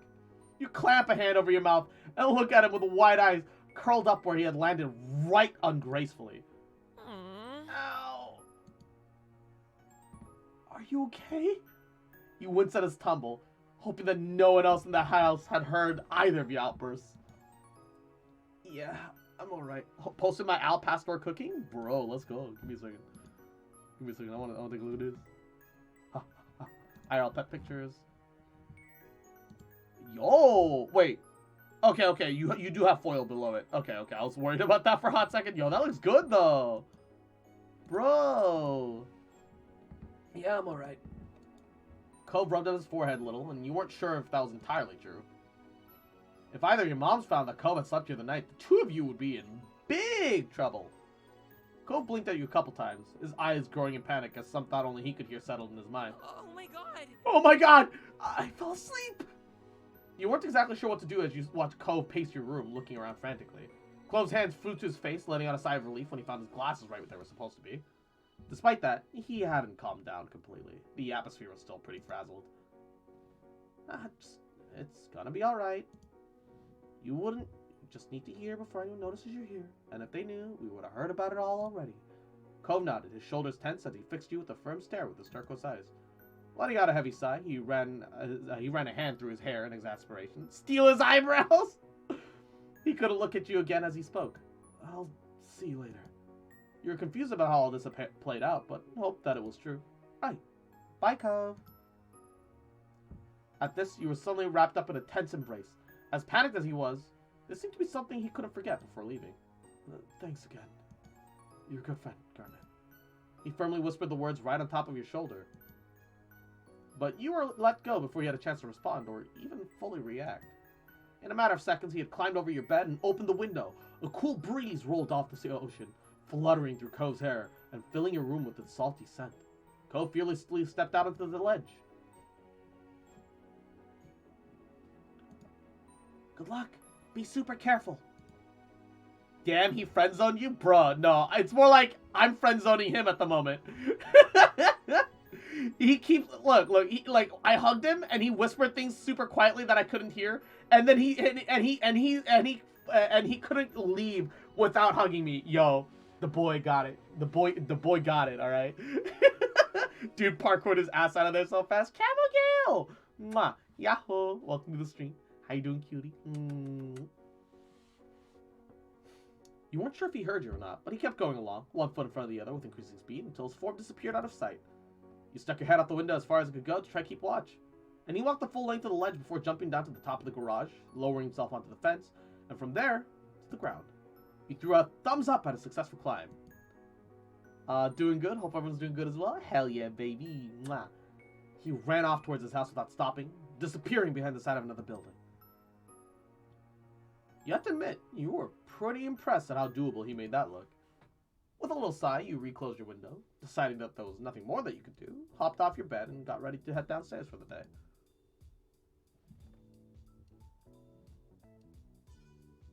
You make your bed.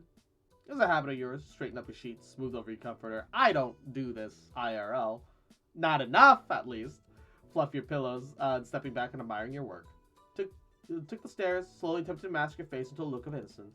You were sure that someone would have come into your room if they heard anything strange, but, well, you couldn't be too careful. You had to play it cool. When you stepped out in the living room, Elizabeth was there, tapping a finger on the counter. Morning, Elizabeth. She looked over immediately, her eyes squinting at the greeting. Why? Why are you, being so weird? You hadn't even done anything! But your big sis never missed a beat, unfortunately. You turned and off her tight smile, and her lips are pressed together even tighter. Garnet?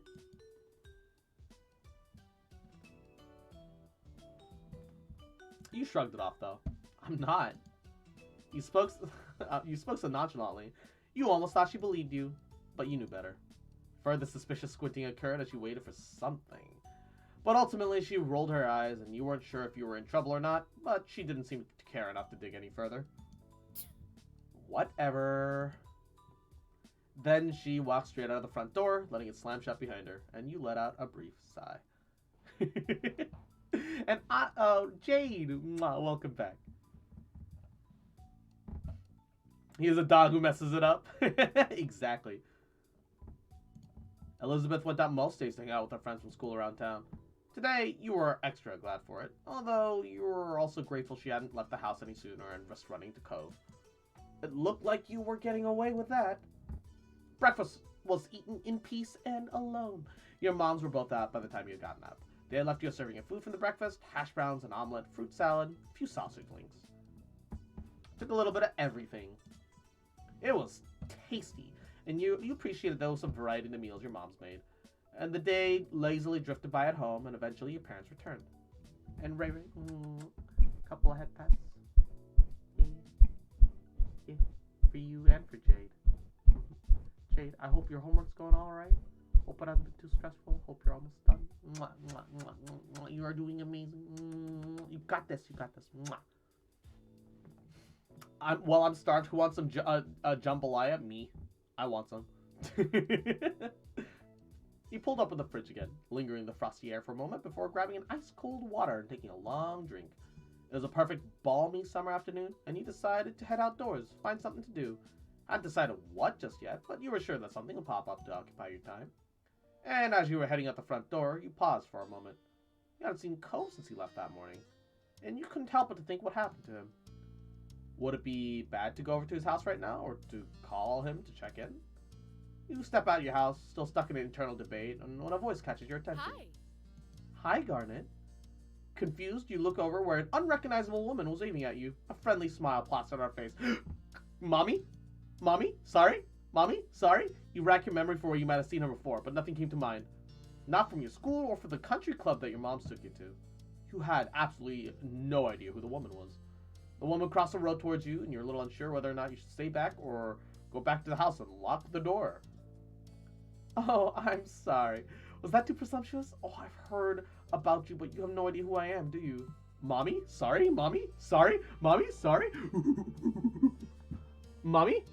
Mommy? Yo, that's not a necklace, that's a tattoo! Mommy? Sorry? Mommy? Sorry? Mommy? Yo, she's beautiful, though. Like putting all the horny jokes to the side. She's, like, actually gorgeous. Bro. Brah. You shook your head, and she removed her sunglasses to reveal sparkly ocean blue eyes. And all of a sudden, she seemed a bit more familiar. Oh, my son lives here.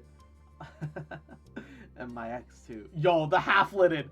Oh, shit. The half-lidded eye. Bruh. Bruh. Their bedroom eyes right there. Bruh. With a bent smile, she lifted her hand to point at the condo across the street from the house of your own. She was Cove's mom. You didn't know why you didn't realize sooner, now that you'd gotten a good look at her. She seemed really young. Super pretty. This beautiful lady was Cove's mother? Wow. It's kind of crazy how both his parents were that good looking. No matter your thoughts on her, you still felt taken aback that she had appeared here so suddenly. Cove mentioned that she was coming, but you hadn't got the impression that it would be the very next day. She extended her hand again, this time for you to take, and you studied the manicured fingers in front of your face and the assortment of bracelets that dangled from her wrists. Yo. I'm Kyra Priest. You can call me Kyra. You shook her hand. You reached out, took her hand, and she shook yours firmly, grinning wide. I'm Garnet, but you already know that. She just had Cove young? Yeah. That I do. That I do. Cove's mentioned you to me before. It's nice to officially meet you, Garnet. Cove's talked to you about his mom, but he hadn't mentioned how you said things about you to her. What has Cove said about me? Oh, I can't tell you that. I've already said too much. She laughed good-naturedly. You couldn't be happy about that answer, though, bruh. Dude, I'm like 90% sure Cove's got it pretty bad. And he's just kind of keeping it under wraps. But he's admitted shit to his mother. I won't tell you the deeds, but teen preg. That does cause a lot of issues in a lot of relationships. The sound of a door opening and closing caught both of your attentions, and when you turn, he got it bad? Exactly. When you turn towards the sound of it, you find Cove exiting his house, and his eyes skimming the ground. Considering how tall he'd grown, you kind of figured his mom would also be tall, but she was actually much more on the short side for an adult anyway. Cove's height must have come from his dad. My baby. There you are. I thought you were going to keep me standing out here all day. You tried to catch Cove's eyes as he walks towards you, but his gaze was firmly on the sidewalk. When he finally crossed the road and looked up, he gave you a pitiful look. After the way he acted last night, you know you must be pretty mixed up about all this. You tried to wordly express that you understood. Cove and I are headed into town to grab something to eat while the snore is at work. Kyra beamed at Cove and ruffled his hair, which seemed to only upset him more. You assumed the snorer she was talking about was Mr. Holden. Hey, you should come with us, Garnet. I'd love to get you know better. Yeah, you should come. There was a pleading in his voice that you could not miss. Of course, we'll run it by your parents first. Responsibility and all that. Cove is hot? Hell yeah. He's a cutie. Any whoosies. It'll give me an excuse to meet with them, and which I need to at least at some point. It's the important thing to be neighborly if I'm going to be roosting on this street for the time being. Any whoosies? Let's go. Did this woman say any whoosies? I love her already. I love her already. She said any whoosies. Any whoosies. Any whoosies. Kyra walked ahead. She voices it, you Pepeg. I know it. I love it. Any whoosies. Any whoosies. I love her already. She's great. Kyra walked ahead towards your house, and you hung back with Cove, who crinkled his nose as he watched her. Sorry. I'm sorry about her. I really do want you to come. I don't want it to be just the two of us. Not right now. If you know Cove is in Genshin, I would love to standing in front of my house saying, "Welcome home, master." I love that she calls Cove my baby so much. Hell yeah. You leaned in closer and whispered, while checking around for anyone who might hear.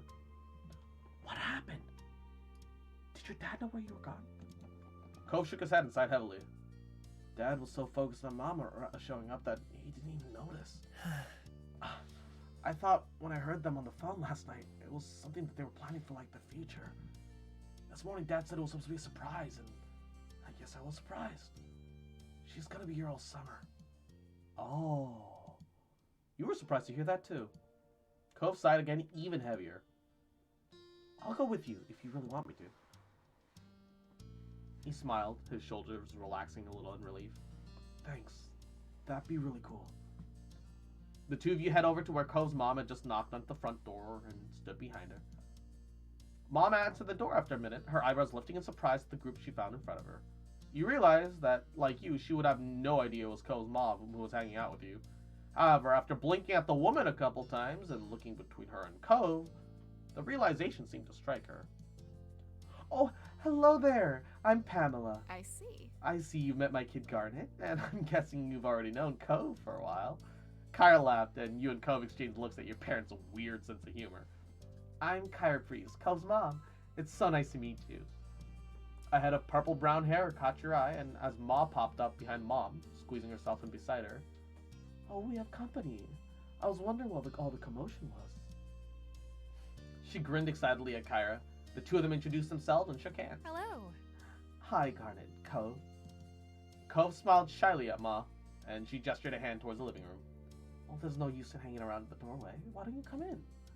Oh, I'd love to, but I promised to take my son out to eat, and I wouldn't want to hold you up with a surprise visit. Oh, I understand. You're welcome to stop by anytime. Of course. I'll take you up on that offer when I can. Count on it. 3 MILFs. 3 MILF mommies. Goddamn. Wouldn't you mind too much if Garnet went with Cove and I? My treat. We won't be driving, just a quick walk down the road. Sure, that sounds nice. Have fun. I hope you have all the fun. You gave your moms a look, and they smile at you fondly. You're happy that they're just letting you go.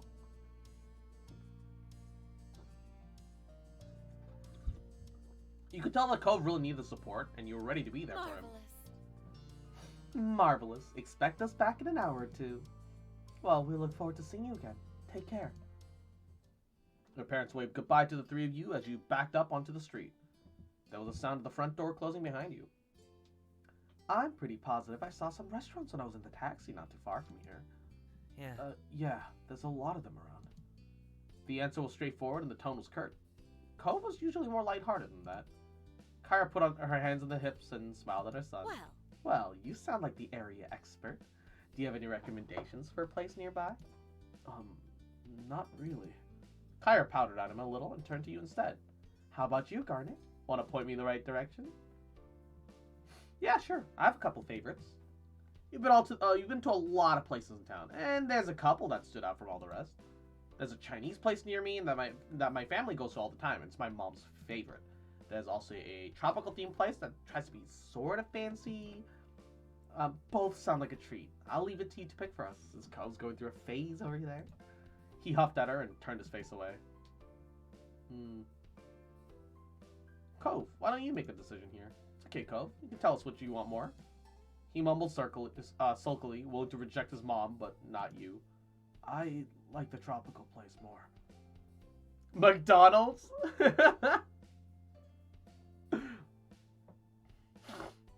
It'll probably be Tuesday, because I think this Monday, Dark Souls is going to play as normal, so... Oh, that's what I would have gone for, too. With 2 votes in favor of 1 restaurant, seemed the rest was settled. We can go there. We can go there. Thank you. Thank you, Garnet. Will you show us the way? You nod, taking the lead of your little group as Cove and his mom follow behind you. Together, the 3 of you left the neighborhood behind. The walk was about 15 minutes. Along the way, Kyra asked you a lot of questions about the area. Cove was pretty quiet most of the time, so you end up answering in her stead. Kyra explained that she lived in a large city, and she loved how peaceful and relaxing everything seemed in Sunset Bird. The restaurants were busy as usual, but luckily you were shown right to a small table. Kyra lowered herself into the chair while Cove picked out the one diagonal to her, not facing her or to the side. It was awkward. Let's see. To start, what would y'all like to drink? I'll get an orange soda. Noted. Noted. Garnet?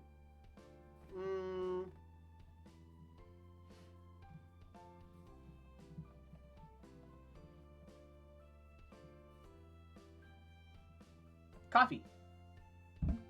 Kyra gave you a raised eyebrow and then smiled. Iced or hot? There's sugar on the table if you want to add that. Do you want cream with it? Ooh, yes. Iced with cream. Sure. Kyra placed the order for your drinks, getting a black hot coffee for herself. It didn't take long before they were brought to the table and set in front of you. Alright, best of luck, Jade. You got this. Mwah.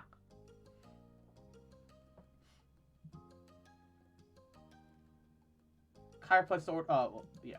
You take a long sip of your drink as you look around the restaurant. Your small group checked over the menus, deciding what to order. The last time you came here, the dish you ordered was amazing, and you wanted to order something different this time. Kyra and Cove didn't need any encouragement for this. They were totally focused on the information in front of them. Soon, the meals were ordered and the menus taken away, and you glanced at the table surface, waiting to figure out what to say. Cove sank further into his seat and avoided eye contact. He started to twiddle his thumbs while acting like this was all perfectly normal. His sour feelings today were unignorable. Instead of asking more open questions he'd brush off, Kyra had mercy on her son and instead put her focus on you. So, Garnet, what are a few things you're into? There's got to be something you do for fun, especially now that you're not buried in school assignments. Ooh, I'm really into Cove! I'm gonna scroll back up. This isn't actually my answer. Kyra let out a sudden laugh, and Cove gasped beside you. A dramatic enough inhale that he almost choked on the soda. You shrugged at the reaction. It was a truthful answer to the question. Garnet! Cove whispered at you disapprovingly, obscuring part of his face with a hand. But Kyra only waved at him, encouraged you to go on. I mean, we spend time together when we can. I like it. Well, we have something in common. Alright.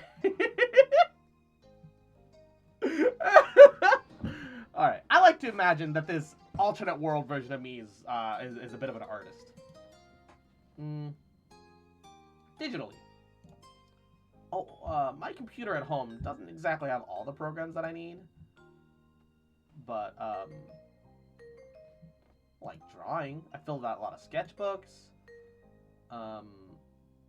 And games are fun. I like some video games. I don't know much about them. Maybe you can show me sometime. I also like board games. Oh, that's great. We should all play a game together sometime. And I like to read. Mostly fiction novels. Me too. Nothing beats curling up with a good book. I like some manga. I haven't heard of that style, but I'm sure it's very good.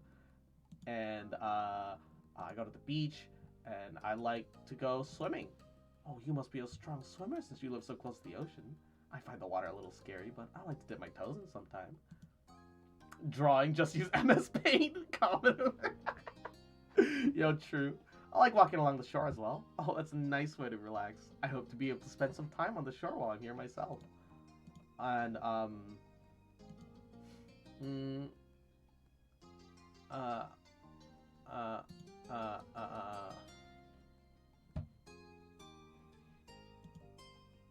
I like music. I don't play anything, but I listen to a lot of it. Oh, I have an MP3 player at home that my mom helps me put some music on, and I've seen some concerts. Awesome. And I feel like I've already got a lot of hobbies, like, and any more than that feels kind of unrealistic. You know what? I'm gonna end up with the I'm really into Cove as well. I'm not gonna jump straight into it. I'm gonna drop back like at the end into I'm really into. Oh wait, fashion. Fashion. I like clothes. Understandable. I just love the way fashion lets you express yourself, no matter what you are, who you are. Not a big shoe person or makeup or jewelry person. I just like clothes, and I'm really into Cove. Kyra lets out a sudden laugh. Cove gas beside you. Dramatic enough inhale. Kyra smiled at Cove, who didn't look too impressed by either of you at that moment. I like to watch stand-up comedy. Cool. Some movies here and there. Kyra nodded at your head. You guess you must like that too. I like people watching too. Oh my, people watching is quite the unique hobby. I also hang out with plenty of people. Hey, it's nice to have friends and family to spend time with. And that's about it. Thanks. I'm just happy to hear more about you. There's so much I haven't heard. Cove leaves out the little details. He was trying not to pay attention, but you could tell he was pretty uncomfortable. But Izzy, I love you too, bitch. Mwah. Little cute fucker. Little bitch boy. Feeling better after getting some food in you? You little cute bitch. Mwah, you adorable little shit. Just fucking wait. Mwah, cutie. Little bitch. Mwah. Fucking destroy you. Motherfucker, little bitch. Get in the bag. Get in the little pod little bag, motherfucker. Mwah, cutie. I love you, bitch. And Shiver Shale. Yahoo. Welcome to the stream. How you doing, cutie? Mwah. I'm back from work. How's the date with Cove's mom going? Oh, it's great. It's great. Also, welcome back home, Ray Ray. Mwah. I'm glad that you're back home. I'm glad that you seem to have gotten home safely. Mwah. Hoping it'd clear some of the tension in the air, you decide to ask Kyra a few questions of your own. Cove hadn't told you much about her, and you were plenty curious to know more about this woman who had such a big part in his life. What exactly do you do for work? Oh, I'm a traveling writer for magazines and things. I keep people in the loop on what's worth seeing. It's good work. Wow. What do you like to do? Oh, well, spend time with my little boy, of course. And traveling. Real shock, huh? Where'd you live normally? Nevada. Have you ever been there? You shook your head. Oh, it's a beautiful place. Check it out if you can. Why'd you and Mr. Holden get divorced? Cove nudges you in the arm, and when you look at him, he seemed furious. Kyra brushed the question off lightly. Oh, that's grown-up stuff. Oh, so she's not going to tell me. If she's not going to tell me, I'm not going to ask. And that's really about it. I'm not interested whether or not she's in a new relationship or not, or if she's getting back together with her ex. I was just kind of curious about the details of the divorce, but I don't want to make Cove angry about it. It doesn't seem to bother her that the conversation dropped off.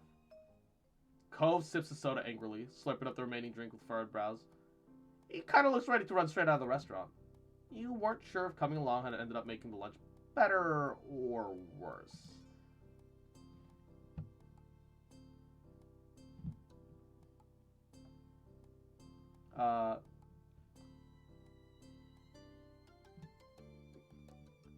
Smile at him. Cove eventually noticed you watching him. It took a couple of moments, but finally he cracked a smile. That made you feel a little lighter inside. Very cute. You two seemed really cute together. Cove covered his face with his hands, leaned back in his seat. Seriously? Mom, why would you say that?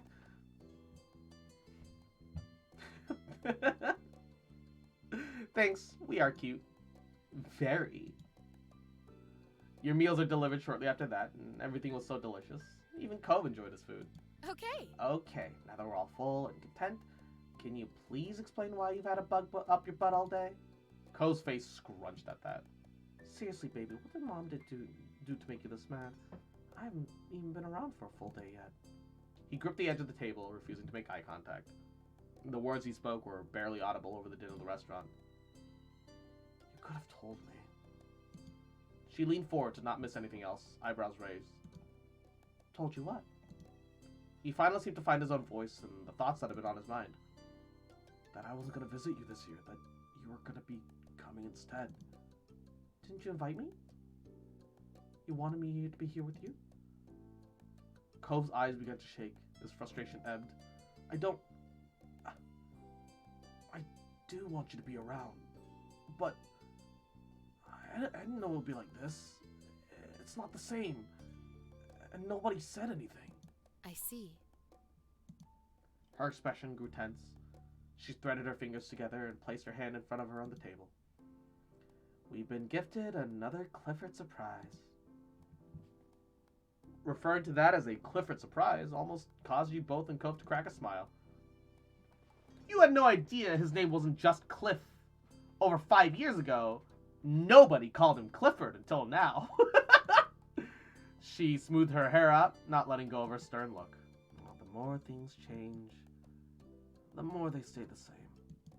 They let out identical sighs, but weakly smile at each other one I'm afterwards. sorry. I can go home, Cove. We can still set up a normal trip to my place before the summer ends. Cove's lips tightly close together and seriously ponders the opinion. I mean, I think I do want you to stay. I miss it when you're not there. Oh, my heart! She reached across the gap, grabbed his face, and planted a kiss on his cheek. Cove tries to wiggle away. Mom, stop! Oh, I'm sorry. Sweet young men need to be smooched by their parents, and if I don't, they'll take away my mom license. Kyra was completely enthused by Cove's admission, though a tone of seriousness did return to her voice when the conversation continued. Do you want to talk to your dad, too? no. No! Cove snapped the word instantly, but reeled his annoyance back just as quickly. Maybe later. Not today. It's all right. I understand. We can shelve it. Thanks, Mom. I really like Kyra. And thank you for talking to me, little mister. She grinned affectionately at him before turning your way. And thank you, Garnet. What did I do? It's easy to act like a baby with your mom, but it's hard to keep that up with your neighbor watching everything. Especially when you really care about what that neighbor thinks of you. She winked. Mom!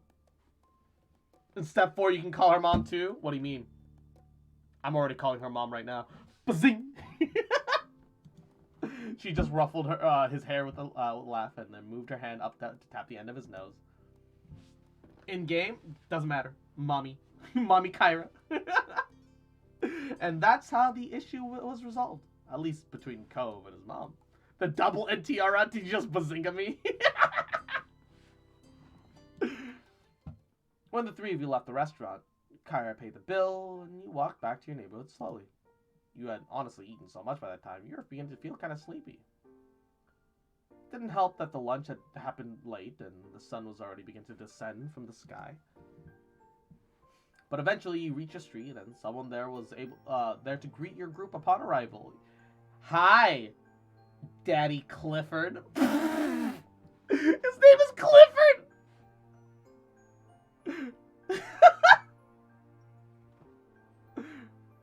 But yo, look at this man's flowy locks, though. Fuck. He's got good hair. Say what you will about Cliff. He's got good fucking hair.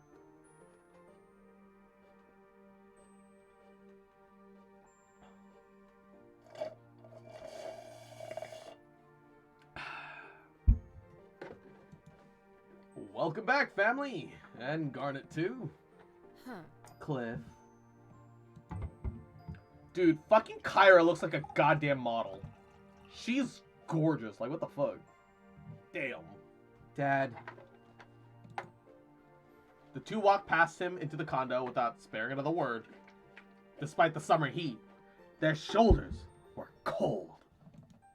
Uh-oh. I'm in trouble. He rubbed the back of his... This entire family is models. I know, right? He rubbed the back of his neck with a crooked smile, but his eyes were soft as he looked on after them. He's so much like his mom, don't you think? You give a vague nod, not sure what he was expecting you to do. He nodded back, far more energetically. Okay, have a nice night, Garnet. You too, Mr. Holden.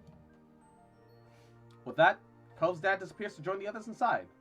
And it was your turn to go home now. Summer hadn't started off how you imagined it would, though it turned out to set the tone well. Having Kyra in the neighborhood was a new experience for not only you and Cove, but both your families. And a dull moment was rarely had. Okay. Let's save here. Some big progress was made. I'm gonna do just one story arc. I was told to do birthday first. Just one story arc, and then I think that'll be the stream for today, because I've already been streaming for 7 hours. It was a pleasant afternoon. The sun shone brightly, the breeze tugged lightly at the balloons that strung around the park. You and Cove had just been dropped off at Miranda Eckbert's birthday party. You didn't really know Miranda. The last year was the first time you had a class with her, and everyone knew her as a quiet, shy girl that stuck to her own friend group like glue. It was a surprise that she was having such a big party. You looked around at the expansive park, a spacious recreation center in the next town over. Notice the bouncy castle. Miranda had a bit of a reputation for not caring if she acted mature like other teens sometimes did. It made a certain amount of sense that her party would match that. Thought Miranda was sweet. You always got the vibe that she was nice, and inviting you to her party proved it. You liked that she wasn't obsessed with proving she was grown up, so maybe that hanging out with her today would be fun. And Izzy, mwah, you get plenty of sleep. Thank you so much for stopping by. Sweet dreams. You hadn't had a choice in coming here today, but your mom's insisted on after you got the invitation, as did Co's mom and dad. So both of you and he were driven over to the next time with presents in tow. All the parents had been pretty firm about going to a birthday party once you've been invited. And you wondered if it was an adult thing. You didn't really get why it seemed like such a straightforward conclusion to them. Cove made a small noise which caught your attention, and he looked around, scanning the area, fidgeting with his gift in hand. So... Any idea what we're supposed to do with these? You looked at your own present, then turned towards the seating area. There was a table filled with snacks and drinks and supplies for various party games. Past all that, you spotted one in the back that seemed to have a truckload of gifts. You pointed it out to Cove. Well, let's just drop the presents off over there. Cove nodded with a smile and turned to where you gestured. He saw it too. Cool. You and Cove began to walk over to the present table, flattening the well-trimmed grass beneath your feet. You walked past the groups of people, classmates in semicircles, broken up with the usual friend groups chatting away. You, or maybe Cove, received the occasional greeting or friendly nod. However, as you passed even more people that you'd never seen before, you became aware there were more strangers here than not. It was crowded in a way you expected. Miranda Eckert, the quiet girl, was hosting the most populated birthday party you've been to in a long time. You looked at the new faces and thought you saw something Miranda in them. Cousins, nieces, nephews, maybe. Parties could also be a big deal with her family. Both of you reached the table, set your gifts down in an empty space, brushing some confetti aside. Cove placed his gently next to it and looked at the present thoughtfully. Hey. Hey, what did you get her? Before you had a chance to answer, Cove opened his mouth again and tapped his gift. I found this sparkly backpack. I figured you could use it for a school or a trip or something. Your mom's had taken you out shopping the other day, and you searched the store until ultimately,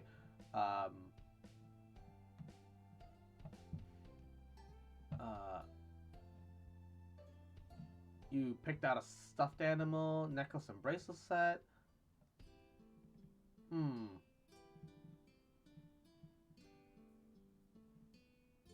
Necklace bracelet set. You thought and you remembered Miranda would wear some jewelry, some simple thin bracelets strung up and down her arm, and hopefully she'd enjoy the pieces you chose. The silver-colored bracelet had some different pink charms, jangling hearts and kittens.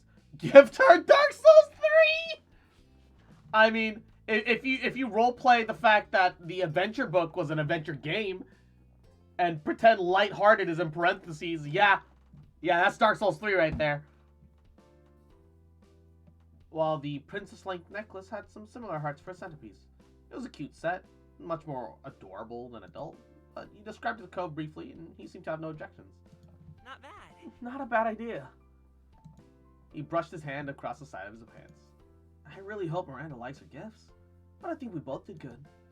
And with that, he gave you a sunny grin. He touched the gift one more time and stepped away. Without the direction of needing to put stuff away, the two of you weren't sure what to do next. You felt a little awkward, and Cove shrunk in on himself as he looked around. There were more guests headed to the present table, so you turned away and wandered over to a nearby tree where you wouldn't be in the way. From there, you both inspected the area and planned the next step.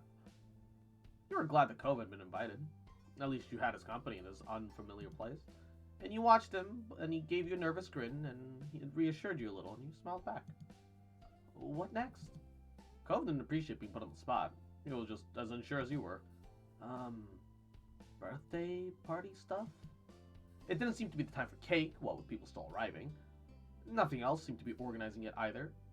He noticed that himself and tried again. I guess we could find Miranda. That was an idea. I mean, it made sense. Greet the birthday girl. Yeah, we could say hello. Wish her happy birthday. Ask her what she wants people to do. Sounds good. With that point, it was decided. The Miranda hunt had begun. You wandered around, and anytime you saw someone with Miranda's hair color, or you got a little closer, but more than once, it turned out to not actually be her. Hey, look! Finally, he pointed over to the real Miranda. She smiled slightly when you both approached her, but ducked her head. She seemed a little overwhelmed of being the center of attention today. Hi, Cove. Hi, Garnet. Oh, she's adorable! Oh, she's a she's a freckler.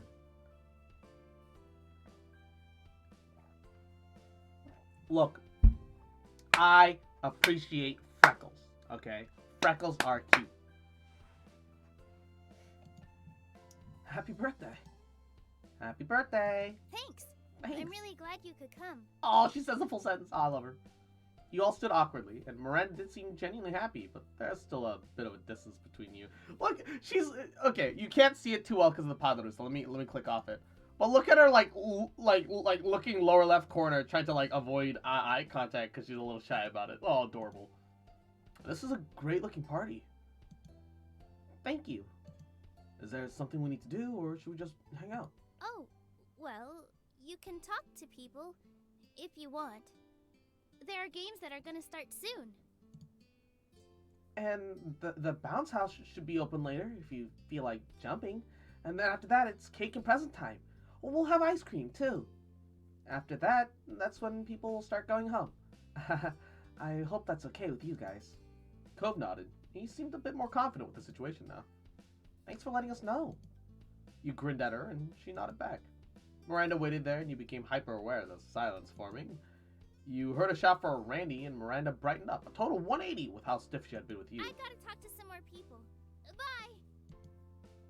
The birthday girl ran off to her friend, leaving both you and Cove with at least a little more idea what to expect. You both glanced at each other wordlessly. And all that was left now was finding something to fill the time until the activities began.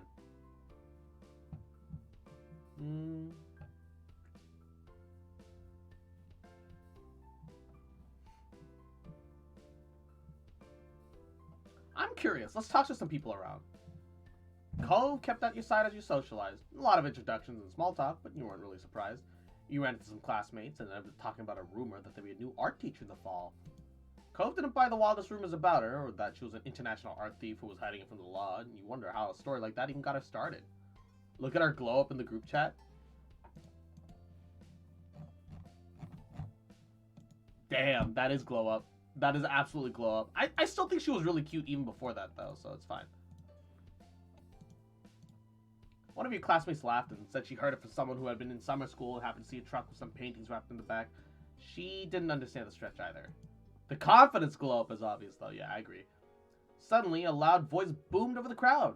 The constant buzz of conversation dropped as one of the adults, perhaps Miranda's dad, asked the kids to gather around because it was game time.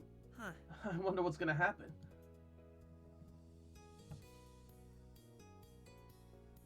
You can scan the area to make a guess. Saw a picture of a donkey hung on a tree, table with lots of candy, even more balloons. Guess we could play Pin the Tail on the Donkey? I doubt it. What do you think it's about? You point to the poster of the tailless donkey and he shook his head. I've never seen anybody play that in real life. The adult noticed that the children under 10 had the first turn on the bouncy house. For everyone else, it was time to play Pin the Tail on the Donkey. You had called it. Cove raised his eyebrows and he seemed surprised for sure.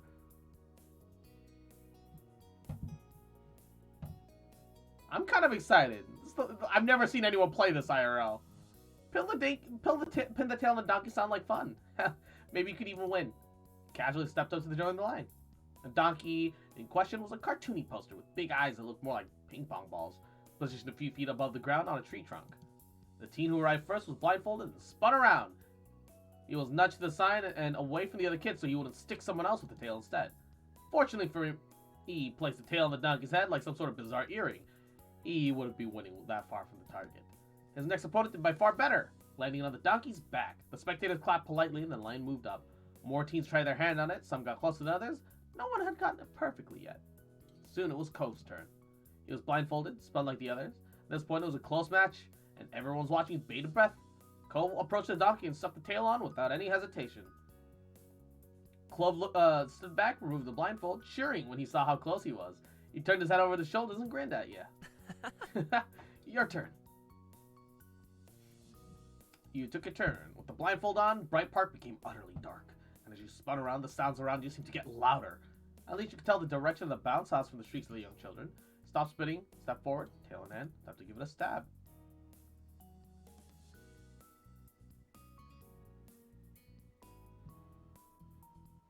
Reached and placed it up. Hey, people cheered you from behind! You had indeed pinned the tail of the donkey, right where donkeys prefer the tails to be. First try, baby! Didn't even have to fucking cheese it. Didn't even need to scroll it back. Easy peasy, motherfuckers. That's right. I'm beating a bunch of kids at a children's game. Let's go! You beamed at your accomplishments and felt a surge of pride. It was perfect. You looked back at the crowd and your eyes met Cove's. He was impressed. He even got a small thumbs up. A few more kids took their turn. One girl managed to somehow pin the tail on the opposite of the tree, and you're sure it had to be there on purpose. And with the line empty, the game was finally over. The adult running started to inspect the donkey. At this point, the sign was more tails than donkey. However, you were the undeniable winner. No one could even get closer than perfect. After your name was announced, everyone cheered and clapped for you once more.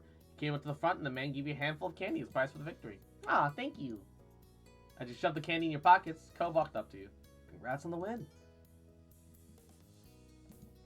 I'm not amazing. It's honestly probably just luck. Maybe you'll win next time. Sure. Uh-huh. You got really close. He shook his head with a rueful smile. Thanks, Garnet. It's alright. That was your win. Hey, have some candy with me. You want some? His sparkling eyes told you yes. You held out a lollipop and Cove accepted. Carefully. It was a mystery flavor, so you had no idea if he'd like it or not. He unwrapped the treat and was a swirl of pale blue and translucent green. Gave it a tiny lick. What's it taste like? Your victory. And like, berries, I think. You both laughed at that and gave him more candy. An older teen walked up, tall enough to tower over you and Cove. You felt a little intimidated by the stern-faced teenager until she started to speak. Her voice is low but friendlier with her tough frown that suggests, "Hi, I'm handing out party favors. Do you want one?" She showed you her party hats and insisted they were key to a true partying mood. She had two options, either a colorful headband with two tiny party hats arranged that seemed almost like ears, or a tiara with a star on it. They're both plenty festive. It's okay. No thanks.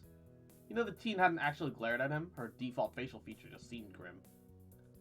I want a headband. Give me a green one. Teenager handed you the hat with a surprising amount of gusto, given her expression never changed. She gave you a serious thumbs up for taking it. Then you encouraged Cove to pick one. You held out a pink headband hat, one in a hat and a crown in the other. You tried to imagine what they look like on Cove. You know, you really should try it. It'd be great. Cove looked back at the hats, then at you. And with a sigh, he grabbed a hold of one. The teen with the hats clapped as much as she could with all the hats in her hands. The unknown teenager nodded, approving at the both of you, and went to pass hats to more people. Wait, can I choose to give him the crown? I can encourage him to pick one. But it just says he chooses one. It doesn't let you choose which one. It really completes your look. When did you get so fashionable? He smirks and you adjust your new accessory. Oh, I'm a party animal now. Oh? Really? Of course. Cove nodded at you with a thoughtful look on his face. Well, if the party spirit is contained in party hats, does that mean they're haunted? You snored at the suggestion. You considered the hat on your head. Didn't seem haunted, but maybe that's what it wanted you to think. Cove finally put his own hat on. He was a bit nervous about it, his face uncertain. That's, I don't know about this. It seems kind of silly. Does it look weird? It is completely perfect. Cove scratches his head, being careful not to displace the hat, a blush on his cheeks. Thank you. After that, the people in charge were quickly set up to the next game. Teenagers milled around until they were told to find partners. I want to see him in a dress. I genuinely want to see him in a dress. The whole 9 yards. I want to see it now. Like elbow length gloves, everything. I think he'd rock it. I genuinely think he'd rock it. You tried to listen to their rules, straining your ears to listen to the adult announcing what you're supposed to do. It was a simple game. One person in a pair would throw candy, while the other to catch it with their mouths. Not an option in the game, unfortunately. No, I know it's probably not going to be like that, but like I genuinely think he's slender enough that he can make that work. At least at his current age range, right? If they caught it, the pair would move on to the next round, where everyone would take a step back, and the former catcher would become the thrower. The game would continue, the players getting further and further until one set of partners were the only ones left standing. Or until everyone lost a round. About half the guests had already found partners. They moved fast, and Cole already had his eye on you. Could we be partners? Neither of you were all that familiar with anyone else here. With a safe choice to partner up. You agreed to be his partner. Let's do it, partner. cool. Cool. He beamed up, and you start wondering about your respective candy-catching capabilities. 2 rows of players, facing each other, formed up. Cove tilts his head towards them, and you start to head over. The tiara! You both lined up directly in front of each other. It took a while to pass out the candy, and you were handed a small bag of gummies that smelled strongly fruity. You noticed that Cove took it upon himself to do a taste test of the red one across from you. They're not bad. Try one for yourself. You ended up grabbing a purple gummy. It was sweet, and you guessed it was supposed to be grape flavored, but mostly it was just really sugary. And then it was time to begin. Cove's row was set to throw first. He smiled nervously, his eyes wide to seriousness. You grinned, and Cove's smile looked more genuine, less filled with tenseness. Game was on. The adult in charge shouted for the throws to go. You and Cove were only a couple feet away from each other. With Cove's careful toss, you caught the candy easily. Like you, most of the other players moved to the next round. There were a few gaps in the rows, everyone took a step back. The round was harder with pairs further apart, but not overly so. Could be done if both partners tried. You did your best as you tossed it. You carefully plucked the gummy from the bag and felt the weight. You shifted it in your hand a few times for practice, then told Cove you were ready. You went for underhanded throw, careful to aim for Cove's mouth.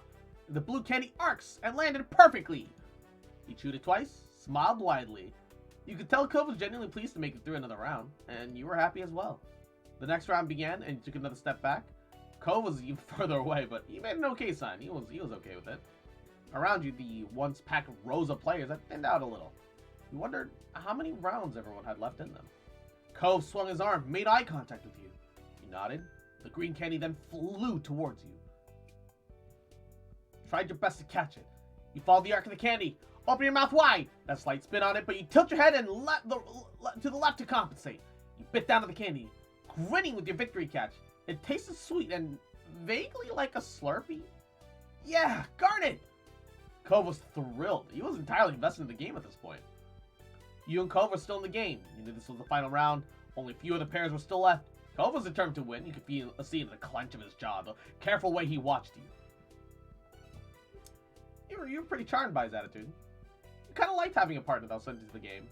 And his determination sparked something new. Admiration? An answering desire to win? You weren't sure.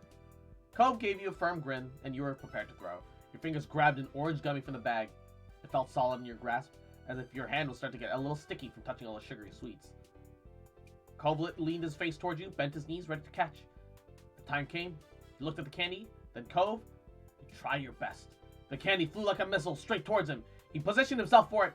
Cove caught the candy just like that. A wide grin on his face as he victoriously chomped down upon the candy. Yes! And Doomslayer, Yahoo! Number 13, the Glitzy Globble. Number 14, Burger King Foot Lettuce. Well, welcome to the stream. How you doing, cutie? Alongside the cheer, he jumped up in excitement and pumped one arm. You look to your left and then to your right. You see a few remaining pairs walking away, commiserating over their losses. With some shock, you realize that you and Cove are the only ones that made that round. Who won? You watch that moment, Cove clicked into the same realization. His face brightened like sunshine, jogged over to close the distance between you, and you stepped closer to meet him halfway. Jump into a hug. His eyes went big when he realized you were going for a hug. He smiled and caught you, hugging you back tightly. You'd won this together. He giddily stopped his feet and placed in front of you as if he couldn't contain his energy. We did it! You adjusted the hat that had nearly fallen off through the event, and Doomslayer, thank you for the folly. Hashire sori yo, kaze no yoho ni, tsukimi hara wo, padoru padoru. I appreciate it, baby. Mwah. Woo! The game runner strolled over and merrily gave you both more candy on top of letting you keep the gummy bags. It's quite the collection. Cove laughed over how much candy you had both acquired. Between the game and Pin the Tail and the Donkey, you guys were swimming in sugar now.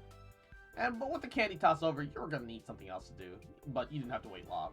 You heard some of the crowd shout that the bounce house was officially open for the older kids. You and Cove shared a bit of a look. Cove smiled and you knew he wanted in.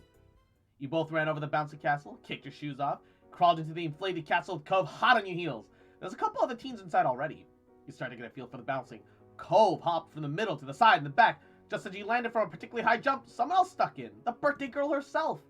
Oh, hi, Miranda. Hi, birthday girl. Miranda looked happy. She waved both her hands with you with a megawatt grin. I hope you're having fun. She hopped around with her hands in front of her like a kangaroo. It's a surprisingly effective way to clear distance in the bounce house. She then jumped high, kicking both of her legs out to the side, tapped the tips of her toes with fingers. Wow. Miranda hadn't been out of tricks yet. She jumped a couple more times, gaining height, doing a backflip and tucking into a ball. She managed to land on her feet, but didn't stick the landing, stumbling back and landing on her butt. Cove clapped and Miranda inclined her head, almost like a bow. She was back to jumping in no time. You're so good at this. She bounced close enough to the two of you to talk without shouting across the way. Cove's bouncing slowed down to accommodate the My conversation. family gets these every year. And we have a trampoline in the backyard. Yo, trampolines though. Oh, I'm still to this day jealous of anyone who grew up with a trampoline in the backyard. Like, bruh. Oh, you're so lucky, Miranda. Miranda giggled a bit and her eyes sparkled. Hey, I can launch someone if you want. If I jump in front of you, then your bounce will go higher. Ooh, launch me. Sure. Miranda leaps over you, her excitement clear over her face. Cove watches with interest. She explained how clear this is supposed to work, and you got ready to bounce on her cue. 3, 2, 1. The moment she came down, you jumped high. The force of her, just as she said, helped you launch up. The air rushed past your face, and then you're coming back down. Your feet hit the bounce house hard enough to help Miranda up a little as well. She giggled some more, and the two of you took turns bouncing each other up. Cove clapped or offered suggestions, but it was becoming clear that he wanted a turn too. Miranda invited him to join and tried to synchronize your bounces to launch Cove up super high. The first time resulted in everyone crashing down in a pile of laughs. By the fifth, Cove managed to catch some serious airtime. Woo! Have you watched JoJo's Bizarre Adventure? The fuck is this? This is called Our Life. It's like it's a visual novel, but it follows like various stages of life. You're you at 8, 13, 18, and 23. Although the 23 one is more of a closer. It's you and your interactions with a boy named Cove, who moved to your small little beach town after his parents had a divorce. It's been super sweet and wholesome. It's been fun. You had fun bouncing around. You twirled. Miranda did stunts. Cove futilely tried to touch the highest tip of the castle ceiling. You and Cove chatted Miranda more than you ever had at school. Honestly, she was the queen of the bouncy castle. And whenever someone did something cool, everyone would cheer. If you fell, others would help you up. And eventually, more people wanted to take turns at the bounce house, so you and Cove left. And as you slipped on your shoes, you saw Miranda get drawn into conversation with a group of adults. She would be talking to them for a bit of a while. You and Cove decided to take a break and hydrate. You went to the party table, grabbed some ice water. Cove handed you a party noisemaker he picked up from the same table. He blew on his, and it made a funny sound when he unrolled.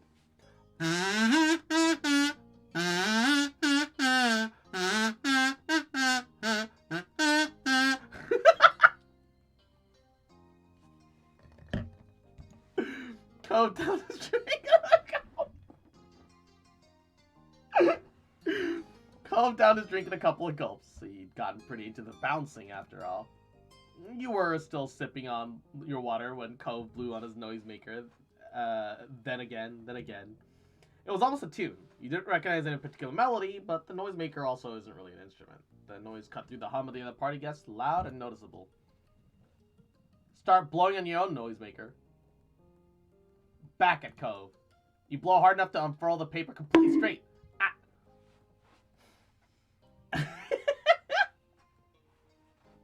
It jutted towards Cove, almost tapping his chin.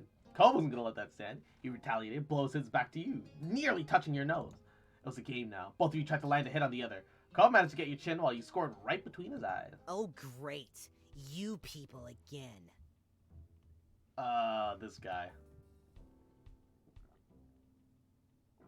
Someone vaguely familiar shouted, and you snapped your head to the side. Cove's noisemaker dropped from his mouth. The speaker stepped up, and there was no doubt about it. It was Jeremy, that same mean boy you met at the start of summer. Oh, it's the bowl cut kid. Jeremy's scowl told you everything about what he thought about that moniker. Why are you here? Cove's tone was defensive. You watched Jeremy's face turn slack as Cove's question was the idiocy above all idiocies. Didn't I already explain this? He hadn't, so both you and Cove exchanged a look. Do you have any memory loss, or are you something really that stupid? Seriously. I didn't walk here. My parents brought me. Apparently, I couldn't just stay inside like I wanted. But no, they insisted I get out and enjoy the day and have fun on vacation, blah, blah, blah. He said enjoy the day and have fun on vacation like some people would say scrub the entire bathroom or listen to an off-key singer for 10 hours. They found a park because I hate the beach. Too bad I also hate parks. It's dirty here and they don't know anything. Oh, and they saw the stupid party, decided to bother some adults about what's going on. They think maybe we could be included. It's moronic. Get it now? That's how my parents are. Annoying and embarrassing. Why would anyone want strangers at their birthday party? Why can't they ever just leave things alone? He huffed loudly and his eyes shot daggers at some grown-ups that presumably were his parents.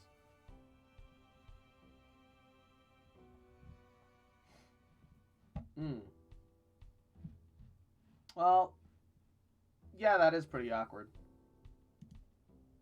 You don't have to say it back to me, I know. Jeremy's eyes slipped from you and to taking the rest of the park for a bit. It's a little bit awkward, but it was possible he just didn't know what to do. But he spoke up again. Yo, right? The Polar Express kid! Hold up! You're right, mitochondria. Hold up. So dumb. How can people really go around with those embarrassing party hats? Do they think it's fun or something? How could a human being be so dumb?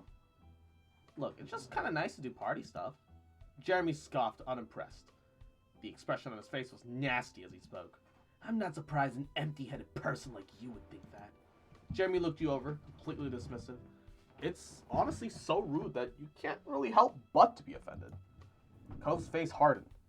He seemed more offended than anyone when anyone actually insulted him personally. Hey! Just because you don't know how to be happy doesn't mean that no one else does. And it's not our fault if you hate everything. And it's not okay for you to take it out on Garnet.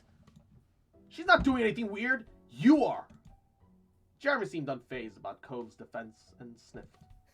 Garnet can humiliate herself on her own.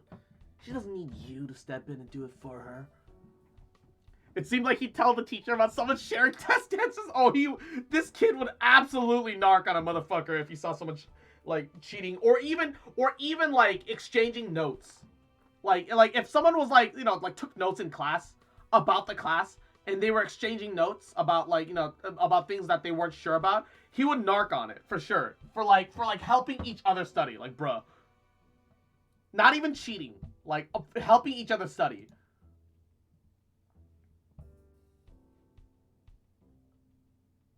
He drowned out his words with the noisemaker.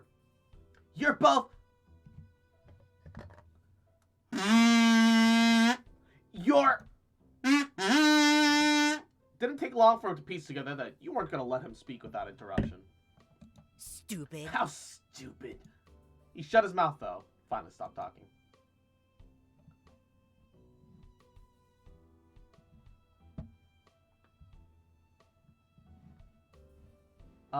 Shit. I don't like any of these.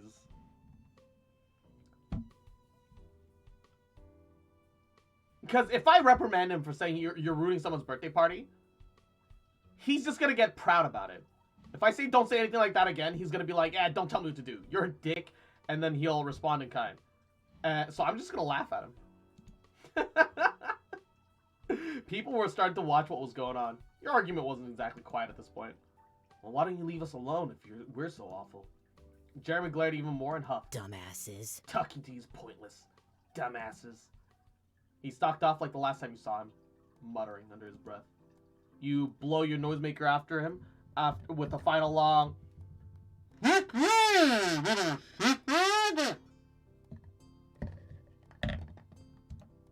Cove sighed in relief after Jeremy was gone. Relax. You tell him he's a bitch? Alright, hold up. Yeah, you're a dick. Oh, literally the response is exactly the same. Dumbasses. Literally his response is exactly the same. Luckily, it hadn't gone long enough to get a real crowd. A concerned adult in a blue button-up shirt approached you and asked who that was and if everything was alright. It's okay. Oh, I'm fine. Cove looked at you cautiously, asking just as much of the adult if you're okay. Everything's fine now. You don't really need to worry about us. The concerned adult lingered for a few seconds, but nodded and left you alone. The Jeremy fiasco was officially over. Cove rubbed his eyes, clearly ready to put all that nonsense behind him. Then he just started laughing.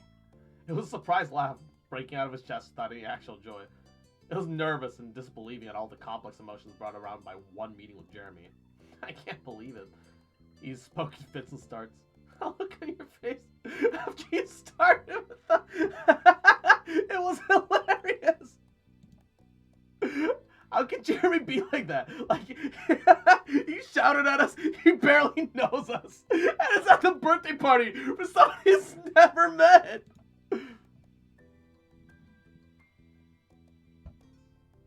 You agree. Jeremy is totally nuts. Which one is Cove? Green-haired boy. I don't understand him at all. Cove seemed to think about his next words carefully before he spoke. I don't think it matters what we do around him. Jeremy's just gonna yell no matter what. We shouldn't really worry about it.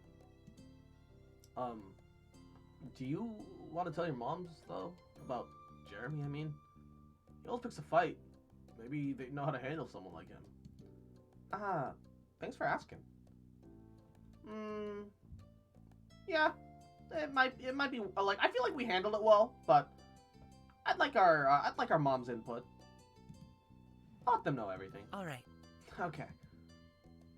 Oh, also, sorry if you didn't like wearing the party hat. I'm sorry, Cove. It's my fault you were wearing the hat in the first place. Cove shook his head. If anything, he seemed surprised about your apology. Don't worry about it. I don't mind what you did. It's been fun. Honestly, the whole day's been fun. Except for Jeremy, and he's gone now. He reached up and flicked his hat with pride, giving you a small grin. It made you happy. Finally, you bend over and pick up the noisemaker that Cove dropped when Jeremy appeared. It might be too dirty to use now, but you didn't want to just leave it there. He accepted it softly when you offered the little favor back to him. Thanks, Garnet.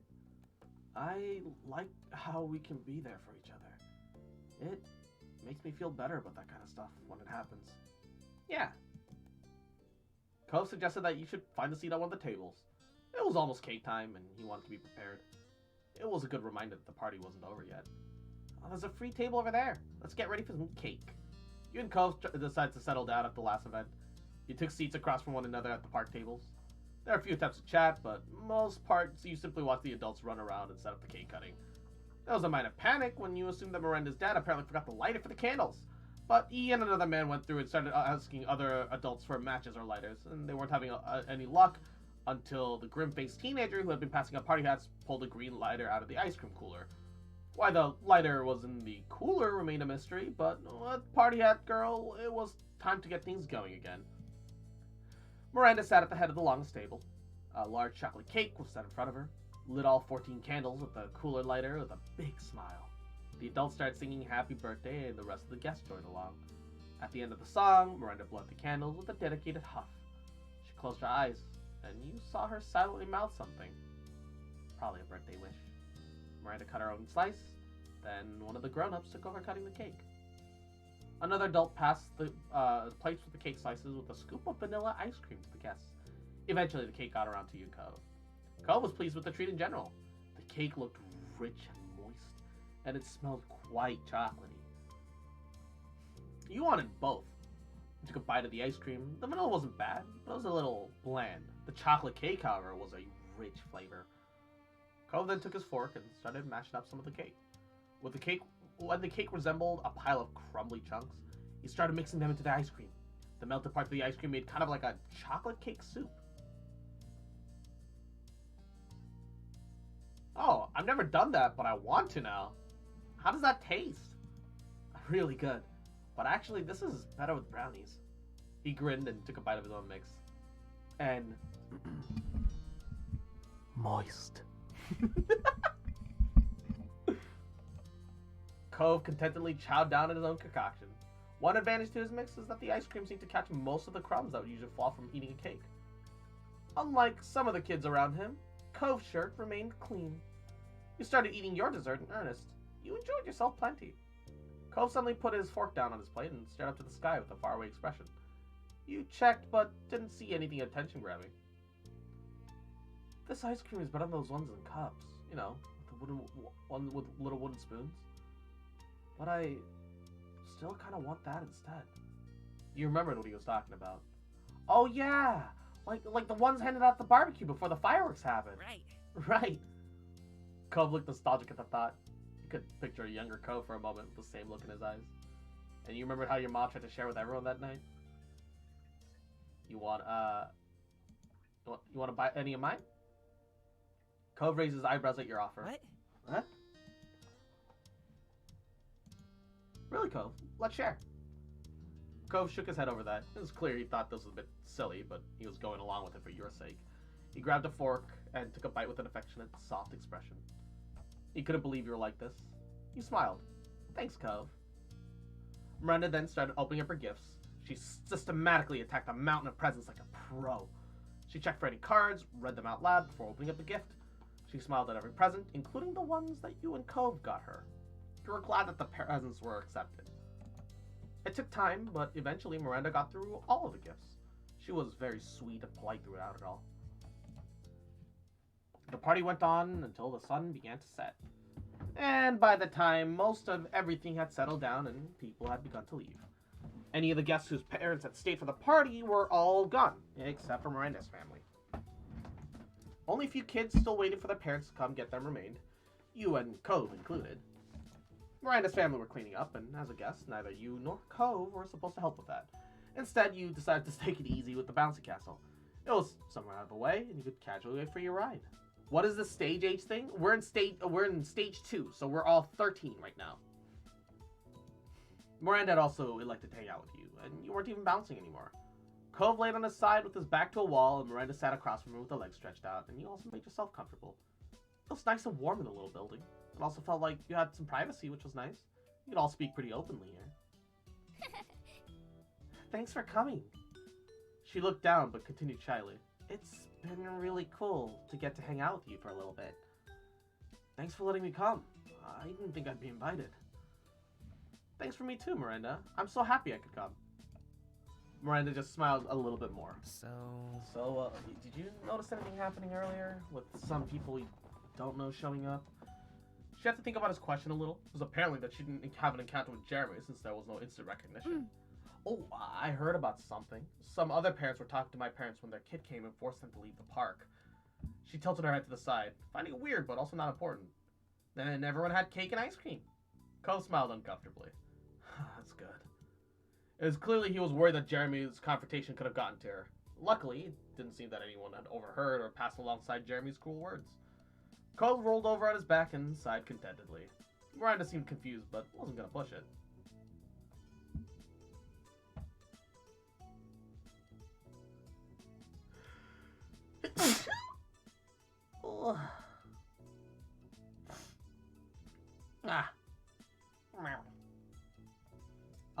What happens if I tell her about it? Bless your cute sneeze. Oh, what Cove means that a rude kid showed up as a party crasher. It's okay, we got rid of him. Miranda's eyes opened and Cove winced. You shot him a look and it happened at our party after all. Miranda deserved to know. What happened? You outlined the whole tale. Miranda listened attentively. She was a good audience. She reacted in all the right places and asked questions as needed. The storytelling continued until it was time to go home. And at the end of the day, you thought it was quite the party. What happens if you choose something else?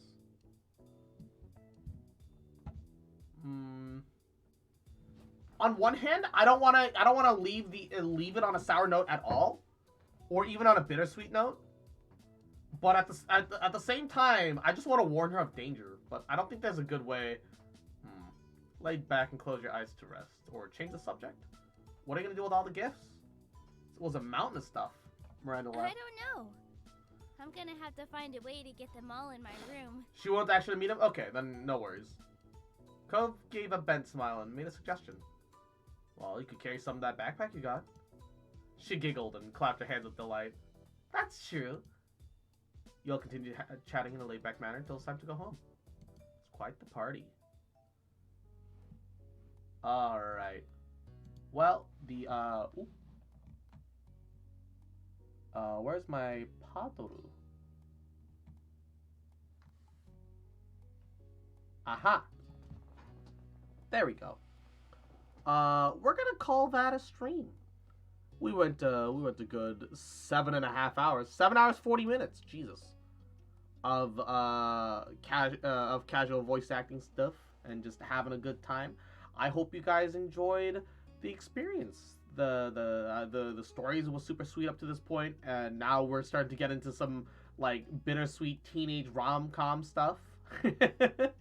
And it feels it's kind of exciting. And I hope you guys have been having fun with the journey as well. Not tomorrow, but I think I'm gonna make Sundays our days for our life. I think it'll be like a nice little casual day. And I think with the stream cross, have a good evening. And Ray Ray, you have a good recommendation with this game. Yeah, it's super cute. I'm really happy. Although I still stand by the fact that I was like, I could have just waited for winter sales. You didn't have to buy it for me. I was just gonna. Either way, you guys all take care. You have a wonderful night. You all the best. And well, I'll see you tomorrow. Bye. Dude, this music too, though, is really calm. I really enjoy the music in this game. It's so good. I don't know if it has any right being as good as it is. Considering that it's a VN and you have to listen to it like for God knows how many hours on end, it needs to be like really soothing, and I feel like it does that job well. Yeah, it was good. I had fun. Oh, next Saturday is just gonna be Haven. I'm gonna be streaming with Yamakuma Una. She's not available because she this weekend because she was meeting with some family and doing some stuff. But next Saturday will be Haven again. I'm very invested in those two stories as well.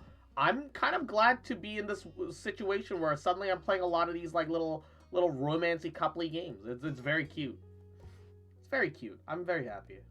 It's comforting. It's nice. Soothing. Mwah. Bye. 走れソリよ風のように月見原をパドル